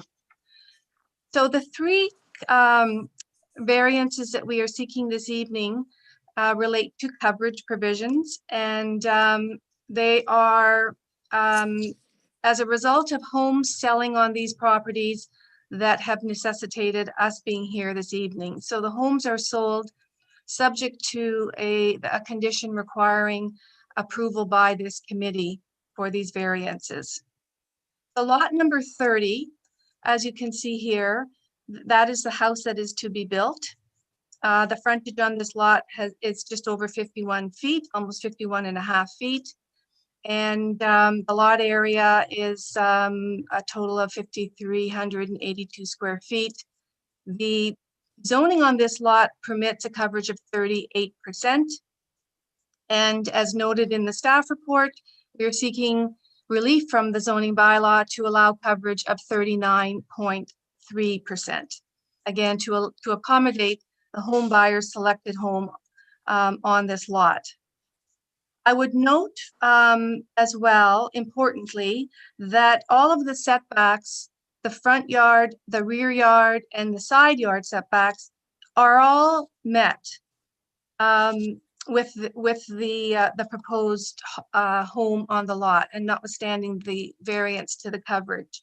So this home will not sit any closer to its neighbors at the rear than would otherwise be the case without the variance. We're simply bringing the house a little closer towards the front of the street, but still respecting the required front yard setbacks. In support, and I'll move momentarily to the other two lots, and perhaps I'll give Bertante an opportunity to bring up the third figure, Bertante, in the next presentation deck. And in the meantime, I would just note that in support of our applications, we have filed a detailed lot level site plan showing the layout of the first floor of the house, situating the home on the lot, and detailing the dimensions to a greater degree of detail than what you see here. This is a schematic just for purposes of presentation. And of course, the architect, who happens to be Hunt Design, has also calculated the coverages necessary. We also provided a planning opinion by Malone, Gibb & Parsons addressing each of the 4 prescribed tests of the Planning Act that pertain to these variances. And we also submitted an update to the stormwater management analytics, confirming the adequacy of the stormwater management system to accommodate the additional coverages on these lots. So perhaps, Bertante, could I ask you to bring up lot 42? Unless there are any questions of the committee for lot 30.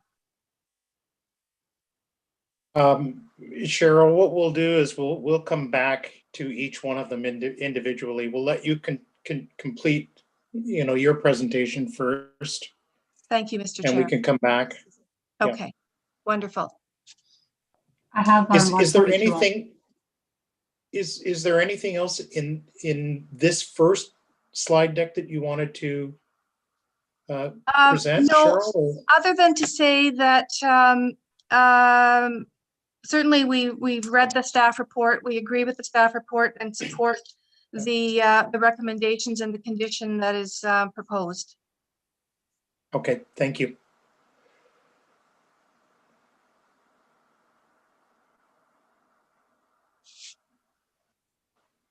Go ahead, Cheryl. I have lot 42 up. Oh, I don't actually see it. Oh. Does anybody else see lot 42? No. Okay. I can still see lot 30. New share, perhaps, Bertante? Yeah, 1 second.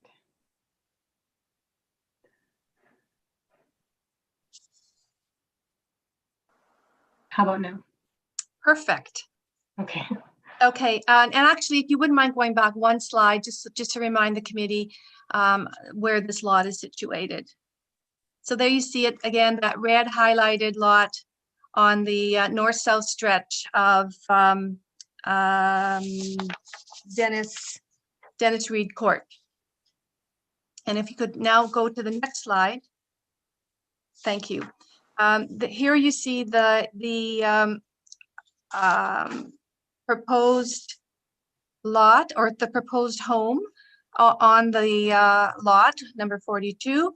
And again, the coverage permitted here is 35%. We're seeking relief to allow for coverage of 41%, but also not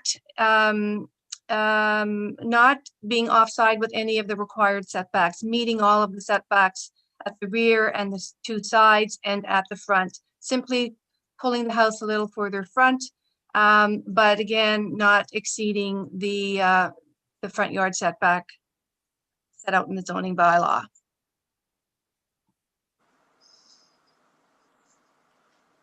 And then if you could go then, please, Bershante, to lot 43.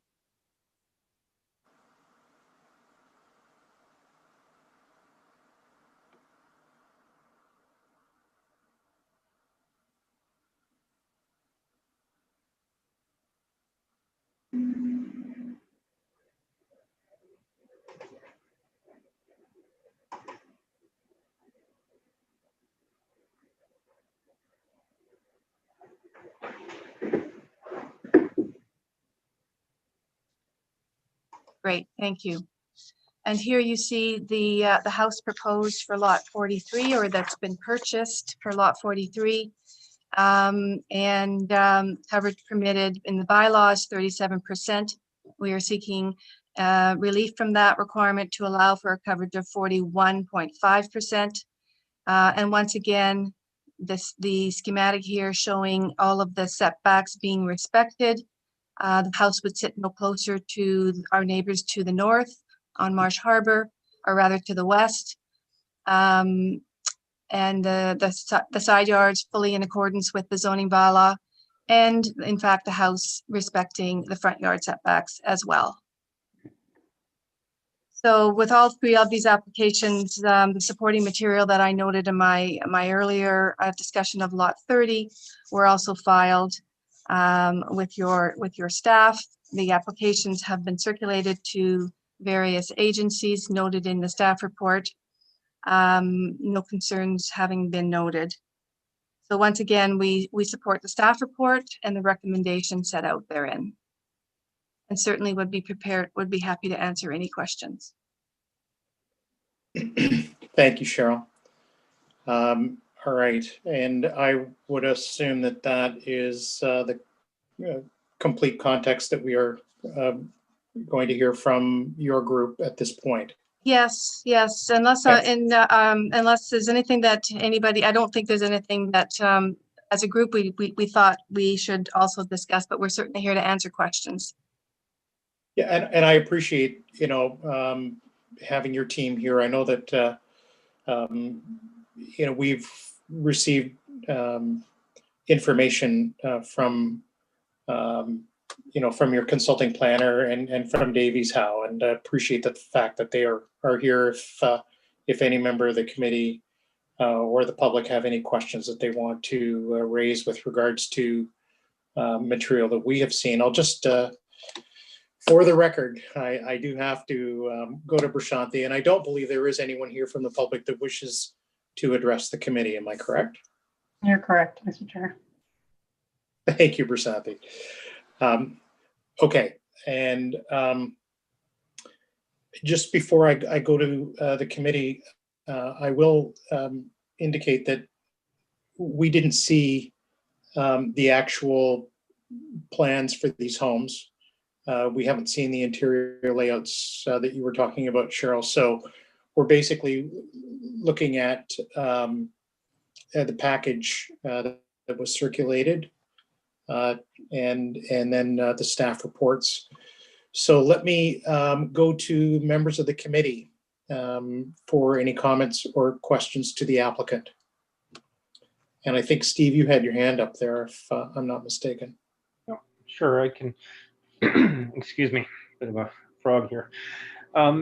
Okay, so thank you and welcome everyone, and through the chair, a few questions. So, I think we're all aware that there's an extensive history in this plan of subdivision, and I guess the question I have is, in looking back through the OMB memorandum of settlement, I note that, you know, the staff report references 35 lot coverages that were increased above the regular R2 zoning.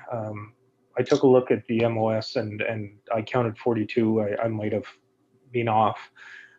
7 of which were over 40, 40% lot coverage. I guess my question to the group here is, and you, Ms. Schindrock, is what has changed? Because there was obviously extensive mediation to come up with the MOS. So what has changed here from a planning perspective? I guess 2 questions. How did you get to the lot coverages that were agreed to? What was the process that was followed there that led to the OPA? And what has changed from a planning perspective? I mean, I'm clear that clients want bigger houses, right? And I'm clear that these lots, as zoned and as the official plan was amended, don't permit them. Aside from client wants, what has changed from a zoning perspective? And I'd like to understand the process that we went through there, and the process that we're now following as a company, where I'm assuming you have other models that do conform to the zoning, but we are, that there is a conditional sales process where we're selling models that don't conform to the zoning. Thank you, Mr. Chair, through you. So the process that we went through to arrive at the coverages that are outlined in the zoning bylaw, together with the other provisions that are set out in the zoning bylaw, were sample house footprints. And at that time, we certainly didn't have a full complement of model homes designed in order to test them all. So when these particular prospective home purchasers decided that they liked the homes that are before us today, we advised them that through the zoning review, it was certainly confirmed that the coverage, they were exceeding the coverages. But at the same time, we took a look, we assessed the impact of the additional coverage. And, when you look at it from an impact point of view on the street, in the neighborhood, all the setbacks are being maintained. These homes will not be any closer to their neighbors to the rear than they otherwise would have been. They do come a little closer to the street, but again, from an impact point of view, there is nobody on the other side of the street from these homes. These are single loaded homes, or single loaded streets rather. So, to the extent that we tried to look at these various lots throughout the development, and if you'll notice on the plan, the lots are varied sizes and shapes to some extent. And so it's a little bit unusual from that point of view in terms of trying to determine precisely what the future might hold in terms of what, the model that's going to sit on these particular lots and how the home will sit on the lot. So to the extent that the process is available to look at these kinds of peculiarities, and in fact, the minutes of settlement anticipated that there could be some changes when we got into the detailed design stage of the development. And they speak to it, and they certainly, the minutes of settlement do not prohibit the consideration of these kinds of variations by way of a variance. Obviously, they need to meet the tests of the Planning Act, and Mr. Corey has given us his opinion that they do. They meet the 4 tests. I would suggest that your planning staff have done that same analysis. So, we did our best to try and anticipate what would be appropriate coverages given the variety of lot sizes and shapes. But we knew that we wouldn't be able to have perfection. And so the process actually allows for these kinds of discussions we're having this evening. Thank you. A few comments there, and then a few further questions. So thank you for that. I guess my first comment would be I've seen it. You know, you referenced it tonight, and I've seen it in the staff report that, you know, all the setbacks are being maintained. But of course, I think we'd all agree that these are two separate measures. I mean, a front yard, rear yard, and side yard setbacks are obviously part of the zoning bylaw, but we also have lot coverage. I mean, if the only test were the side yard setbacks or the setbacks, then we wouldn't have any need for lot coverage. And I think you referenced it yourself, the variation in the plan of subdivision. So that's one of my comments. And then I think the other one that I noted when I was looking through some of the arguments were that, you know, we said that it was consistent with, you know, staff have said that it's consistent with the abutting lots and the lots in general there and in that immediate area. And I think that's a bit of a slippery slope argument in my opinion, because if you look at it, a lot of the lots that were subject to the OPA are in that area. And if you take that, if you look at one of the lots, let's see, minor variance 2021-05, we're looking at a 12% increase over what it is currently and 17.4 prior to the OPA. And then 2021-04, we're looking at a 17.4 increase from 35% lot coverage to 41. So I sort of look at it and I say, if we extend this discussion down the road as we, you know, if these were to be approved today, and what I'm hearing here is that you've still got other lots to go. Are we facing a situation where down the road we come and we say, well, yes, but the adjoining lots to these new lots, this is consistent with that lot coverage, and therefore it's consistent, you know, with the plan of subdivision. And as I think you can see, and I appreciate if you could address, you know, are we going down a slippery slope here where we started with 35 out of 158 and we're going to end up at 160 or 170? And then the other question I would have is, you referenced new models, new lots. Are there no models that are available to clients that would conform to the zoning bylaw as amended on these lots? What I say through you, Mr. Chair, is these are the models that the purchaser has selected. So I can't readily comment on what homes would fit on these lots. I'm before you to tell you that these are what have been purchased, subject to the committee's support for the variances. I would also note, though, that the balance of the homes in this enclave have been sold, and there's no other variances being required. And there's also the 44 homes that were built in the first phase, built without variance. So I don't see these as being I see them the exception, not the rule. And but in any event, I would submit to you and to the committee that they are minor and they ought to be considered on their merits individually within the context within which we find them. And we're certainly cognizant of, you know, we're bringing change to the community. We want that change to be harmonious to the greatest extent that it can be. And we are going to leave a legacy. And so the last thing we want to do is leave a legacy that is something that we're not proud of. Okay. Well, thank you. Really appreciate those responses. So just two more follow-up questions, because I know you said that these are the homes that the client purchased. But I just want to get back to, so there are no homes available to these clients that would have met the the current zoning?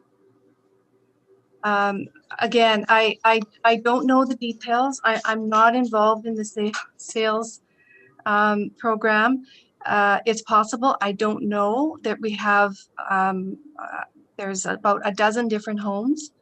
But these are the 3 homes that have been selected by the.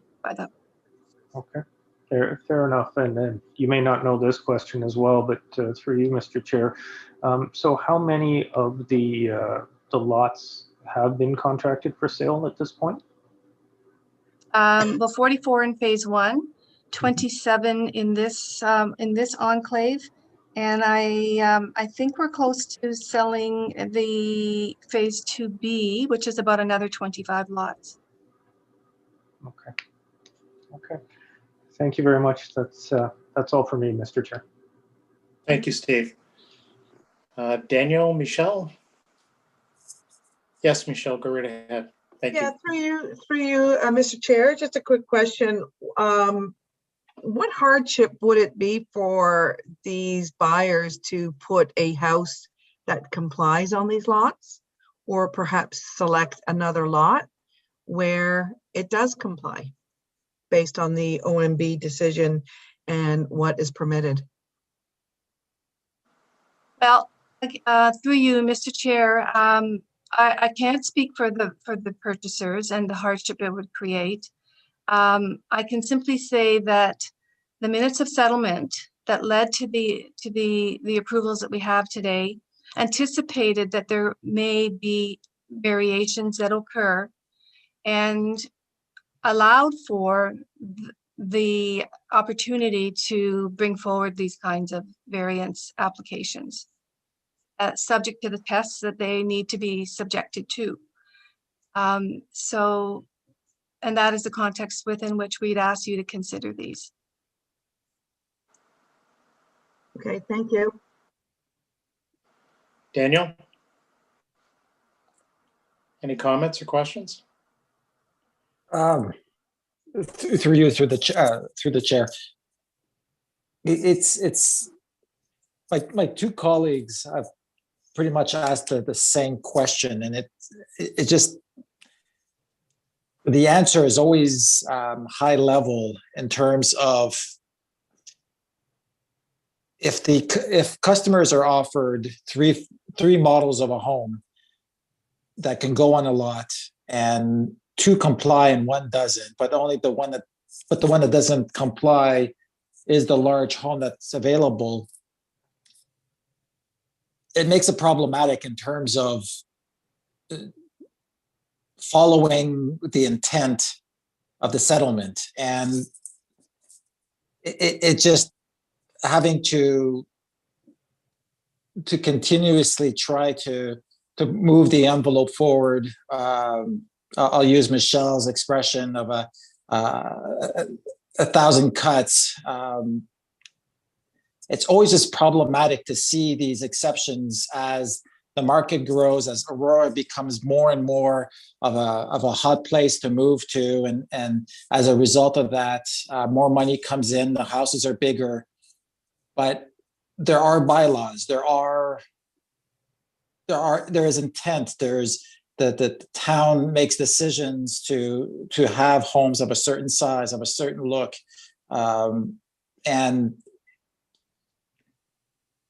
and from what was described in the responses, the customers picked something that they preferred, but obviously they picked something that they had available to them to pick, even though those homes did not comply. So once again, this is not a question. This is just verbalization of the comments and the thoughts from what I've heard from my 2 colleagues. It's just I don't know the proper adjective, the proper word to use here. It's just that it's disappointing that we've gone through the process, went to Ontario to mitigate, and it just doesn't feel as though it followed the intent of that process.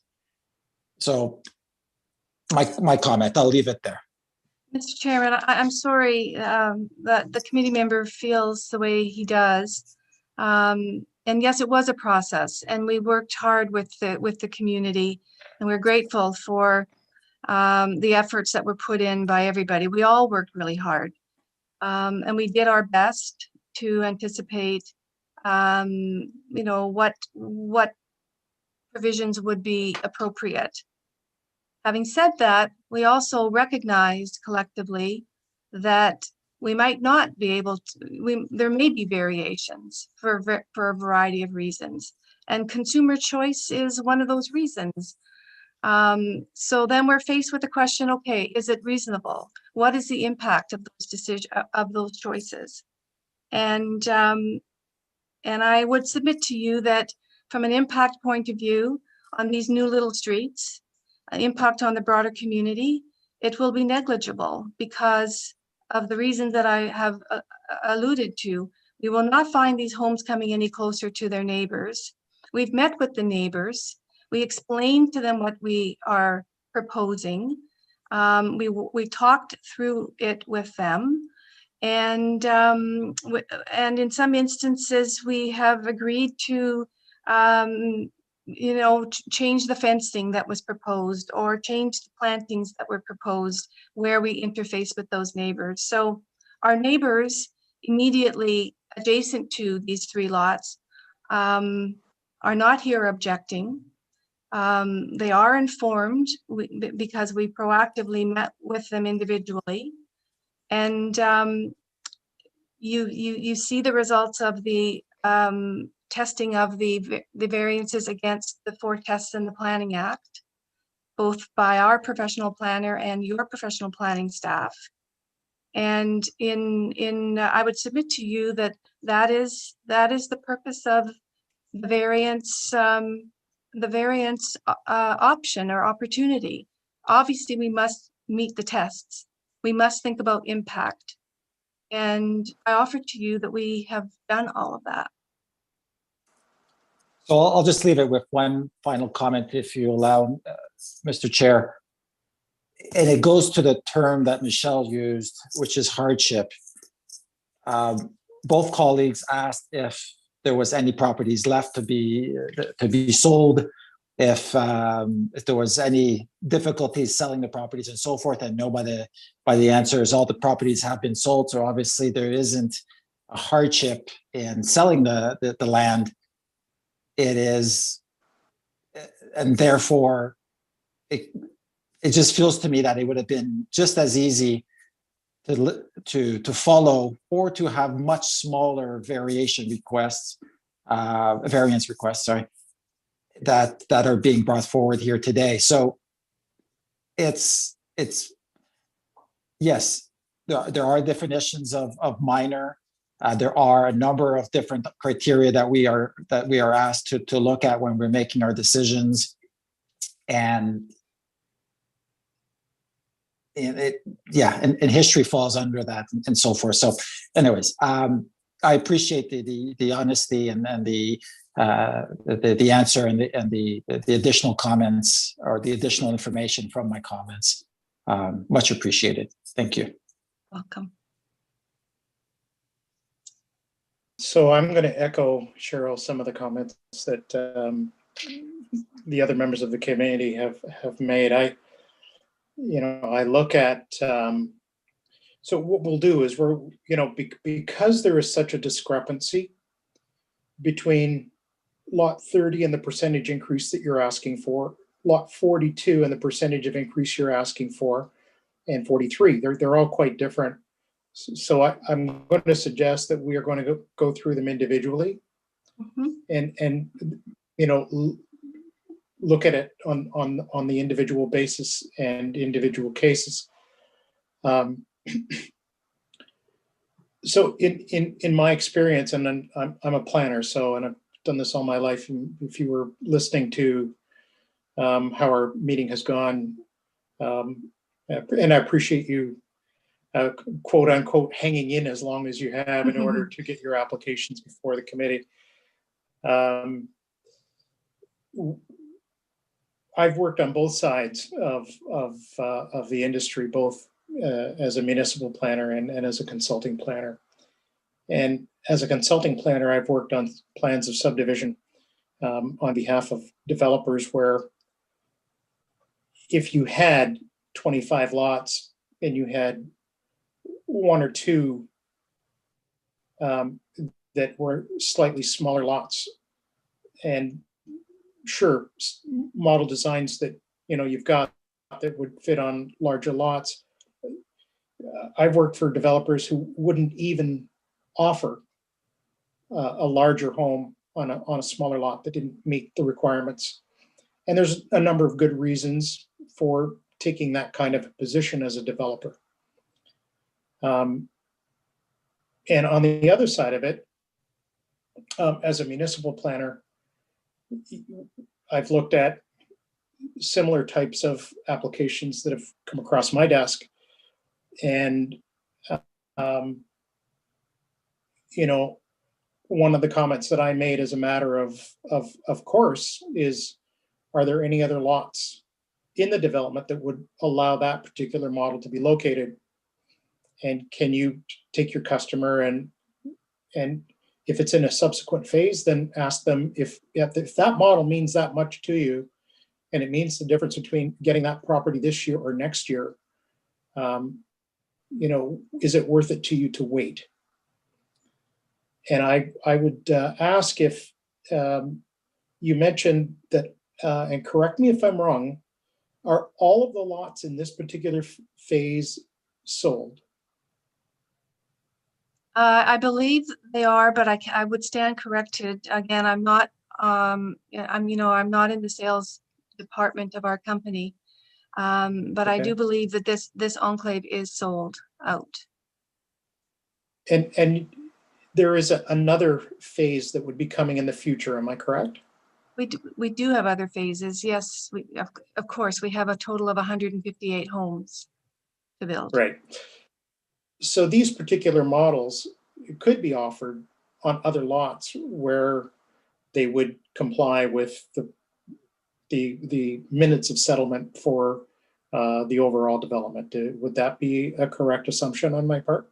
Well, it's two things I'd say there, Mr. Chair. It's a timing matter. These lots are available to be built now. As I noted earlier, we'll start servicing these lands in March, and we'll start building these homes in the summer so that they could be occupied, a year later or 18 months later. Sure. And so a future phase is off later in time. And that may not be to the liking of a prospective buyer. And I just want to reiterate, though, that the minutes of settlement, we're not contravening the minutes of settlement with these variances. I don't want to leave the committee with that impression. And in fact, Mr. Flowers could speak to that further, but I'm not sure if you would indulge him or not to do that. It was anticipated that there could be some variations. Obviously, we need to have town approval, but we're not contravening the minutes of settlement by presenting these applications to the committee this evening.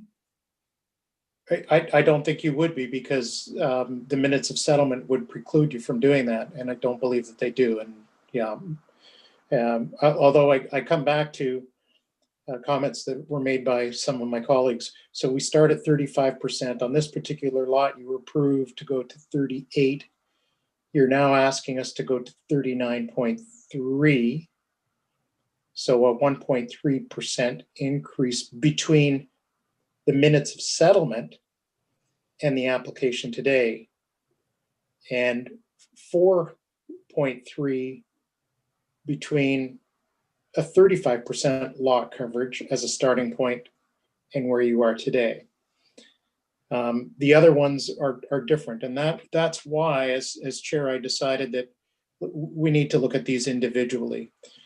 You've heard comments probably tonight between what applicants and members of the community feel is a difference between, and we've all heard this so many times, you know, what's minor and what's not. Yeah. And that is a subjective, you know, where a lot of it is based in the community itself and the people who live on these streets and infill and what have you. They're just not comfortable with what's happening in their community, and they voice that. Whereas on the other hand, you know, those people who want to build, who are asking for these variants, find that it is very minor. And you've heard 50% reductions, for example, tonight, that in some cases were not approved, but you know, to existing regulations. So with that, Mr. Chairman, may I just add one more point, and that is along Dennis Reed Court, the coverage, the permitted coverages range from 35% to 42%. So there is quite a variation in coverages already permitted. And so, yes, we're adding to the variation, but we're not stepping outside of the bounds of what those permitted coverages presently are, ranging from 35 to 42. you're right, and I want to acknowledge that it's clear in the staff report that some of the lot coverages go as high as 42%, and you're at 41.1 in one case and 41.5 in another. But then it does come back to the comments that my colleagues have made with regards to, you know, the appropriateness on these particular lots, and so it bears, you know, it bears review from both a planning perspective, and here's the other thing. I was tempted at the very beginning, and I'm glad you mentioned it, to ask, pardon me, if these homes were conditional sales. Yeah. You know, these are not spec homes that you're building. These are for customers. Yes. And I think, you know, in some cases that carries some weight to it. The other figure, you know, on the coverages, so 35 to 42% for a two-story home and up to 50% for a single-story home. Yeah. I will acknowledge these are two-story homes, and so you know, up to 42 is the maximum permitted today. Right. Right. Mr. Chair? I don't have any other comments or questions. I see Michelle with her hand up, so yes, Michelle, please. One follow-up question through you, Mr. Chair. So we've been looking at, you know, having a discussion here about variation and so on in that community. Have you put smaller homes than have been permitted, so that you're asking for 3 lots to go over? Have we seen any lots where you've put a smaller lot? So say, for example, it was permitted 38% or 41%, and you put a smaller building on there to kind of counterbalance some of these larger versus everything going up and up and up and again. Yeah. Well, I would venture to say absolutely, because when you look at some of the lots, particularly in phase 1 and the depths of those lots, the houses would be well under the permitted coverage. I see Mr. Corey there shaking his head. Did you want to add anything, Matthew? Through you, Mr. Chair, or to you, Mr. Chair. I was the planner involved both with the subdivision design, giving the evidence and negotiating the settlement with the residents and giving evidence in support of the settlement. And I will say this, it was an extremely challenging subdivision to design.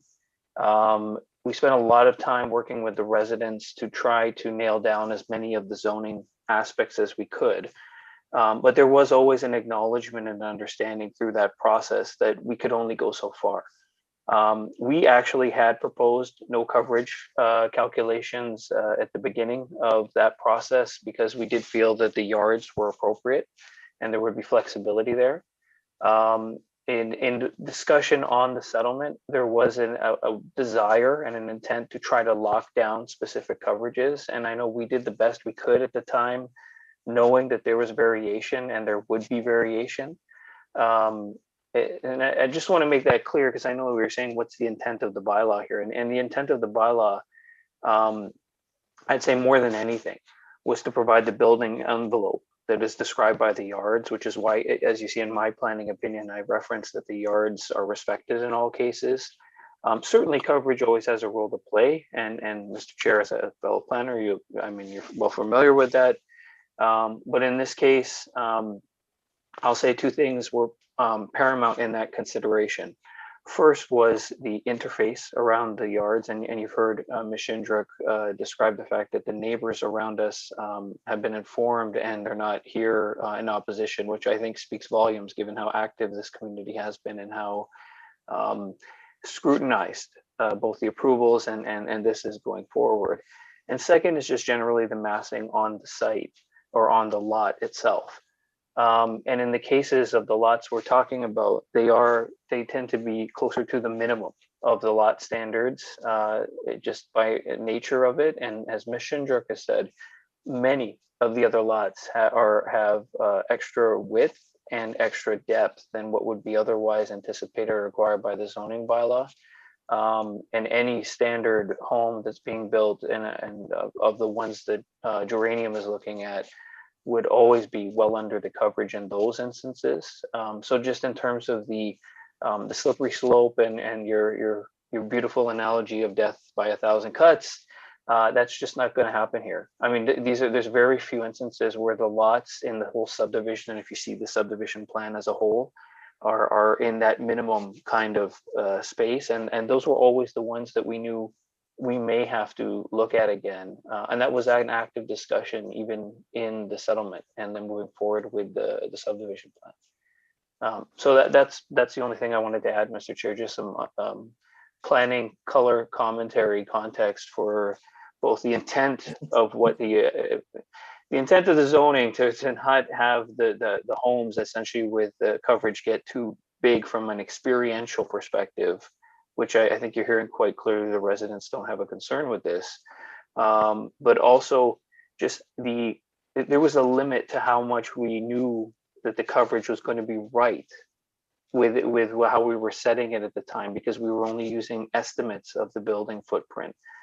So I don't want to give the impression that it's a unified standard that would apply everywhere else all the way in the town and we're varying from it wantonly. This was a best attempt that there's limited and some variation where I believe it's appropriate, and it is minor in terms of the experience of what that coverage would be. We do, Mr. Chairman, and members of the committee also have urban design guidelines that come to play in the siting of the homes and the location of the homes, and particularly also in ensuring that we don't have the same home side by side, that there's variety along the streetscape. And so that would be something, of course, that the team in selling the homes is very aware of and would be very mindful of. And so that also is the reason why certain homes are allowed. And then if you were to put the same house next to this, like two houses the same, that would not be allowed. And so the families and purchasers who come into the sales office are definitely made aware of that. In this particular case, though, we've got 3 homes that are exceeding to some extent the coverages. Thank you for your comments, both of you. Thank you. Yeah, again, it's builds on the comment that I made earlier. Some developers would look at you and say, sorry, this house is too big for that lot. We've got another lot that we could locate you on. And again, it's the same sort of argument. We don't want to build 2 exactly the same homes side by side.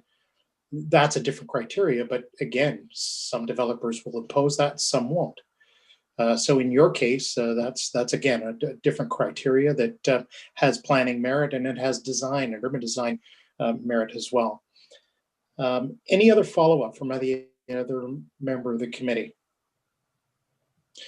All right, so what I'm going to do is, again, as I had indicated at the onset, we'll go through these individually.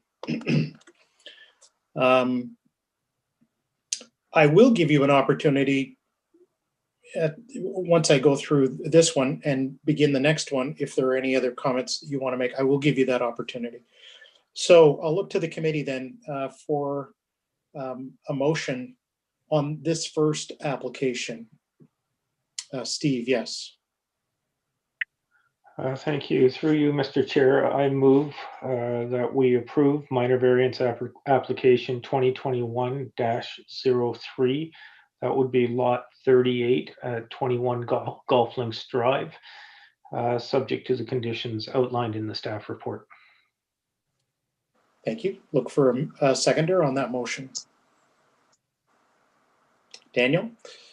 Okay, and so I'll call the question. All of those in favor of the motion as presented? And that carries. Thank you very much. Moving on to the next application. So I will abbreviate going through this, but however. So again, this is item number 11 on our agenda. Aurora Highland Gates Development, Inc. And this is file MV 2021-04.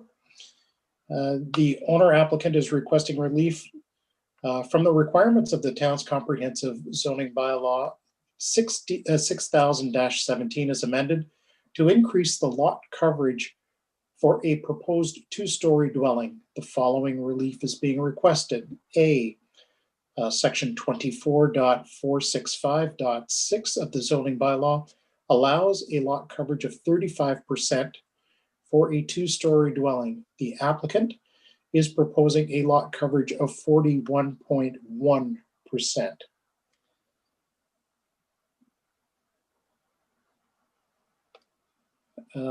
I won't go through staff's comments related to the 4 planning tests. They are exactly the same, I believe, in all 4.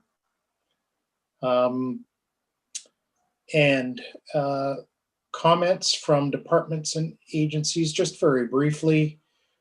Building Division completed its review on January 13th. Engineering, the same comment with regards to stormwater management. Operational Services, Central York Fire, have no comments or concerns. Lake Simcoe Region Conservation Authority, again commenting that the application is located outside of the area governed by O Regulation 179-/06. Electric Utilities and Legal Services, no concerns with the proposed minor variance. Again, a condition applies that the variance only applies to the subject property in substantial conformity with the plan attached as Appendix D to the staff report and to the satisfaction of the Director of Planning and Development Services or designate. So we are going from 35% to 41.1%, an increase of 6.1%, and or as Steve refers, a overall increase of 17.4% relative to the percentages themselves. Cheryl, I'll offer you the opportunity if you want to make any statement on this particular one, although you covered it off very well in your presentation. Thank you, Mr. Chairman. I do appreciate that. I would say, just reiterate that the coverages that are permitted along this street, Dennis Reed Court, or to be named Dennis Reed Court, do range from 35 to 42. We are in keeping with that range. The home has been sold conditionally upon this variance being approved, and we are ready to commence construction this spring and into the summer and for this street in its entirety and complete it and get out of everybody's hair. So from a timing point of view, there may be some additional benefits that the committee would consider.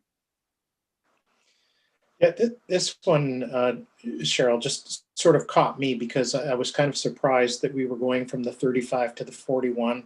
I understand you've got a customer who likes that particular design, and that lot may have been the only lot at the time available in the sequencing of the sales. So this is a rather significant increase. I understand it's still within the envelope, but this one kind of surprised me, I have to admit.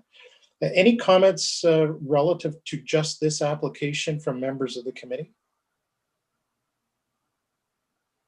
All right, Steve, yes, go ahead, please. What I struggle with here is there's been a term that's been thrown around quite a bit, which is variation. And to your point, Tom, if we're going to approve a 17% increase in lot coverage, we've gone through this process before, and I get it. They were estimates, right? But it was a best guess. And it seems that we were incredibly off on this one. And I realized that the surrounding properties go up to 42%. But what we are doing here is we are decreasing variation and putting a whole bunch of large properties in large homes on small properties in close proximity, recognizing that it's permitted by the memorandum of settlement, recognizing that the side yard setbacks, the setbacks, front, side, and rear yard setbacks are maintained. It just, I understand that some variation is necessary, and I think we've reflected that in the first approval. This is not some variation. This is significant variation on this particular lot. Each case needs to be reviewed on its own merits. And I'm sure we went through this process with the OMB, submitting the plan of subdivision, maintaining a certain amount of variation, taking into account some small minor variances would be required. I echo your comments, Tom. I don't see this one as minor for this particular lot. Yeah, again, in the context of this particular one, to the applicant. So this is on yes, I recognize, single loaded streets. I don't think the town of Aurora particularly likes them either. I know I've never liked them. They're expensive to build, and you've got the same amount of service in the road that would otherwise be servicing properties on the other side. However, this particular property backs onto Marsh Harbor, and the properties behind there are, I would say, close to the same size. They may be deeper lots, but they're narrower relative to this particular lot, lot 42. And I'm fairly certain that the lot coverages on Marsh Harbor, I probably should have checked this, and I won't put staff on the spot at this point, but my guess is that those lot coverages are probably closer to 35%. They may even be a little bit more than that. I'm not sure. I'm sure they're not 50%.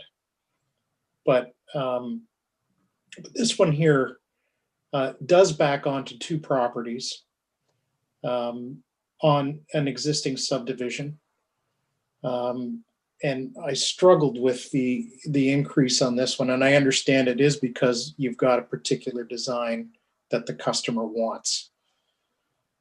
And I kind of thought to myself, looking at the overall, there must be another property that they could be down the road. Maybe it's instead of an 18-month wait, it's a 24-month wait, or even a 30-month wait. I'm not sure. And do you lose the sale? Well, you don't. You lose that particular sale, but or the customer rethinks it and looks at another layout and says, yeah, I can compromise.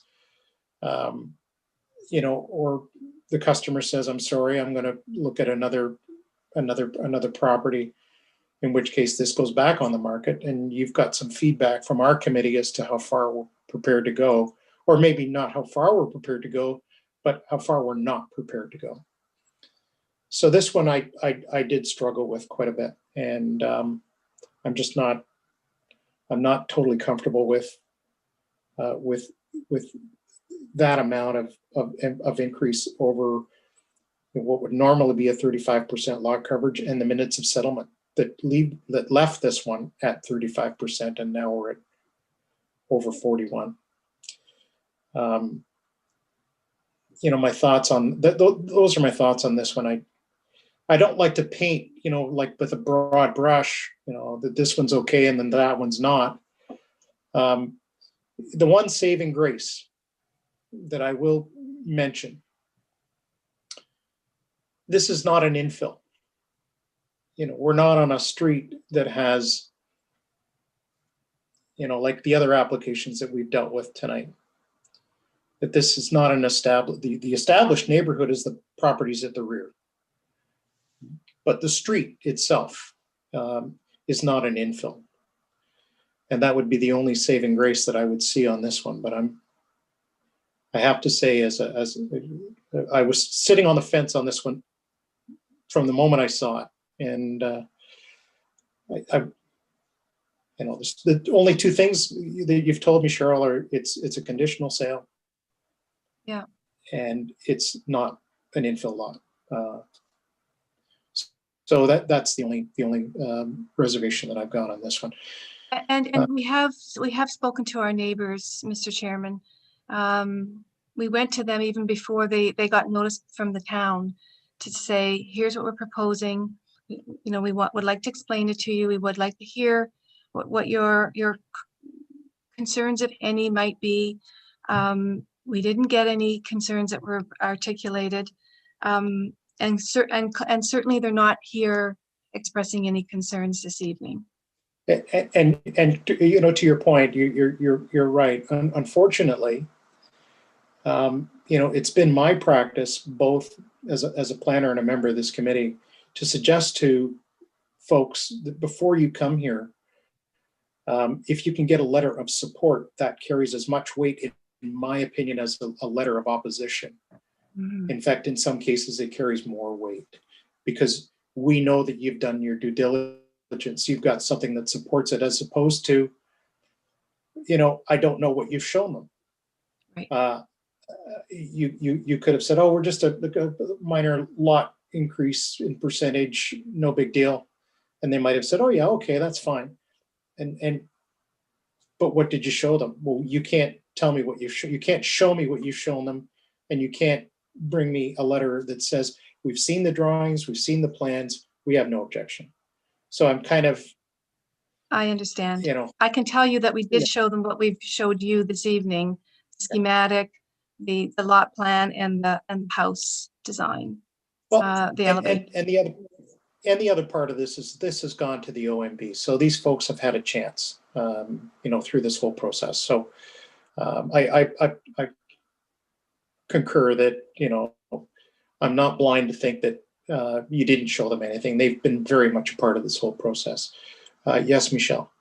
Yeah, just a question through you, Mr. Chair. Again, going back to the variation and, you know, on the site plan, is there anything you could show where you could see the neighboring lots and what the coverage is on all of the neighboring lots around there to show us that there's variation?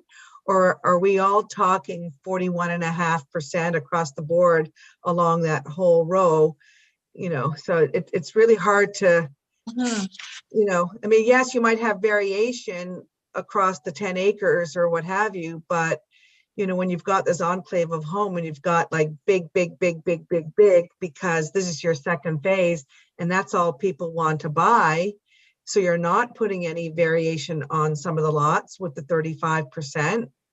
right? You're just all, upping, we're upping all of the lots to over 40%.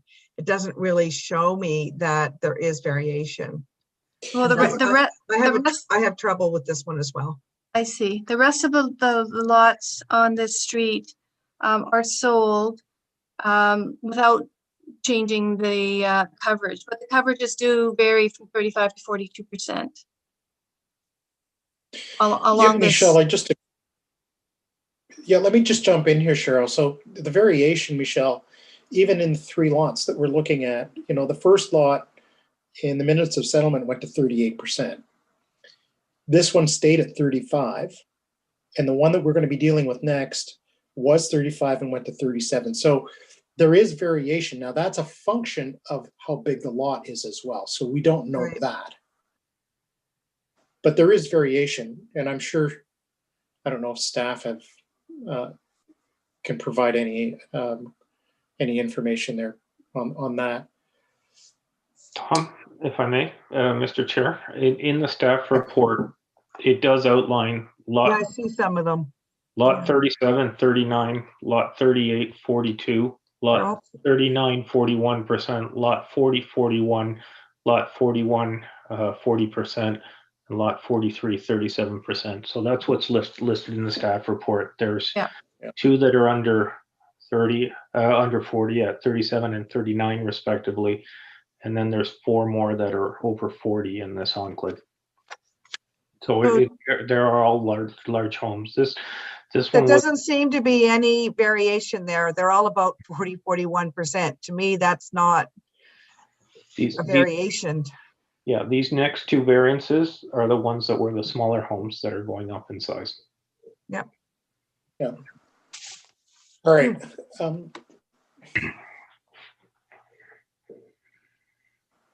So based on what we're looking at, I don't think there's any other comment from the members of the committee. So I'm going to look to the committee for a motion on this application. Just Corey, I'm into the we've kind of cut it off. So, I want to be fair and just, you've answered the questions and what have you, and I think we've got a pretty good sense. Steve, go ahead. Sure. Thank you. Through you, Mr. Chair. I move, recognizing that the application is consistent with what is permitted under the memorandum of settlement. I move that we deny minor variance application 2021-04 lot 42, given that it is not minor in nature and it is not desirable for the appropriate development of the property. Thank you. I'll look to the committee for a seconder on that. Seconded by Michelle. So I'll call a question. All of those in favor of the motion to deny.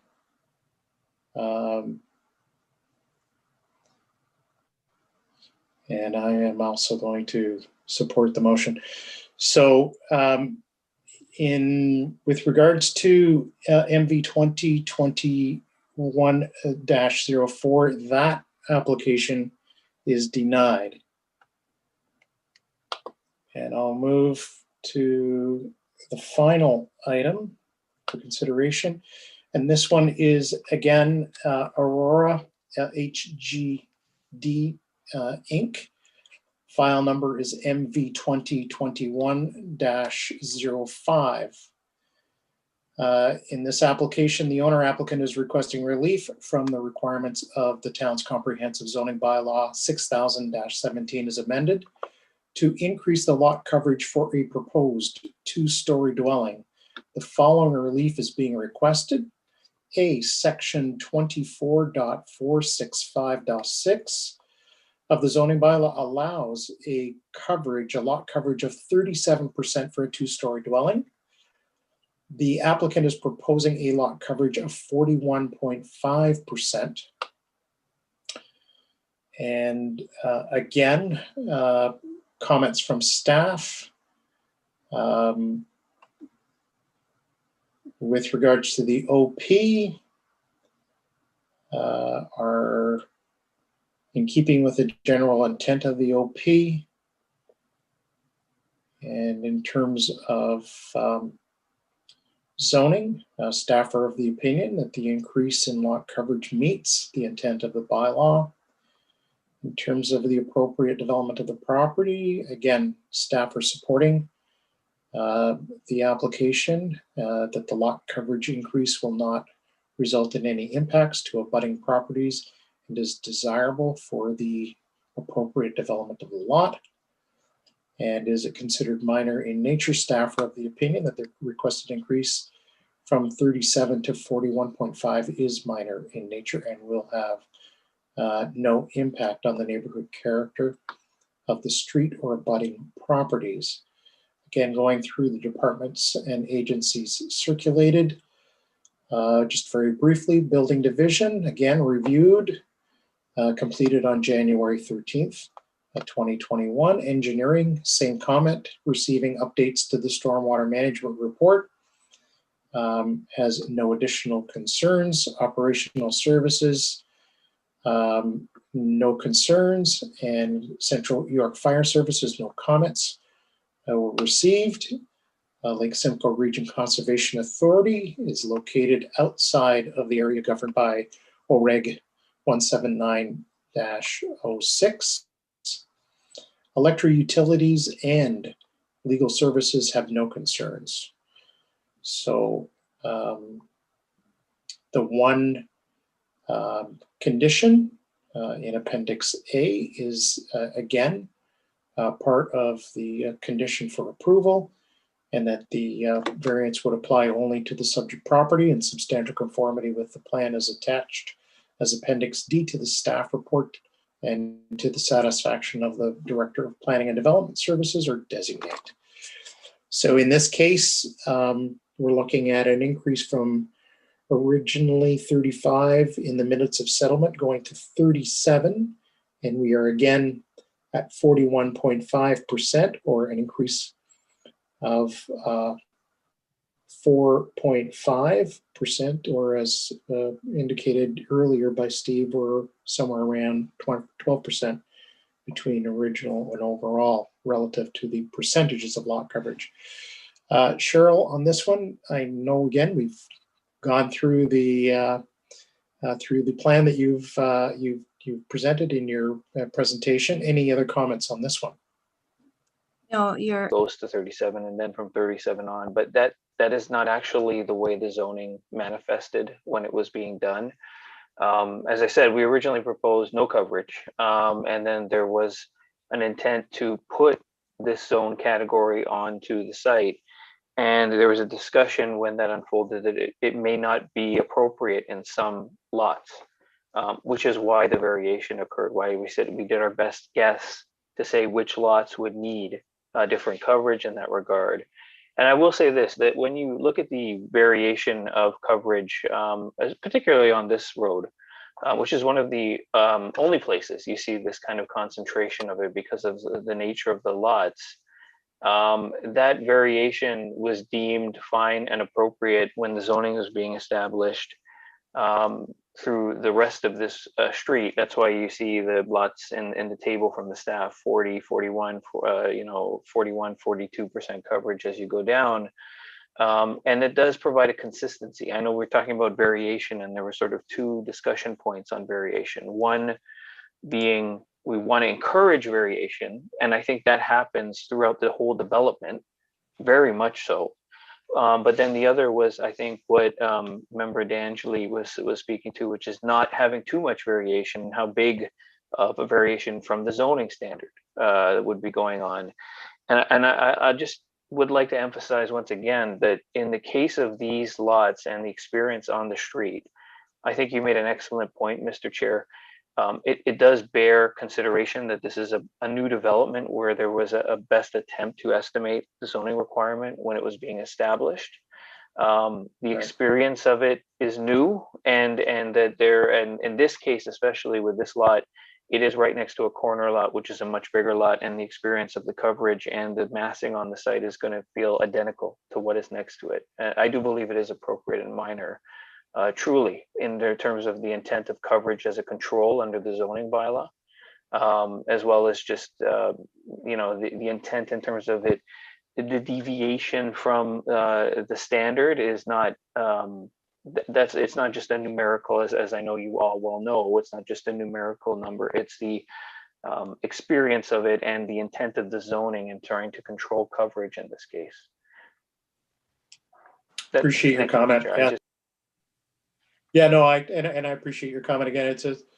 It's valid, absolutely, and certainly, I think we can appreciate where you're coming from in making these requests, and as I said, it wouldn't surprise me that down the road we may be looking at other requests within this overall development for similar consideration. Members of the committee, again, these are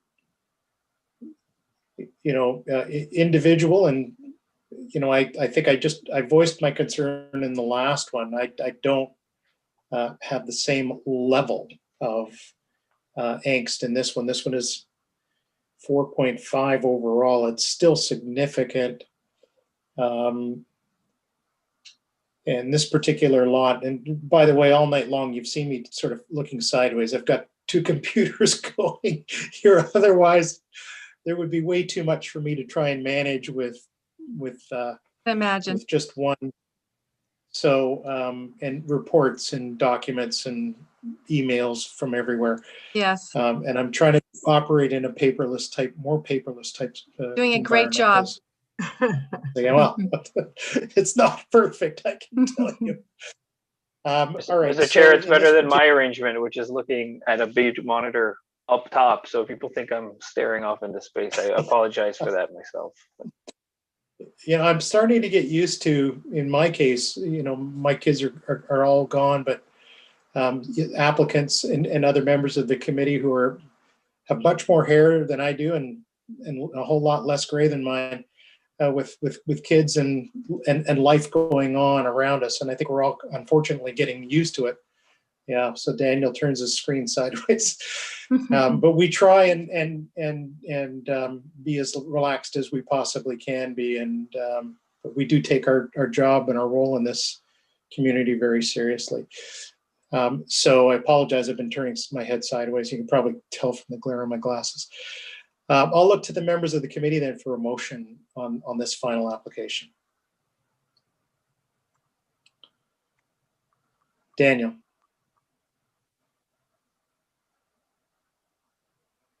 Thank you. Through the chair, I move that we, I apologize, I'm trying to find the specific number. I move that we approve MV 2021-05, labeled as lot 43, as outlined with the with the conditions as per Appendix A. Thank you very much. I'll look for a seconder on that motion. Michelle, thank you. That is seconded. Calling the question, all of those in favor? Opposed? Thank you. So that motion carries. So, I hate to say that you're hitting 2 out of 3. 66%. But again, I think you've got a sense from the committee as to where we are in our community in terms of, and then a lot may depend on your definition of what's minor and what's not and what's appropriate and what have you. But it's based on obviously a lot of input that you haven't seen that we've been dealing with over the last, in my case, the last 6 years on this committee. I'll thank you for waiting until almost midnight to get to your applications, and appreciate all of you being here with us tonight and availing yourself for questions from our committee, and wish you a good night. Thank you, Mr. Chairman and members of the committee. Thank you all for your consideration today. Good night. Good night. So, members of the committee, that concludes the items that we are to deal with tonight in the applications. I'm going to move on to new business.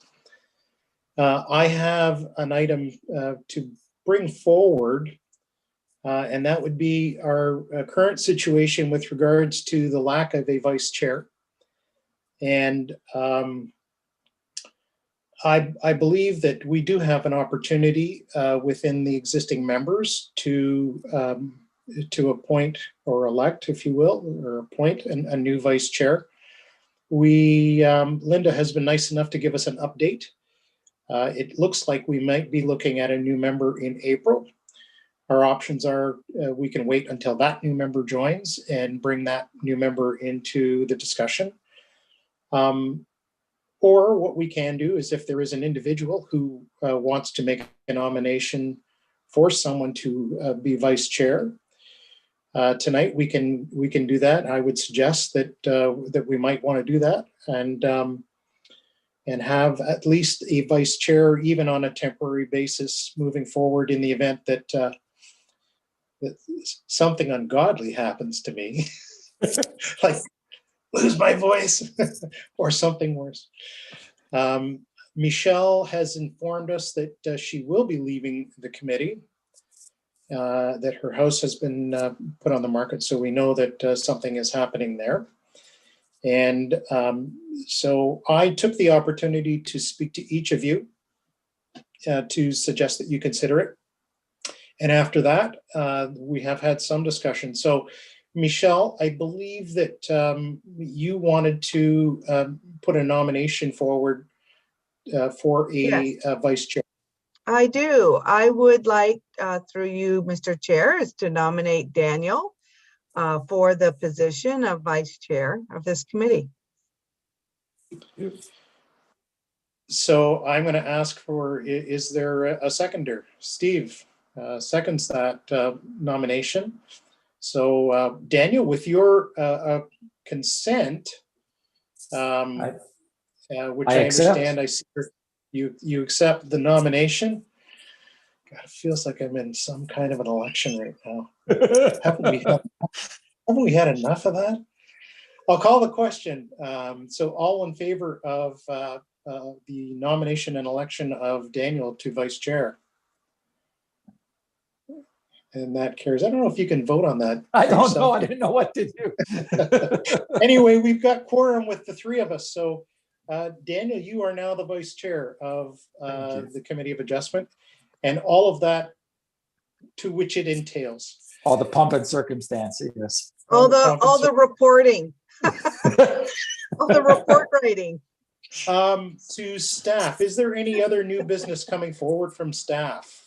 Any information that you want to share with the committee? Matthew or Anna or Brashante? Through you, Or Mr. Linda? Chair, there's nothing on my end. Is everybody still awake? I'm tired. Thank you very much. Long day. Thank you, Anna, for being here this evening. I really do appreciate you you being on hand, and I hope that if nothing else, that getting to see us in action was productive. My pleasure. Thank you to everyone. I hope you all have a good night. No, honestly, it was a good night. I'm be honest, I'm glad it's over. It's yeah late. A lot of applications. Yeah, which is good. We've set a new record here. we got through it. No, we've gone beyond midnight. We were working fast and furious last week on those reports, as I'm sure you guys have been working fast and furious this week and oh my God, absorbing everything. Too many emails. Matthew, anything on your end? Through the chair, nope, all good. All good, thank you. And again, good to see you again as well. You're Even welcome. though we haven't seen Yeah. your faces all night long, but knowing that you're there. He's wearing his has been terrific. pajamas. Not yet. Just because I know we're still recording, should we just do a motion to adjourn or? I'm going to accept that, Steve, as a motion to adjourn. I'm not trying to cut off the conversation, but motion. No, to adjourn. we are adjourned. Thank you. So yeah. Still recording.